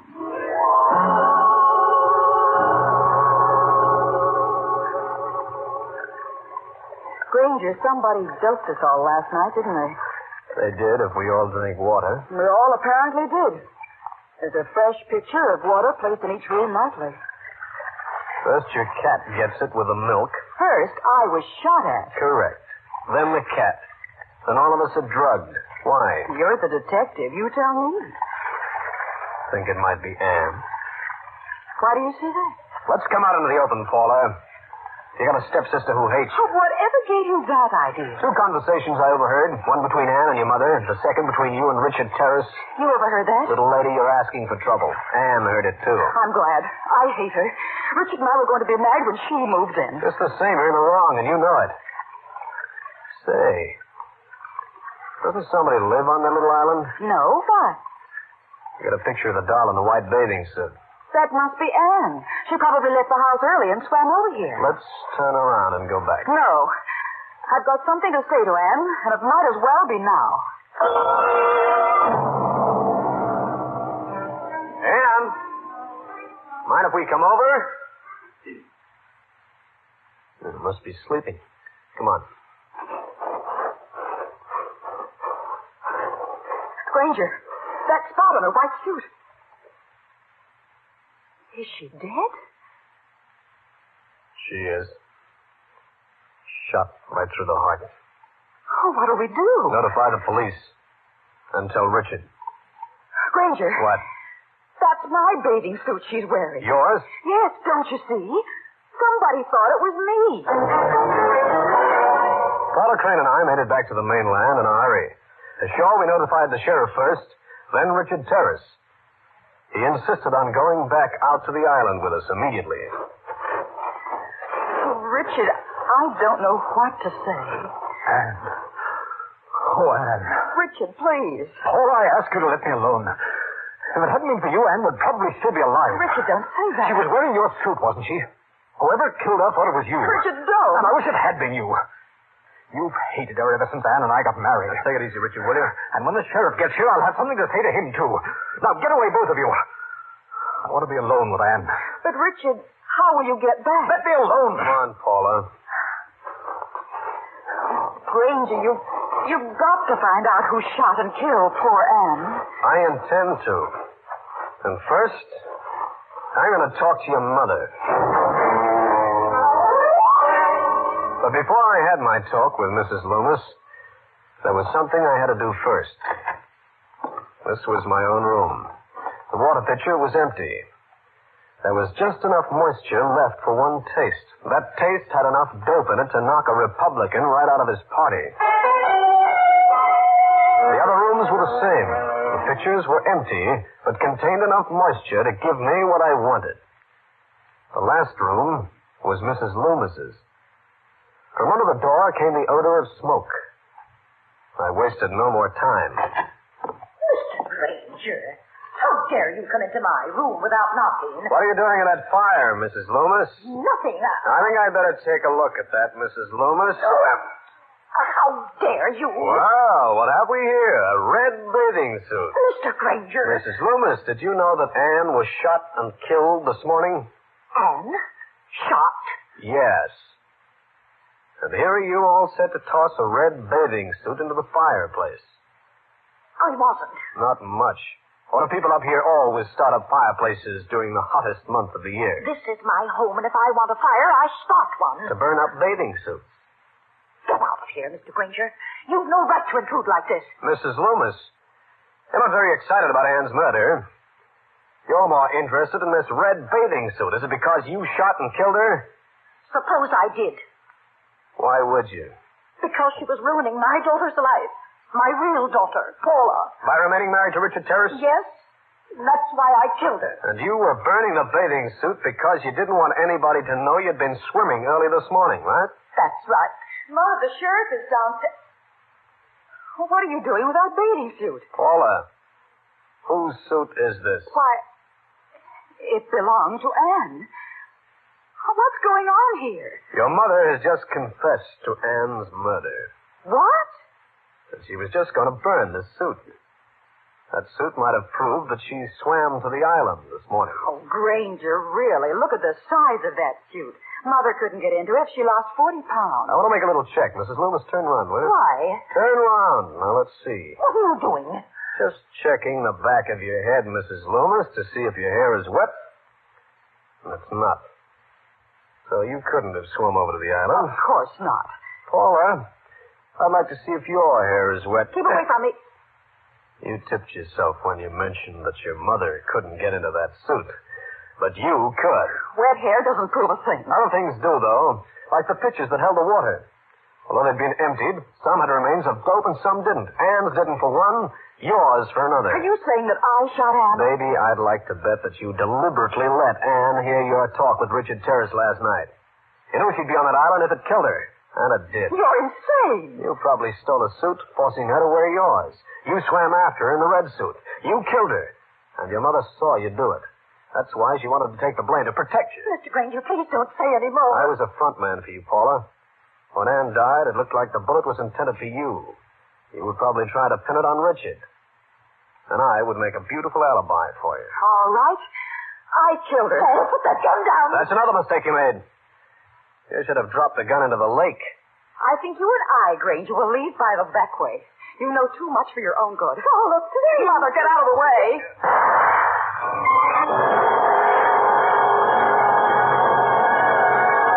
Well, friends, that's the story. I'll be back to wrap up the case in just a minute.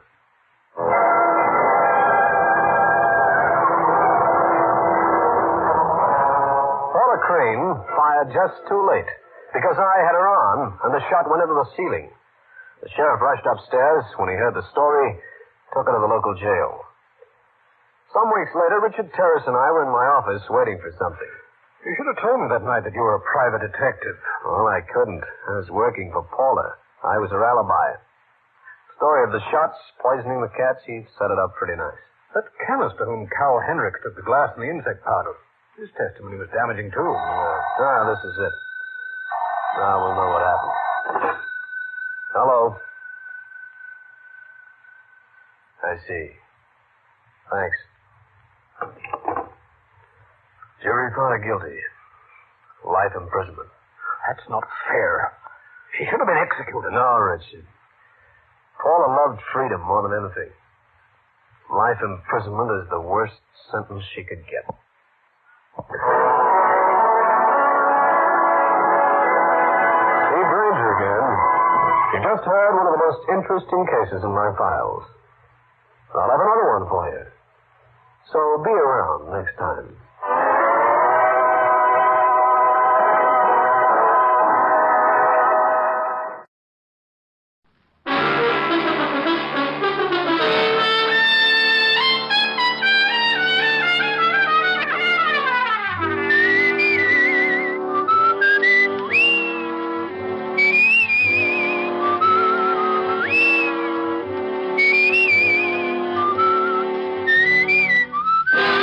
Dick Powell as Richard Diamond, private detective.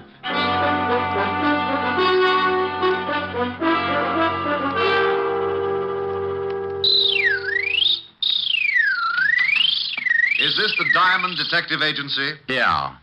Down, up, round, and down. Mr. Diamond, I presume? Yes, and maybe no. Down, up, round, and round.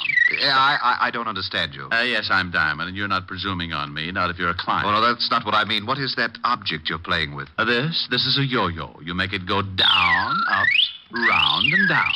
See? Yes. But I came in on business, Mr. Diamond. I want to hire you. Just drop it like this. Down, up. As a detective. Oh, well, $100 a day in expenses, and I throw in the yo-yo lessons free. Mr. Diamond, are you in business? Do you have the $100 a day? I do. I am. That's fine. Your name? Oh, I can't tell you that. Goodbye. Will you kindly put that thing away? I have a terrible head. Oh, I don't know. It's not so bad. Carve it yourself. Why, you insufferable... Now, wait a minute. Until we've had a formal introduction, the word insufferable is your ticket for a new set of dentures. Now, why don't we get formal and save your gums that lonely feeling? I told you my name is not important. That I believe, but let's kick it around anyway. Is that necessary? Look, you said you wanted to hire me. So either tell me your name or what you wanted me to do, or let me get back to my practicing. I should find another detective, but you came highly recommended, so... All right. You can call me, Johns. Other wife? What? Forget it. The initials on your briefcase read J.B. It's one I borrowed. So now that I've conquered your coyness, what's the pitch? Pitch? Oh, you mean my assignment. Oh, it's very simple, but first, I must insist that no word of this conversation leaves your office. So far, no one would believe it anyhow. But my ethics are in good order, Mr. Johns. Good. This must be kept very secret. Shall I pull down the blinds and stuff the keyhole? Oh, that shan't be necessary, thank you. Your secret is... murder, Mr. Diamond. Oh, I just knew you were going to say that. Where's the corpse? The corpse? Oh, that's what I came to you for. I want to have professional advice on every angle before I kill. Now, you've had police experience. Unless my hearing aid's on the blink, you're saying you want to commit a murder. Not want. I'm going to. This evening. Oh. What do you want me for? The victim? Oh, I have the victim, the opportunity, method, and the man to handle the details. However, I want to be sure that I'm not tripped up by my lack of foresight to police procedures. Sure, yeah. Whom are you calling? The police, but you'll probably get sent to Bellevue. Mr. Diamond, your ethics. Ethics about concealing or helping a murder are free passage to Sing Sing. The phone. Put it down, quickly. Oh, my. Isn't that shiny? A real gun. Those things are illegal, you know. Must you shake it so much? Sorry. I'm a little nervous. Oh, swell. You're nervous. Quiet. I'm thinking. This visit has obviously been an error. Perhaps not a fatal one. Let's see. I have it. Into the closet. What? With my bicycle? It'll be too crowded. Your bicycle? Well, my exercise bicycle. There's my rowing board and my be quiet. Stop walking. Oh, this is ridiculous. Now open that door. Oh, okay. Now that bicycle. It has a seat? Well, yes. Sit on it.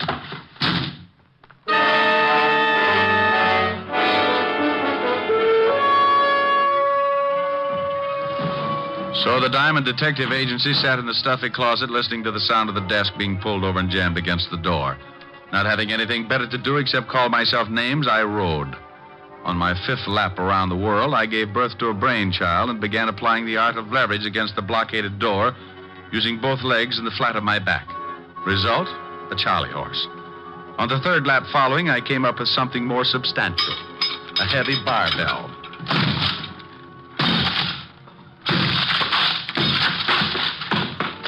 4 smashes and 3 torn ligaments later, the thin door collapsed over the desk, blocking it. I picked my way over the debris, trying to focus my eyes to the light. By instinct, more than sight, I found the phone.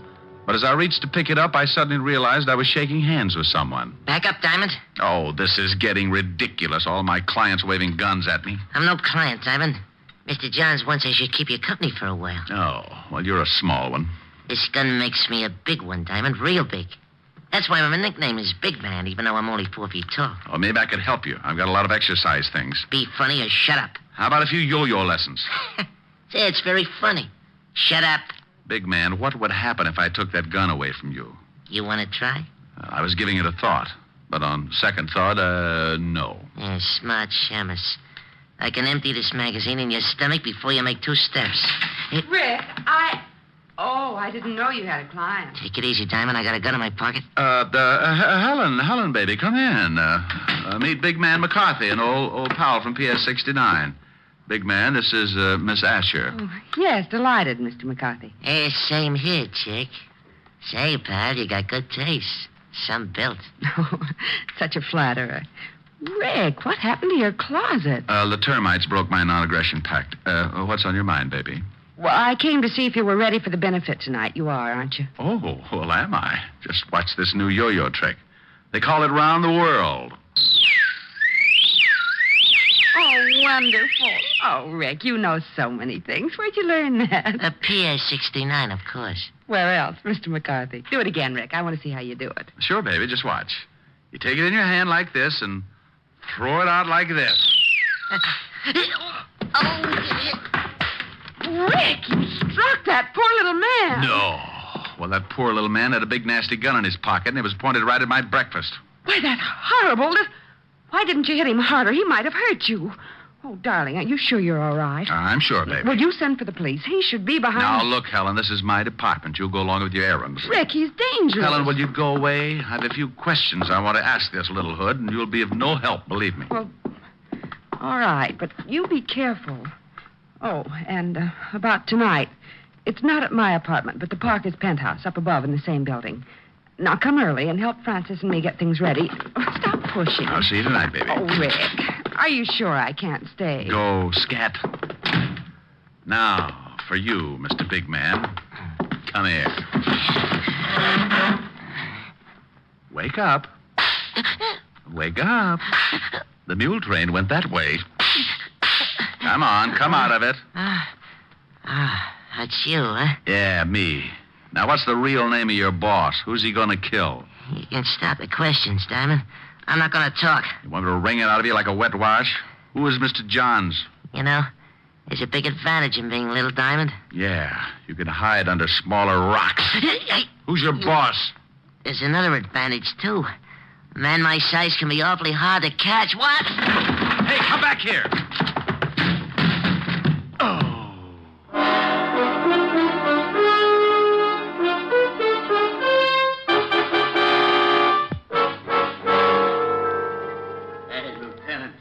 Shaman.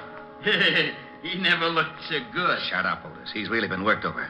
Wonder what gang did this to him. Rick, snap out of it. Oh. Rick, what happened?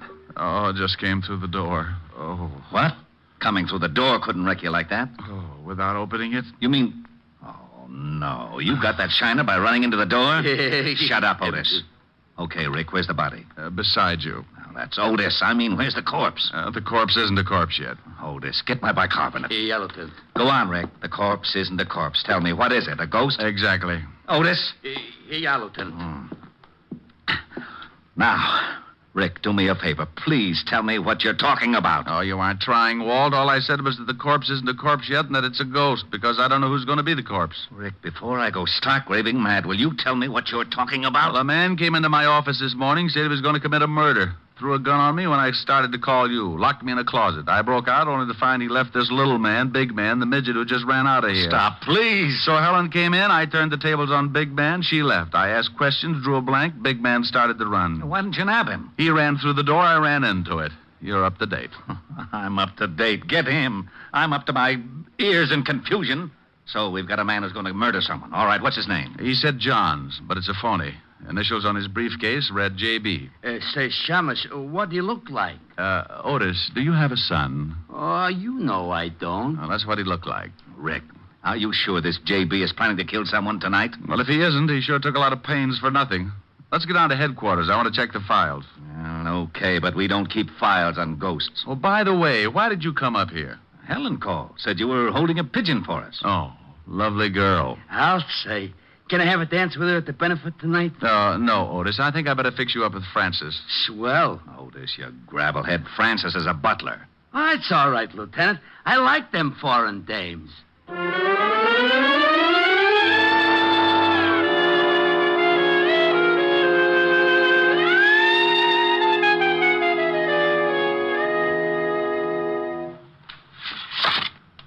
Well, that's all the pictures, Walt. I've looked them all. Johns doesn't have a record, neither does Big Man. Well, they wouldn't. The one time we get a chance to stop a murder before it's committed, and we've even got a good description of the potential killer.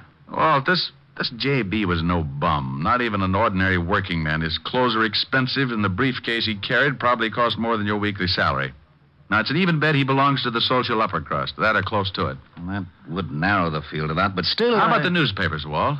They have society reporters who know anyone who is anyone. It's a long shot, but name me a better.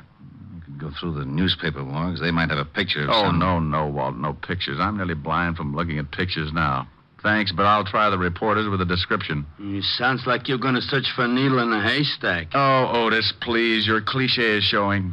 That's screwy. You can't kid me. Only dames wear cliches. How could mine be showing? Sergeant, when you die, will your brain to a clinic. Maybe they'll discover a cure for it. Lay off. Besides, I got a good idea for your investigation. I wouldn't miss hearing this for my next 2 issues of Batman. Yeah, I was thinking you could maybe save a lot of time if you got an artist to draw a picture from your description. They do it in all the movies and catch crooks easy. Otis, how would you like a transfer Hey, to Walt, Staten? wait a minute. He may have an idea. I know where there's an artist who could sketch J.B. from a description. It's crazy, but you may as well try it, Rick. Otis, you can drive him there. Lieutenant. Tell him yes, Walt. I can't stand to see him cry. All right, Otis, you can use the siren.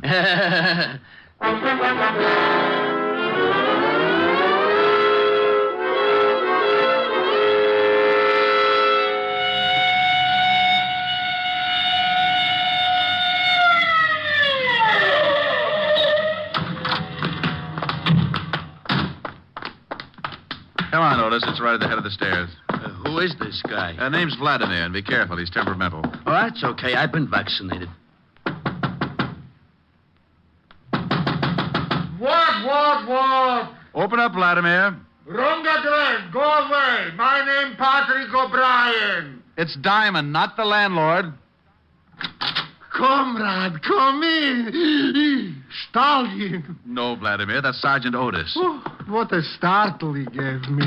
Vladimir, can you sketch a man's face from a description? Can I sketch a man's face from a description? Can I sketch? Did I not once sketch the whole Russian army? And with one pencil? Okay, Vladimir, but can you do it? Comrade, you doubt it? I am the greatest artist that's impossible. I can draw... Comrade, you are paying cash money. Cash money. Oh, for that I can draw you Siberia and never miss a salt mine. I'm such a genius, I can't stand myself. Another man, Vladimir. Can you sketch the man's face? I think so. Okay, but make it fast. I'll give you the general idea and correct you as you go. Corrections you can make. One criticism, I go back to my shave cream signs.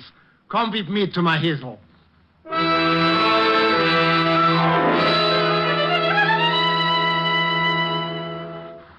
Well, almost, Vladimir, but the nose still isn't quite right.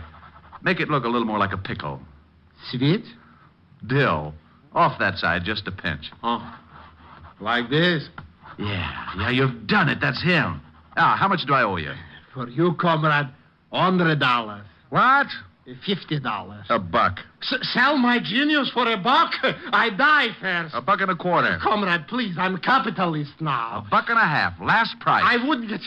Last price, I take it. But I may die. If you do, give me a call. It's a good job, Vladimir. Of course. Was I not the artist to sketch the Tsar himself? Of course, it didn't pay so well, but was great honor. Looks pretty fuzzy to me. Comrade Diamond, your patronage I appreciate. But if you must bring along this peasant, don't. Even his face makes me sick with the repulse. Otis, come on. You'll have to pardon him, Vladimir. Whenever his shoelaces come untied, his brains slip out. See you later. Ochichornia, comrade.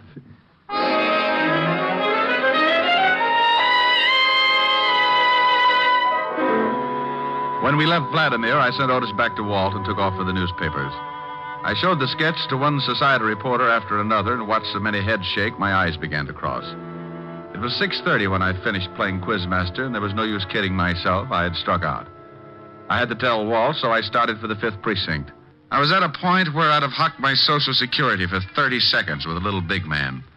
Then as I walked down the street, I suddenly felt the nerves in my spine jump down into the pit of my stomach, and goose pimples skidded up my back like scared rice. It was a feeling I'd had before. So without turning, I headed for the steps of a basement apartment.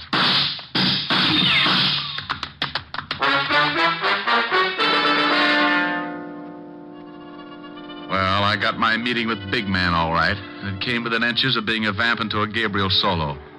Big Man apparently thought his shots hit pay dirt.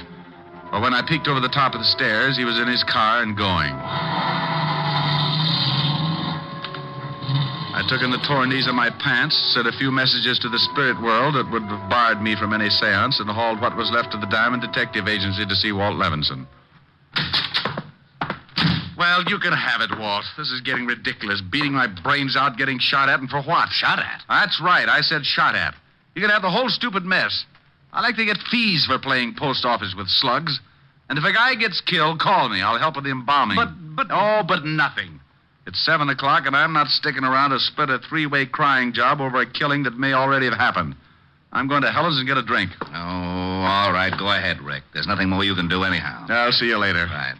And you stop looking like a panda with a bellyache, Otis. No, what did I do? Oh, shut up. Hey, where you going? I'm going out and punch the first little guy I can find right in the nose, just on general principles. I left the precinct and headed for Helen's party. I remembered that the benefit was being held in the penthouse and went on up. I was surprised to find Helen's butler, Francis, opening the door. Good evening, Mr. Oh, my, did you have an accident? This day has been an accident, Francis, but if you mean my clothes, I was playing spin the bottle with a bulldozer. You do look a little battered, if I may say so, sir. You ought to see the bulldozer. What are you doing opening the door up here? Oh, the Parker's butler was taken ill, sir. As I was helping Miss Asher with the decorations anyway, I remained to take his place for this evening. Is she here? Yes, she's in the living room, sir. Thanks. I'll go on in. Rick, over here. Hello, baby. What, hit you, a bus? Just the door and the sidewalk. The bus I get later. Oh, Rick. And just look at your suit. It's ruined. Now, what's with the concern over my suit? You lobbying for my tailor? I wanted you to look your very best tonight. Here, let me see those knees. Come on, sit over here. That's it. Now. Oh, well, they're not as bad as I thought. Oh, cheer up. Maybe they'll get infected. That'll help. Who did this to you, Rick? Our sweet little friend of this morning, Big Man, or I should say his boss, J.B. He's the one who sent Big Man after me. J.B.? A specter. Sent to haunt me for my past sins. He hired the little killer you saw me sock with my yo-yo. Your yo? Oh, you haven't lost your yo-yo, have you? Oh, Helen, baby, your Ricky's nearly been killed. Must you worry about my yo-yo? Oh, I'm sorry, but it is all right. In my pocket, here. See? Good as new. Oh, that's fine. Now, what about this J.B. person? Why did he send Big Man to kill you, Rick? Because I know he's going to commit a murder tonight. Maybe doing it right now. Wait a minute. You said Big Man. Did you let him go this morning?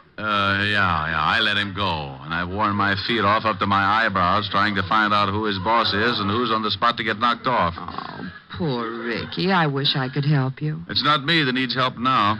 I quit. It's the guy J.B. is after. J.B., are those his real initials? Yeah. No, we've had lots of things to go on. Initials, descriptions, even a sketch of him. Here, I've got it in my pocket for all the good it did. No, wait, don't tear it up. Let me look at it. Oh, Rick, silly. This is no murderer. That's a sketch of Johnny Blackwell. It's a... Helen, you know who this man is? Of course. It's Johnny Blackwell from Newport. He and his wife are up here visiting Adam Wister. Rick, what is it? You're all turning blue. All day long, when you were in my office, you could... Oh, if I'd only asked... Helen... Yes, Rick? Give me some cyanide, no water. Oh, but you must be mistaken about the sketch. Johnny Blackwell can't be a murderer. Well, I'm getting out of here. Where can I find him? If you'll just sit still, he'll come to you. Adam Wister's bringing him and his wife to the benefit tonight.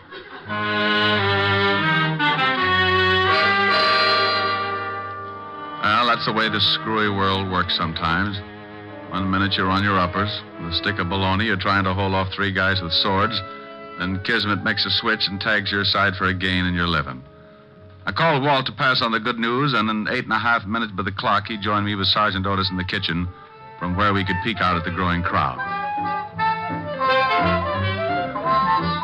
Let me take a look, Rick. Has Blackwell come in yet? Stay back. I'll let you know. Otis, get out of that icebox. Oh, I'm hungry. You heard me. Oh, that's fried chicken, Lieutenant. Fried chicken? I haven't had... Otis. Oh. Walt, come take a look. There's Blackwell. Where? Over there, just sitting down. The man with the sandy hair. Yeah, I see him. Who are those people with him? The woman must be his wife. Oh, but get a load of the little weasel. That's Big Man, the guy who got away from me this morning. Oh, and the other man? Must be Adam Wister. Helen said he was bringing the Blackwells. Well, he did, so now we wait for the play. Well, we waited and watched the Blackwell party settle down to enjoy itself. Big Man acted like he hadn't eaten for a week and made hors d'oeuvres vanish in his mouth like marbles down a manhole. After what seemed like weeks, the situation grew, suddenly took shape. On Blackwell's urging, Big Man rose to dance with Mrs. Blackwell.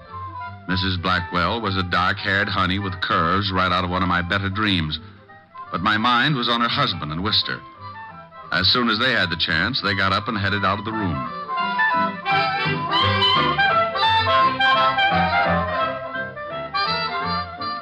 Watch them, Rick. They're headed for the library. Come on, this way. Through this door and down the hall. Well, Adam, it's nice to be visiting you again. We're glad to have you, Johnny. We're sorry to hear about your losses in the market last year. The story here was that you were cleaned out. Hey, Diamond, what's he saying? Shut up. Oh, I still have a little money, Adam. In fact, I'd like to buy back in with you as a partner. You don't have that much, Johnny. And your wife won't give it to you. She may, Adam. She may, and quicker than you think. Walt, come on. We've picked the wrong victim. Let's find the big man.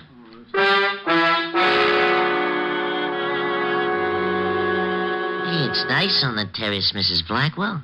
Yeah, real nice out here. I don't like it. It's chilly. Oh, it'll warm up, Mrs. Blackwell. No, I'm going back in. Better not. I don't like the way you're acting, big man. Get out of my way. Get back and shut up. How dare you talk to me like that, you little... Now I'm big, Mrs. Blackwell, real big. A gun? What in the world? I'm gonna kill you. Kill me? Yeah.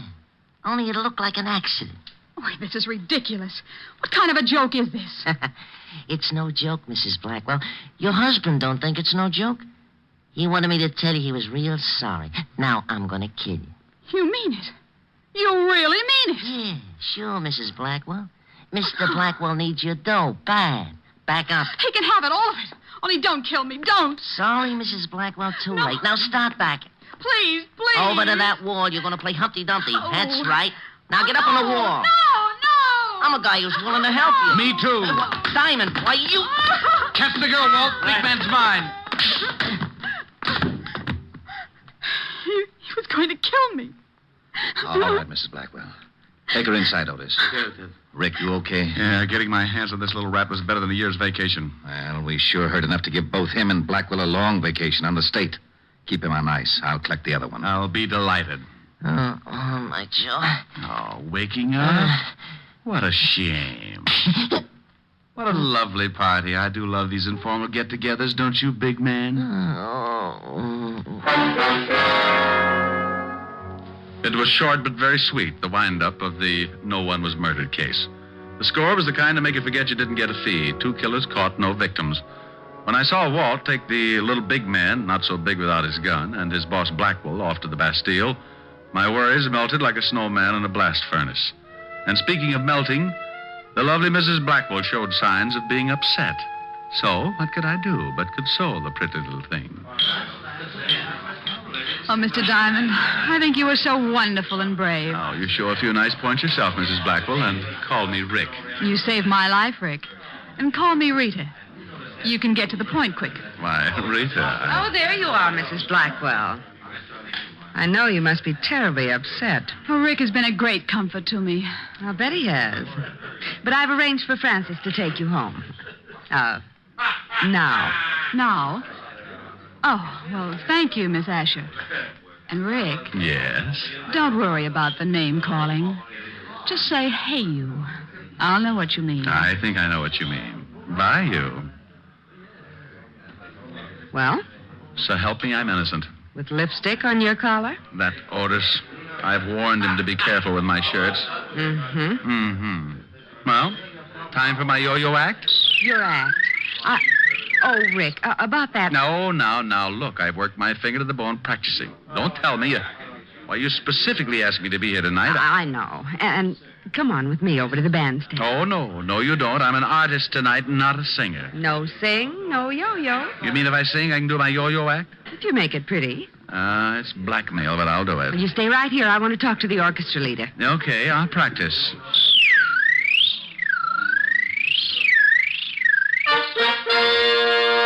Well. Ladies and gentlemen, I give you Richard Diamond, his piano, and his yo-yo. Sing good, Rick. Like a robin with a sponsor. Are the stars out tonight? I don't know if it's cloudy or bright, 'cause I only have eyes for you, dear. The moon may be high, but I can't see a thing in the sky, 'cause I only have eyes for you. I don't know if we're in a garden or on a crowded avenue. You are here, so am I. Maybe millions of people go by, but they all disappear from view. And I only have eyes for you.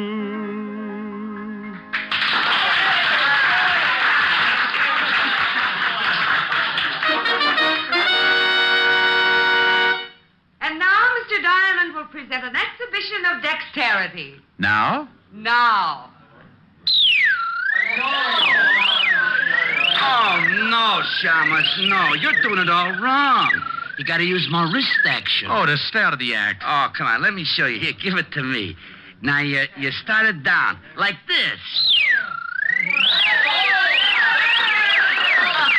Ellen. Yes, Rick, he's better. Let's go home and Nick. Wait till I get my hat.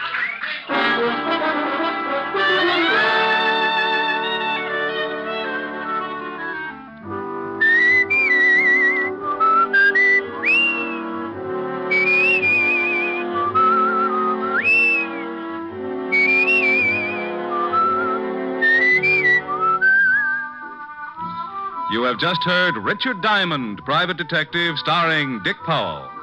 Helen was played by Virginia Gregg, Lieutenant Levinson by Ed Begley.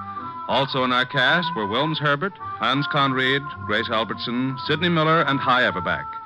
Music was under the direction of Frank Worth. Tonight's story was written by Herb Purdom and edited and directed by Blake Edwards. Portions of the program were transcribed. Dick Powell soon will be seen in the screen version of the best-selling novel, Mrs. Mike. Now, this is Tal Avery, inviting you to be with us again at the same time next week, when we will again bring you Dick Powell as Richard Diamond, Private Detective.